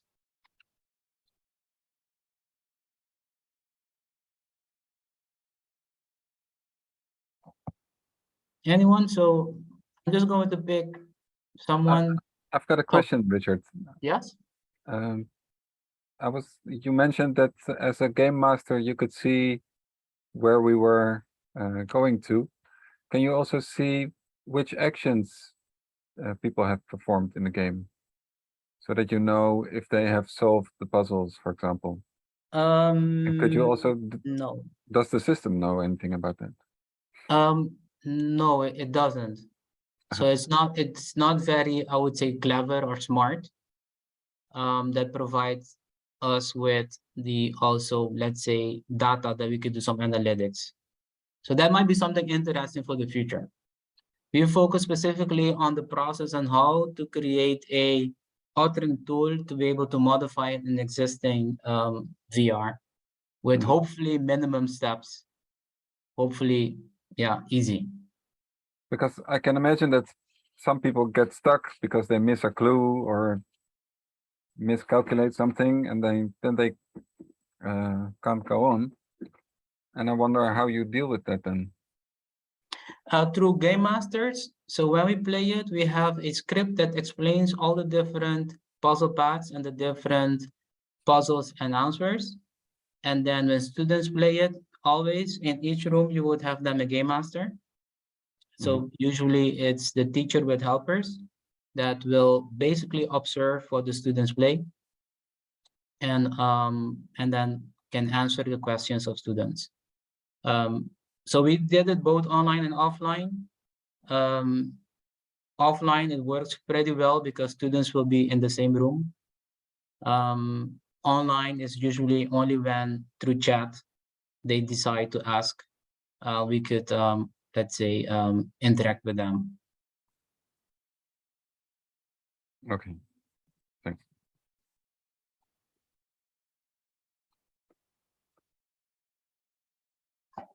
Are there any other questions?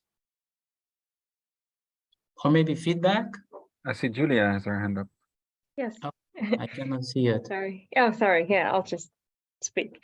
On the one hand, I really like that it's modifiable, that it's easy to modify. You showed us that.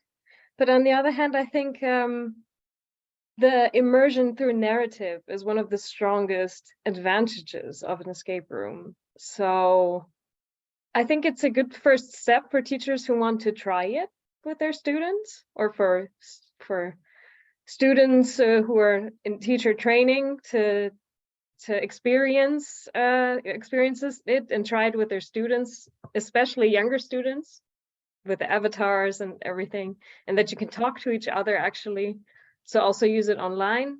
But yeah, for me, I need the narrative to make the escape room feel like a room where I have to escape. I think it's a very, very valid point. If you are going to allow teachers to, let's say, change the narrative, that might as well have influence on the different puzzles, how many you will have, but also the puzzle path. So the gameplay would change, and we haven't found an easy way yet to enable that. So that might be a next step as well in the research, to see how it's possible to allow teachers to, let's say, change more without having to, for instance, to create or introduce new objects, like in the virtual reality space, or a very easy way to introduce objects. Like for instance, now I will also have the information in the slides. It is possible to, via the website, to change 2D images to 3D images without any coding knowledge. So you just upload it and the system automatically makes a 3D image, and then you could introduce it into the game. So maybe that makes it a bit easier to allow also changing of narratives.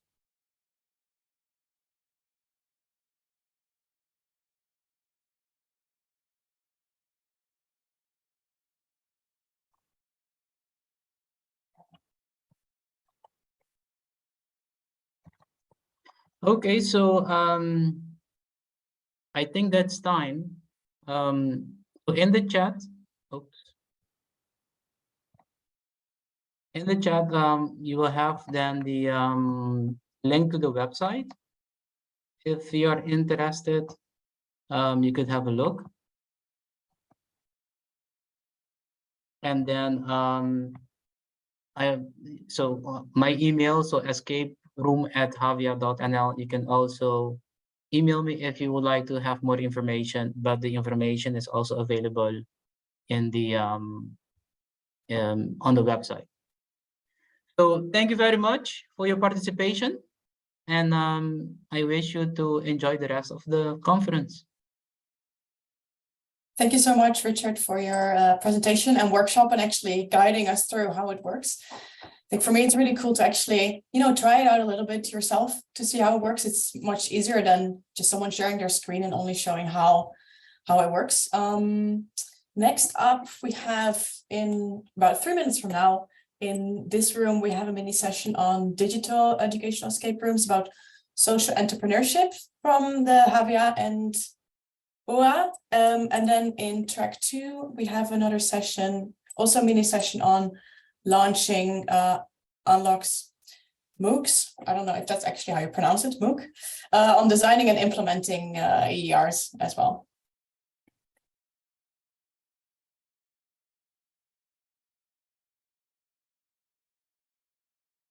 So let's wait a few minutes for people to join from the other session as well. And then we can start on time.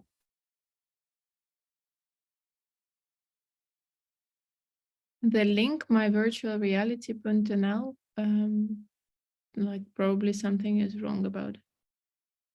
Can you please check?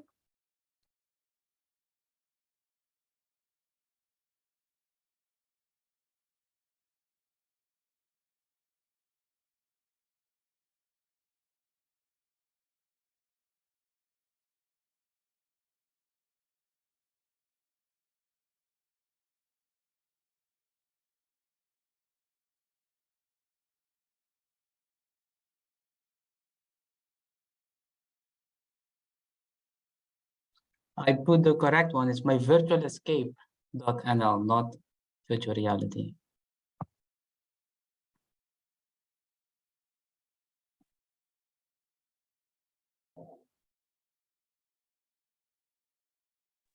Thank you, Richard.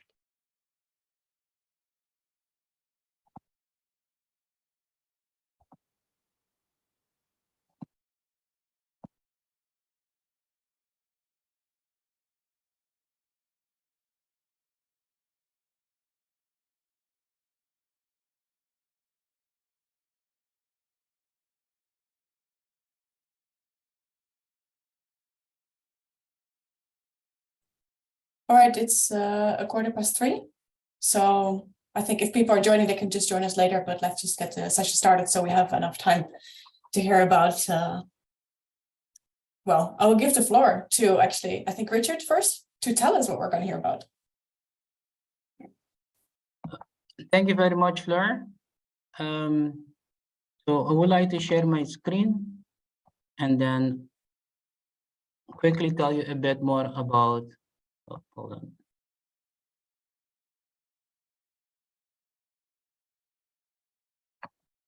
Just give me a minute. I need to pull up the slides, and then I'll share my presentation.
If you just give me a minute, the presentation is opening. Ah, okay, it's open.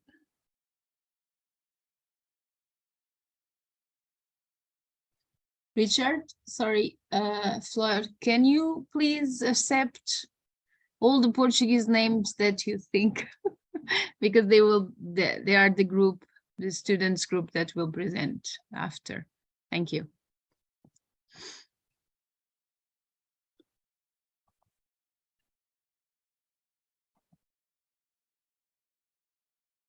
Can you see my screen?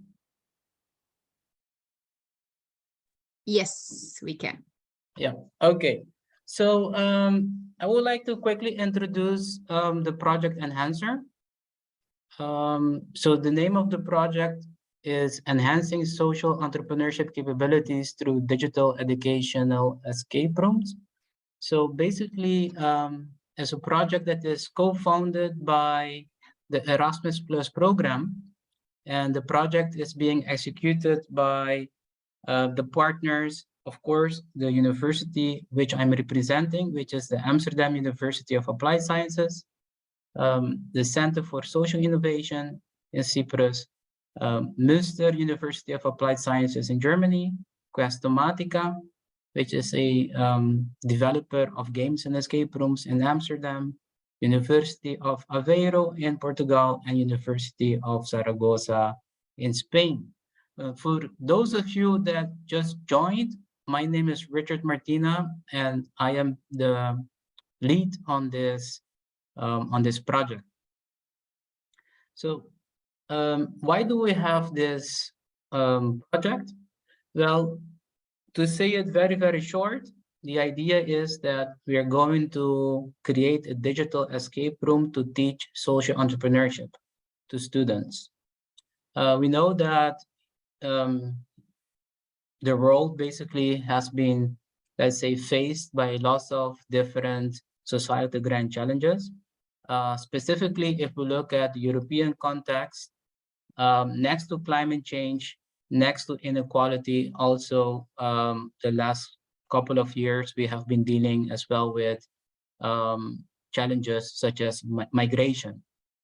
And then also when we think about preparing students for the future, future jobs, we know that most probably students, they will indirectly or directly work on jobs which will address society grand challenges. So basically then it's very important to prepare students with skills. In this case, we focus on skills for social entrepreneurship, as we believe that entrepreneurship is a very good vehicle to try to solve or at least mitigate some of, let's say, of the effects of these society grand challenges.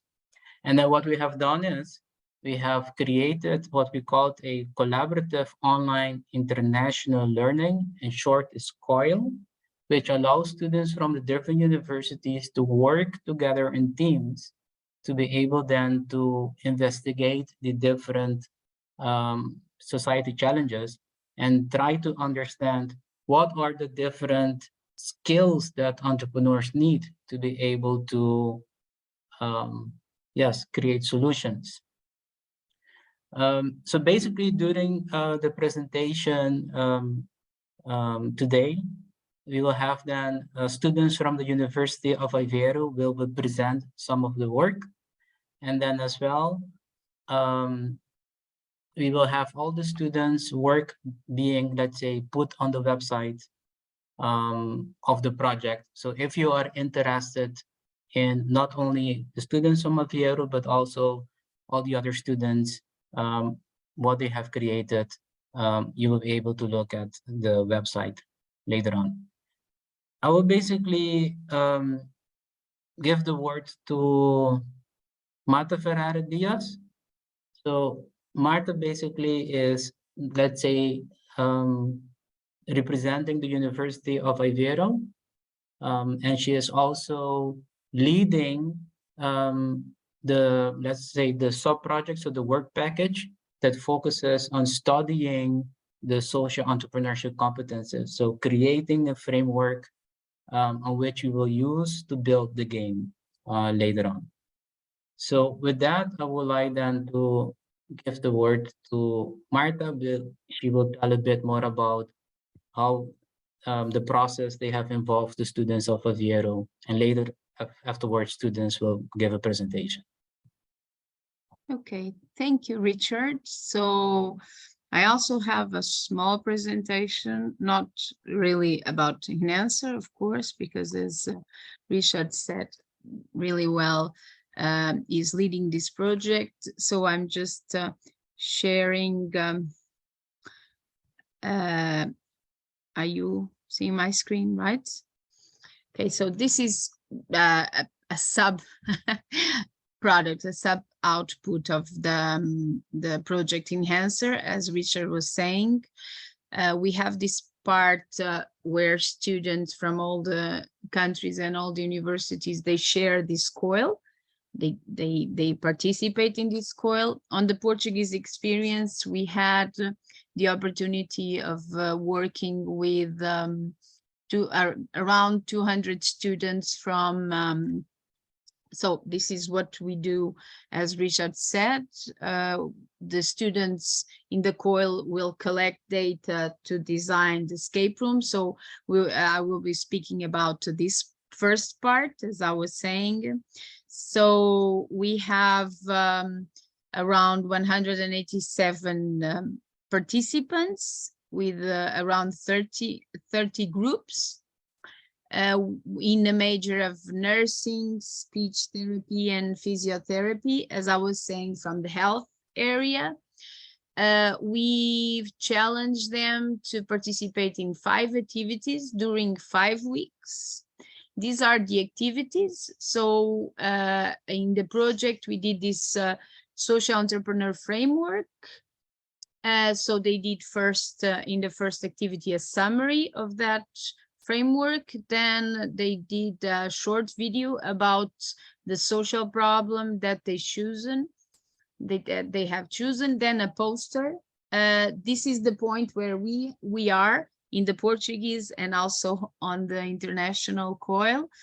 They were challenged to choose a social entrepreneur and to interview this social entrepreneur about the process on the social entrepreneurship and also on the competences, like Richard was saying. And at the end, they have this reflection and an innovative proposal as a solution for the problem that they are focused on. Of course, all of them, as you can imagine, they were concerned about health problems because that is their background. These two pictures that you have here is a representation of the platform that we use to speak with them, to communicate with them, for them to upload all the tasks that we ask. Is the paddled. I don't know if you know this platform or if you use them. It's working really, really well. We are 7 professors giving tutorials to them and helping them. So this is what they have been doing in the past 4 weeks. This is an example of a poster, and is in Portuguese, of course. So it's about mental health. Many of them spoke about that, as you know, is a societal challenge that came from the COVID context. And now I think I can pass to the group that will be presenting. I will stop sharing and I call them the stars. So hopefully they feel like that because they are doing a really great job. They are students from the first year of these courses. So for them was a challenge because it's the first time that they are doing this. So the floor is yours. You can share your screen and start. Right, Richard? They can, right? Yeah.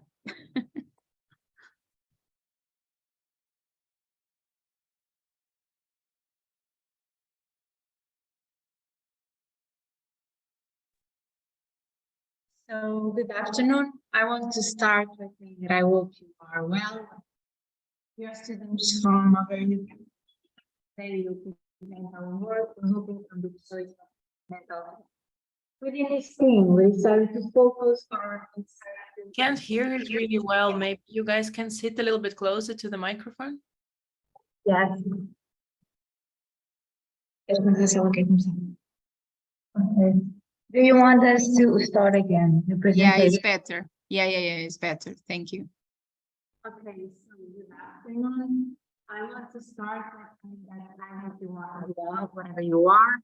We are students from Harvard University, and today we will present our work resulting from the Within this team, we decided to focus on anxiety in competitive sports. So, first of all, what is anxiety? In a simple way, with negative perception, a normal reaction on everyday stress. Dear girls, I don't know if you have any maybe additional microphone or something, but because some pieces of your presentation, we just cannot hear it. Okay, we'll try another computer maybe. Yeah. Well, now we actually hear it really well. So maybe the person who sits in the center. Yeah, I think you should change the place. Yeah. Sorry. Okay. I will start. Good. Slides. Okay. I will start again the slides. So first of all, what is anxiety? In a simple way, anxiety is a mental process associated with negative perceptions, a normal reaction to danger or everyday stress. It manifests itself through, for example, feelings of tension, worry, insecurity, perception of failure, concentration problems. These feelings can also cause various physical symptoms, such as tremors, increased blood pressure, and many others. This can become a pathologic condition when it starts to affect the normal performance of everyday tasks. So nowadays, anxiety in competitive sports is a factor that affects the optimal performance of thousands of athletes. This may be due to the fact that coaches squeeze the athletes to the maximum, causing them to reach a state of exhaustion. On the other hand, athletes' results are always being judged and evaluated by thousands of people, which can lead to an enormous state of anxiety. This anxiety can result in a higher risk for injuries and their resolution, a decrease in the athlete's performance, or even the abandonment of sports competition.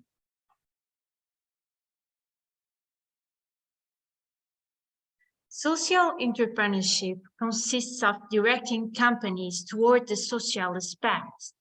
This addresses issues such as sustainability, equity, justice, and solidarity, according to the social and economic needs present in the communities. It is essential for the evolution of societies. Along these lines, it allows us to create possible, effective, and lasting solutions, minimizing the negative impacts on athletes.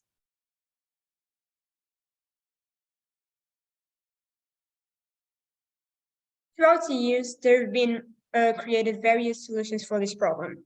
The first one that caused us interest was the COPE program, which stands for Control Emotions, Organize Input, Claim Response, and Executive Skills. This program was developed by Angel in 1990. It consists of the use of different cognitive behavioral techniques to manage and confront stress in an effective way. Furthermore, this teaches the athlete to first confront the stress psychologically and only later behaviorally. The second solution that we considered was modeling, presented by Bandura in 1977. The strategy consists of the shift of the athlete's focus. It helps people focus on the beneficial information for the sports performance. Next, we have a technique introduced by Joseph Ope between these 1970 and 1980. Desensitization systematically involves relaxation training and the visualization of situations or events that cause anxiety in a crescent intensity while remaining in a relaxed state. Lastly, Meishenbaum developed between the years of 1970 and 1990 self-instructive training. This technique consists of observing the mental thought process going on in the athlete's mind at a time of stress and actively inducing positive thoughts that convey safety and comfort. Within the scope of the above, we found the association CASPAE. CASPAE is a private institution of social solidarity with the mission of promoting social responses of personal appreciation and individual well-being in a context of inclusion in society. It includes services such as, for example, the CASPAE Sports Academy, which offers sports for all ages. Currently, CASPAE 10 is the implementing entity of the intervention network of mental health agents. It promotes mental health of young students in order to support the negative effects of COVID-19 pandemic.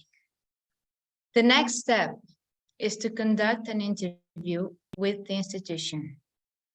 The purpose of the interview is to get to know the social entrepreneur in the field of mental health so that it is possible to discuss possible solutions that help athletes and society with this problem.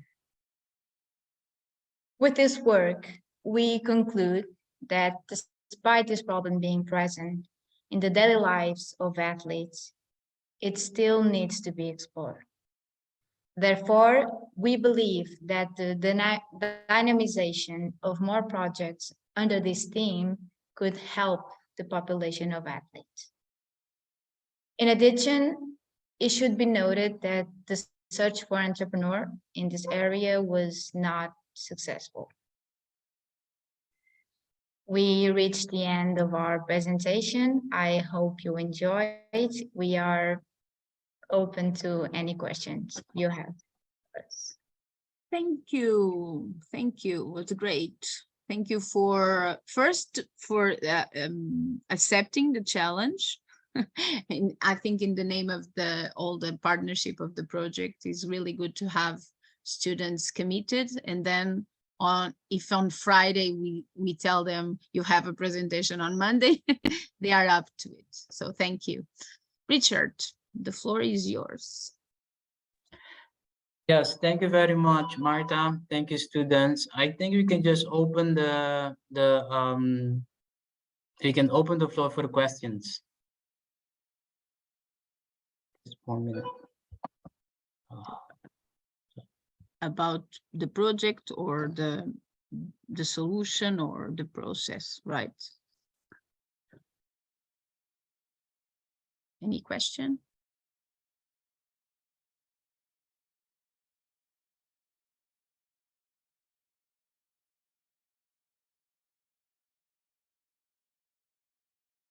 No. You were crystal clear. That is good.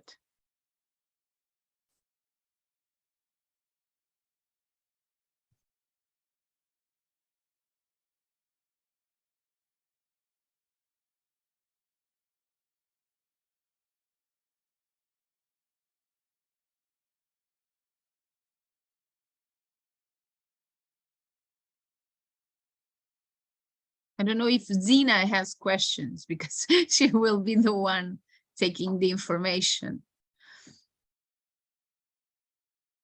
from this. Any advice for the interview with the social entrepreneur, Zina? No. Yeah, I'm kind of lacking a little bit of interesting stuff to ask questions because it was very clear, but it was also, I mean, I'm sorry, I'm a very straightforward person. Like it was very basic information. So I don't have questions on this information, but I'm feeling that also, especially from the perspective of students, there could be more digging to bring interesting stuff to discuss. Because yeah, we're all familiar with anxiety as a term. So yeah, that's why I think there are many questions.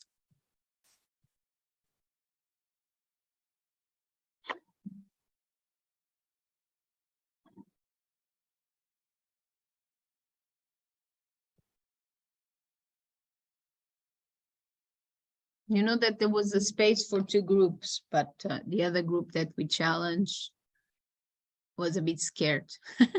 So yeah, because they had to change from Portuguese to English because they are not doing really the COIL, right? Because they don't have, there were so many that we didn't have international students to match them. So they are doing this among Portuguese students. So they had to translate and to change the language that they were doing their work, right? But also the questions maybe should not only be about the topic itself. Yeah.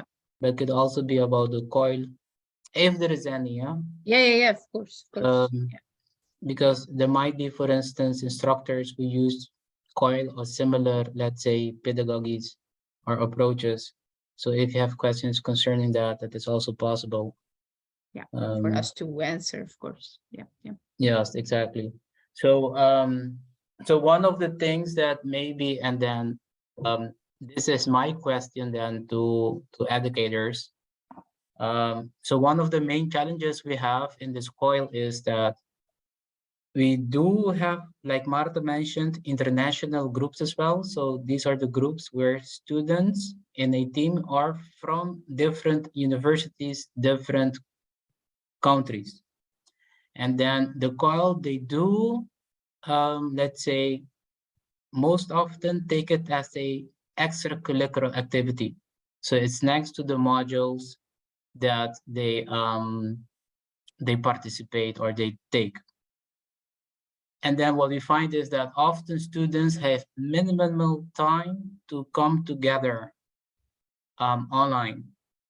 So what are some of the, if you have similar experiences, if you do international groups that need to meet online, if you have similar experiences, and also take into account with Zoom fatigue. So we are leaving lockdown. Now it's more than a couple of months, most countries. So, but still, I see that there is Zoom fatigue online, having to go online, having to meet online. So what are some of, let's say, tips based on experiences that you might have and how to deal with this Zoom fatigue as well in these online international collaborative student groups? Right, so that's basically my question that I have for the remainder of, let's say, the educators in this session. Yeah, also have, for us is really puzzling how can we motivate them to be committed, because we don't have problems in Portugal, as you can see, I mean, concerning Portuguese language, but then when we have international students, then it's at least in our group of the COIL, we are having a lot of troubles in getting them all on board.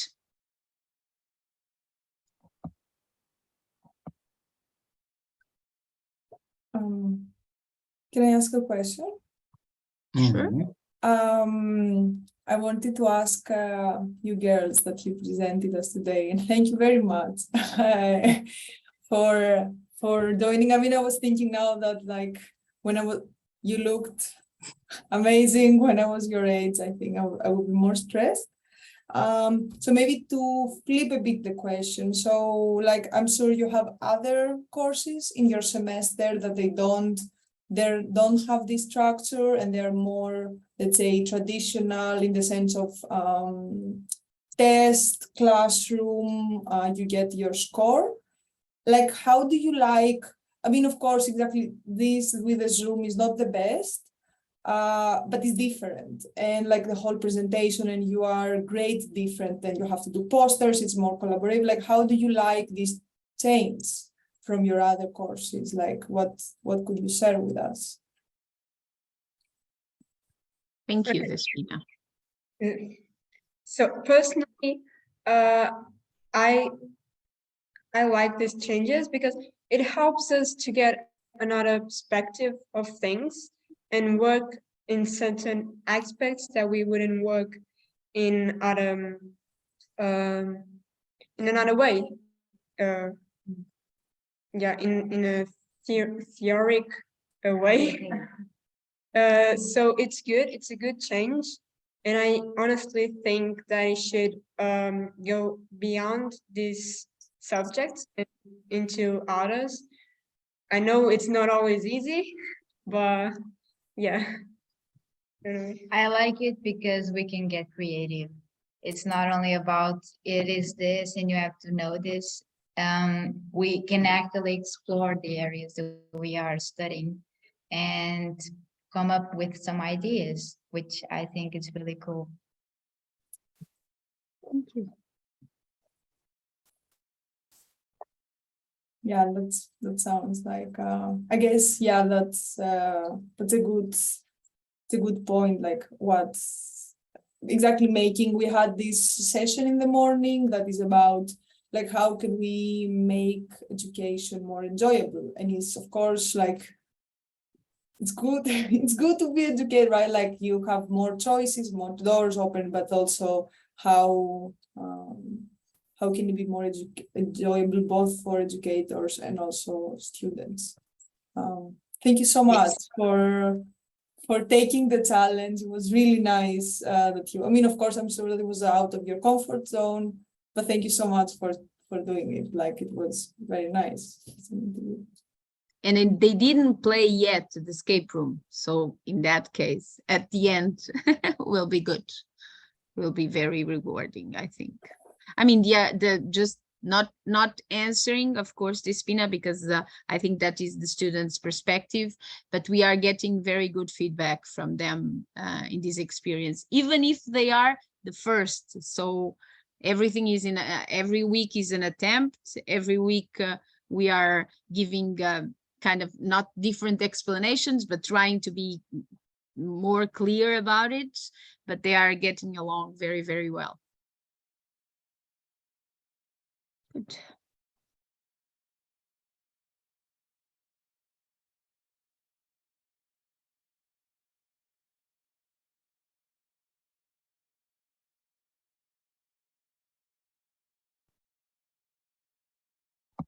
I have another question. I mean, I have so many questions. I don't want to overburden everyone.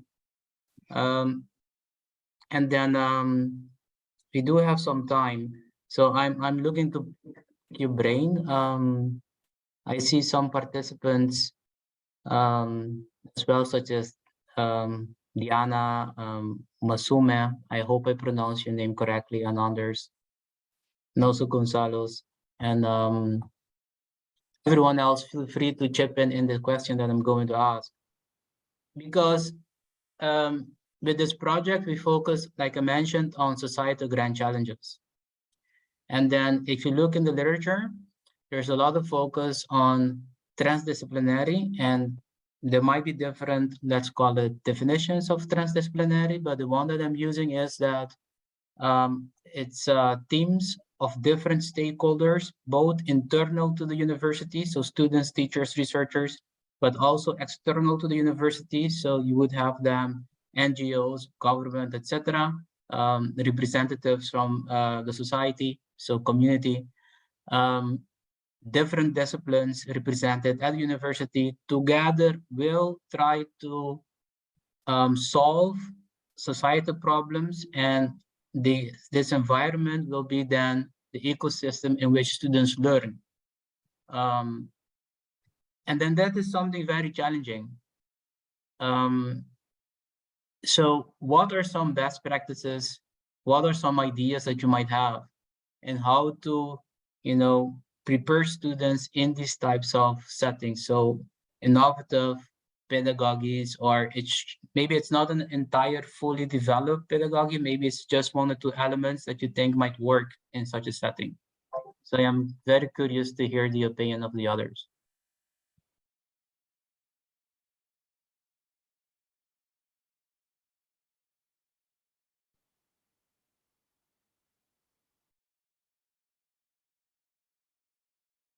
So for instance, Marta, I mean, how would you prepare students in this setting? So to deal with these grand societal challenges?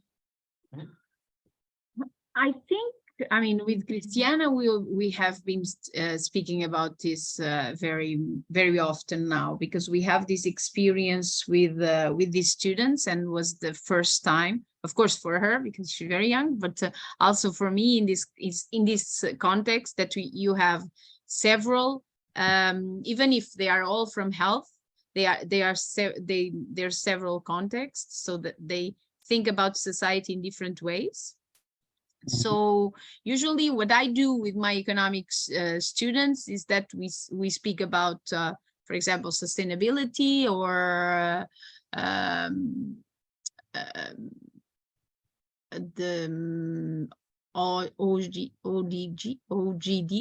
ODGs. My God, I'm always changing the letters. But we speak about these broad subjects in a very broad way, right?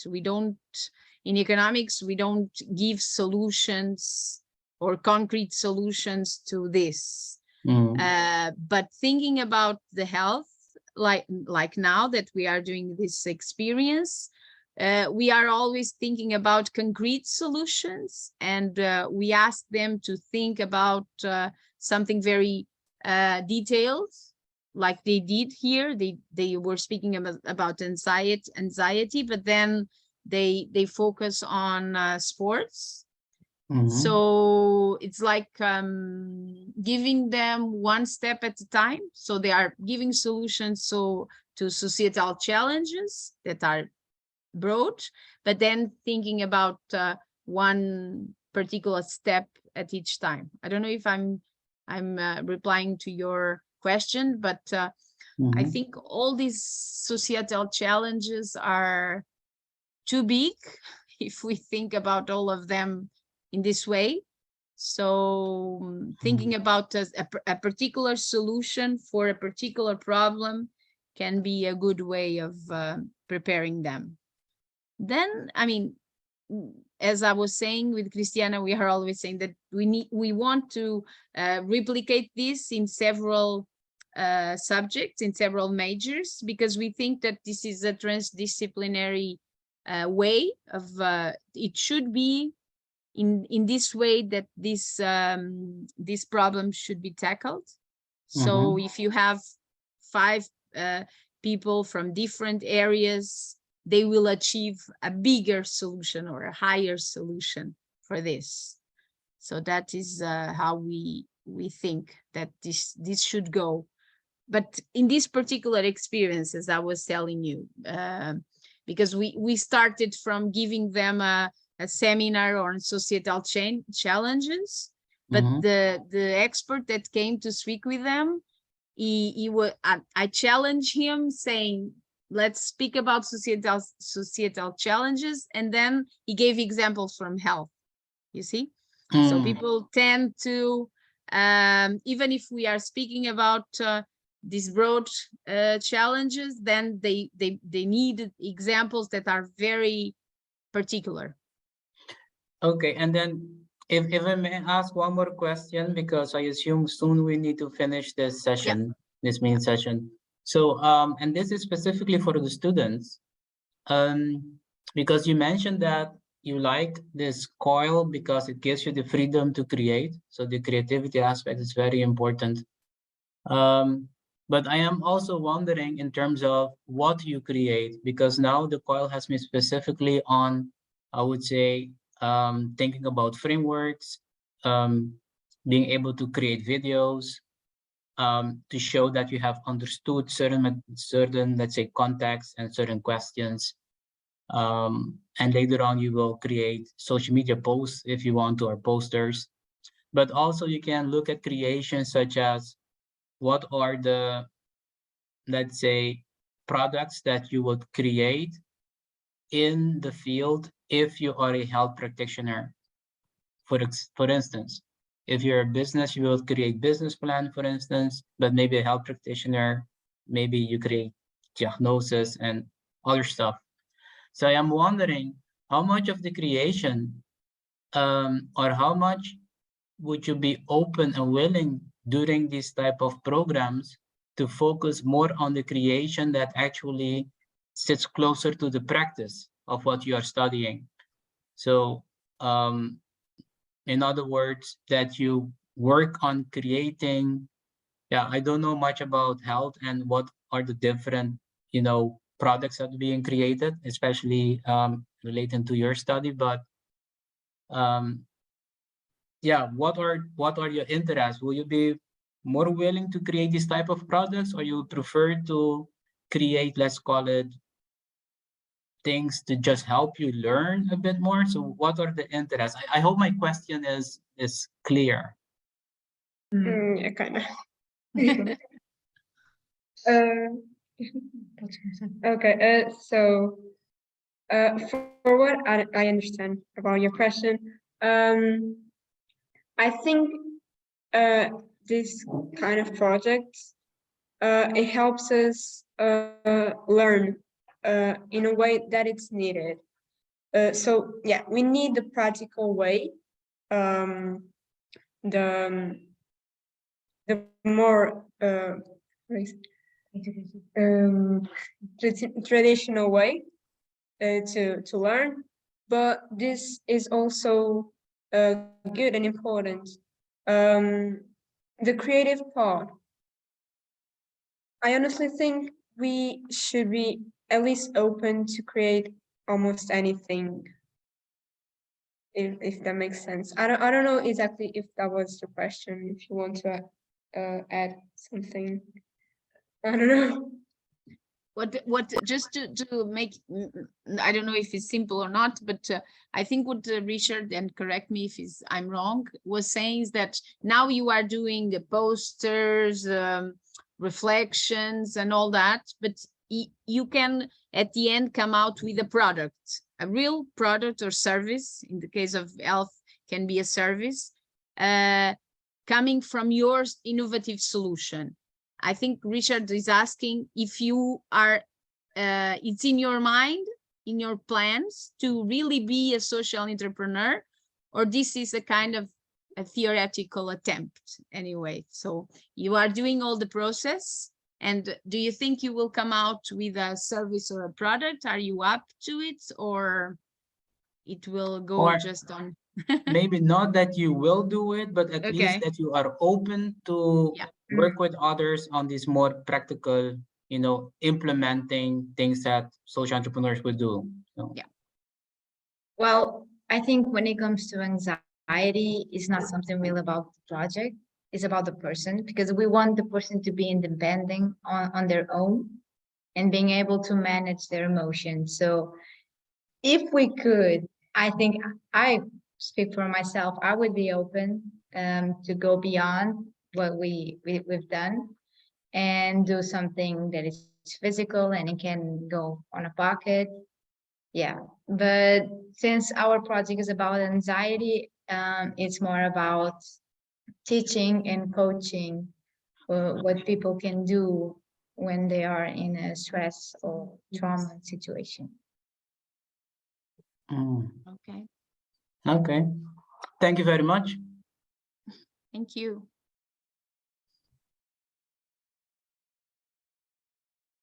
So I think we can give the floor to Fleur. Yeah. Sure. Yes. Well, thank you everyone for your presentations, Richard, Marta, all the ladies that have been presenting on their project, and thank you everyone also for your questions. We will have the next session, which is actually a break time session at 4 o'clock. So at least for me, that's in about 3 minutes from now. Again, this is online escape room session in groups. I believe it's similar to what has happened before today. I wasn't in there, but it sounds very exciting. So I would recommend everyone to join that. So that is in track 1. And then afterwards, at 4:30, we have the last sessions of today, which are a workshop in here on exploring and designing for game-based pedagogy. And then in track 2, so on the other link, I have shared the links in the chat before with the program. So there you can, again, go to the other Zoom call, which is on research-based abstract presentations on challenge-based learning, didactics, and implications. So please recommend it to join this break time online escape room session. And if you really need to take a break, then welcome back at 4:30, where we have the last 2 sessions of the day. Thank you. Thank you, girls. See you soon. I think the other room is still on. It didn't finish. They are presenting the MOOC.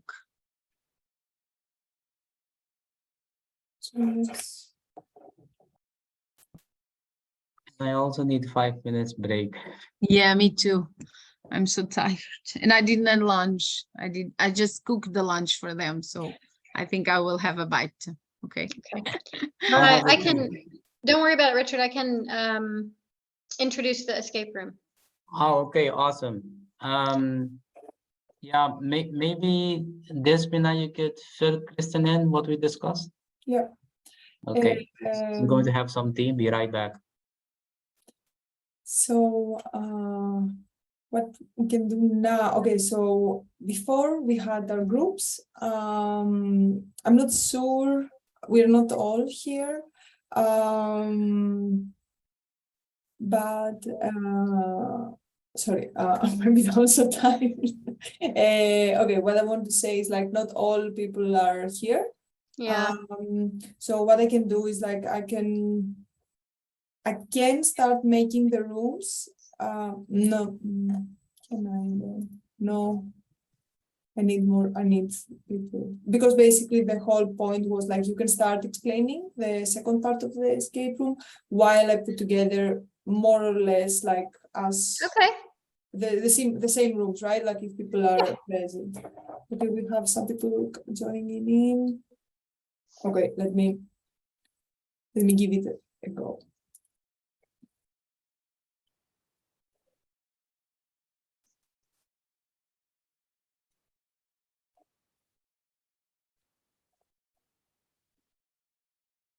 So it's 4 o'clock. Do you want to, should we get started? Or? Yeah. I can start already with seeing like if you have enough people to put together some rooms, and then either way, like when people join, I think we can assign them to a room and people can help them. Okay. Okay, well, I'd like to welcome everybody to the second escape room break session. My name is Kristen Webb, and we've prepared another little interactive online escape room for you. Now, if you weren't here in the morning, we have made a slide that's clickable, and you'll have to be very curious and be willing to work with multiple tabs to be able to escape this escape room. What you'll find waiting for you, I'll give you a little bit of an insight into the games. You'll get 2 games to complete, and you'll also need a keen eye for the final clue. So keep that in mind. Now, in terms for the games, you have a memory game, and I think right away you'll notice that it's not just matching images and images. You'll have to be a little bit creative and figure out which word goes with which image. And for the second game that you have, well, it's a wintry version of the game Hangman. So you have a few terms, actually, they're kind of more like phrases. They're long terms that you'll have to note and enter into the answer form. So for that, I suggest you have a pen and paper handy, maybe to jot down those terms so you can enter them into the answer sheet. Now, I'm going to put the link to the escape room in the chat. And in just a minute, I think Déspina is going to put us all in breakout rooms. Give me one more second. Okay, yeah. So we have quite some new people, and thank you for joining. So I'm just taking some time to make Another couple of tips for the breakout rooms and escape room is maybe decide how you want to work as a team. Maybe one person wants to share the screen and do all the clicking, or maybe you want to explore each on their own screen and then come back and share what you've learned. Almost done. I'm going to double check that that link works for you. Yep. Good.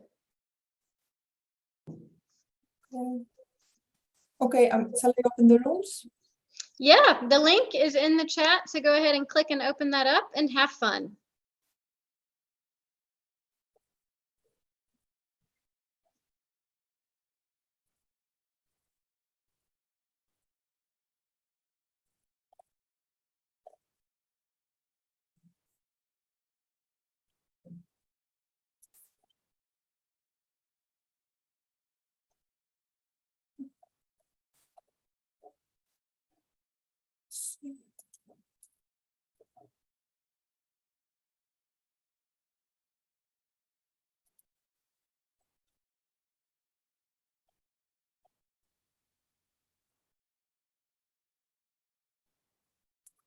Okay,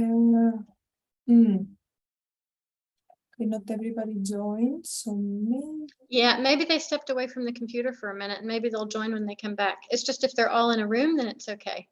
Okay, we have one person that is alone. Okay. I'm looking. You are co-host, right? Yeah, you can also see the link. I don't think I can. No? Okay.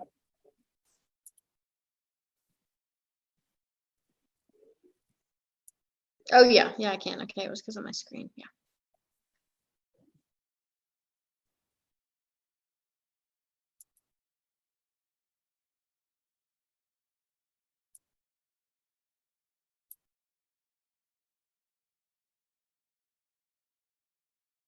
Okay. No, I don't. I can't move people around or anything. I can't see that. Hello, I came a little bit late. I saw an invitation to join another room to do escape room, or? Yes. Yeah. Do you want? I'm sorry, I have to go to the classroom in 10 minutes, so I will just then yes, skip it. Thank you.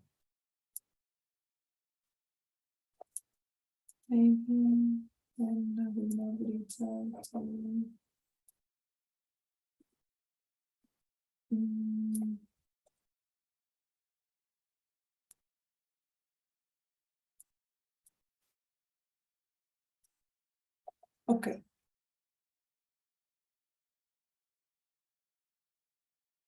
I think, yeah, we have more or less 3 people per room. So they have made less because let's see how it's going. Great. Yeah, good. So you put people and then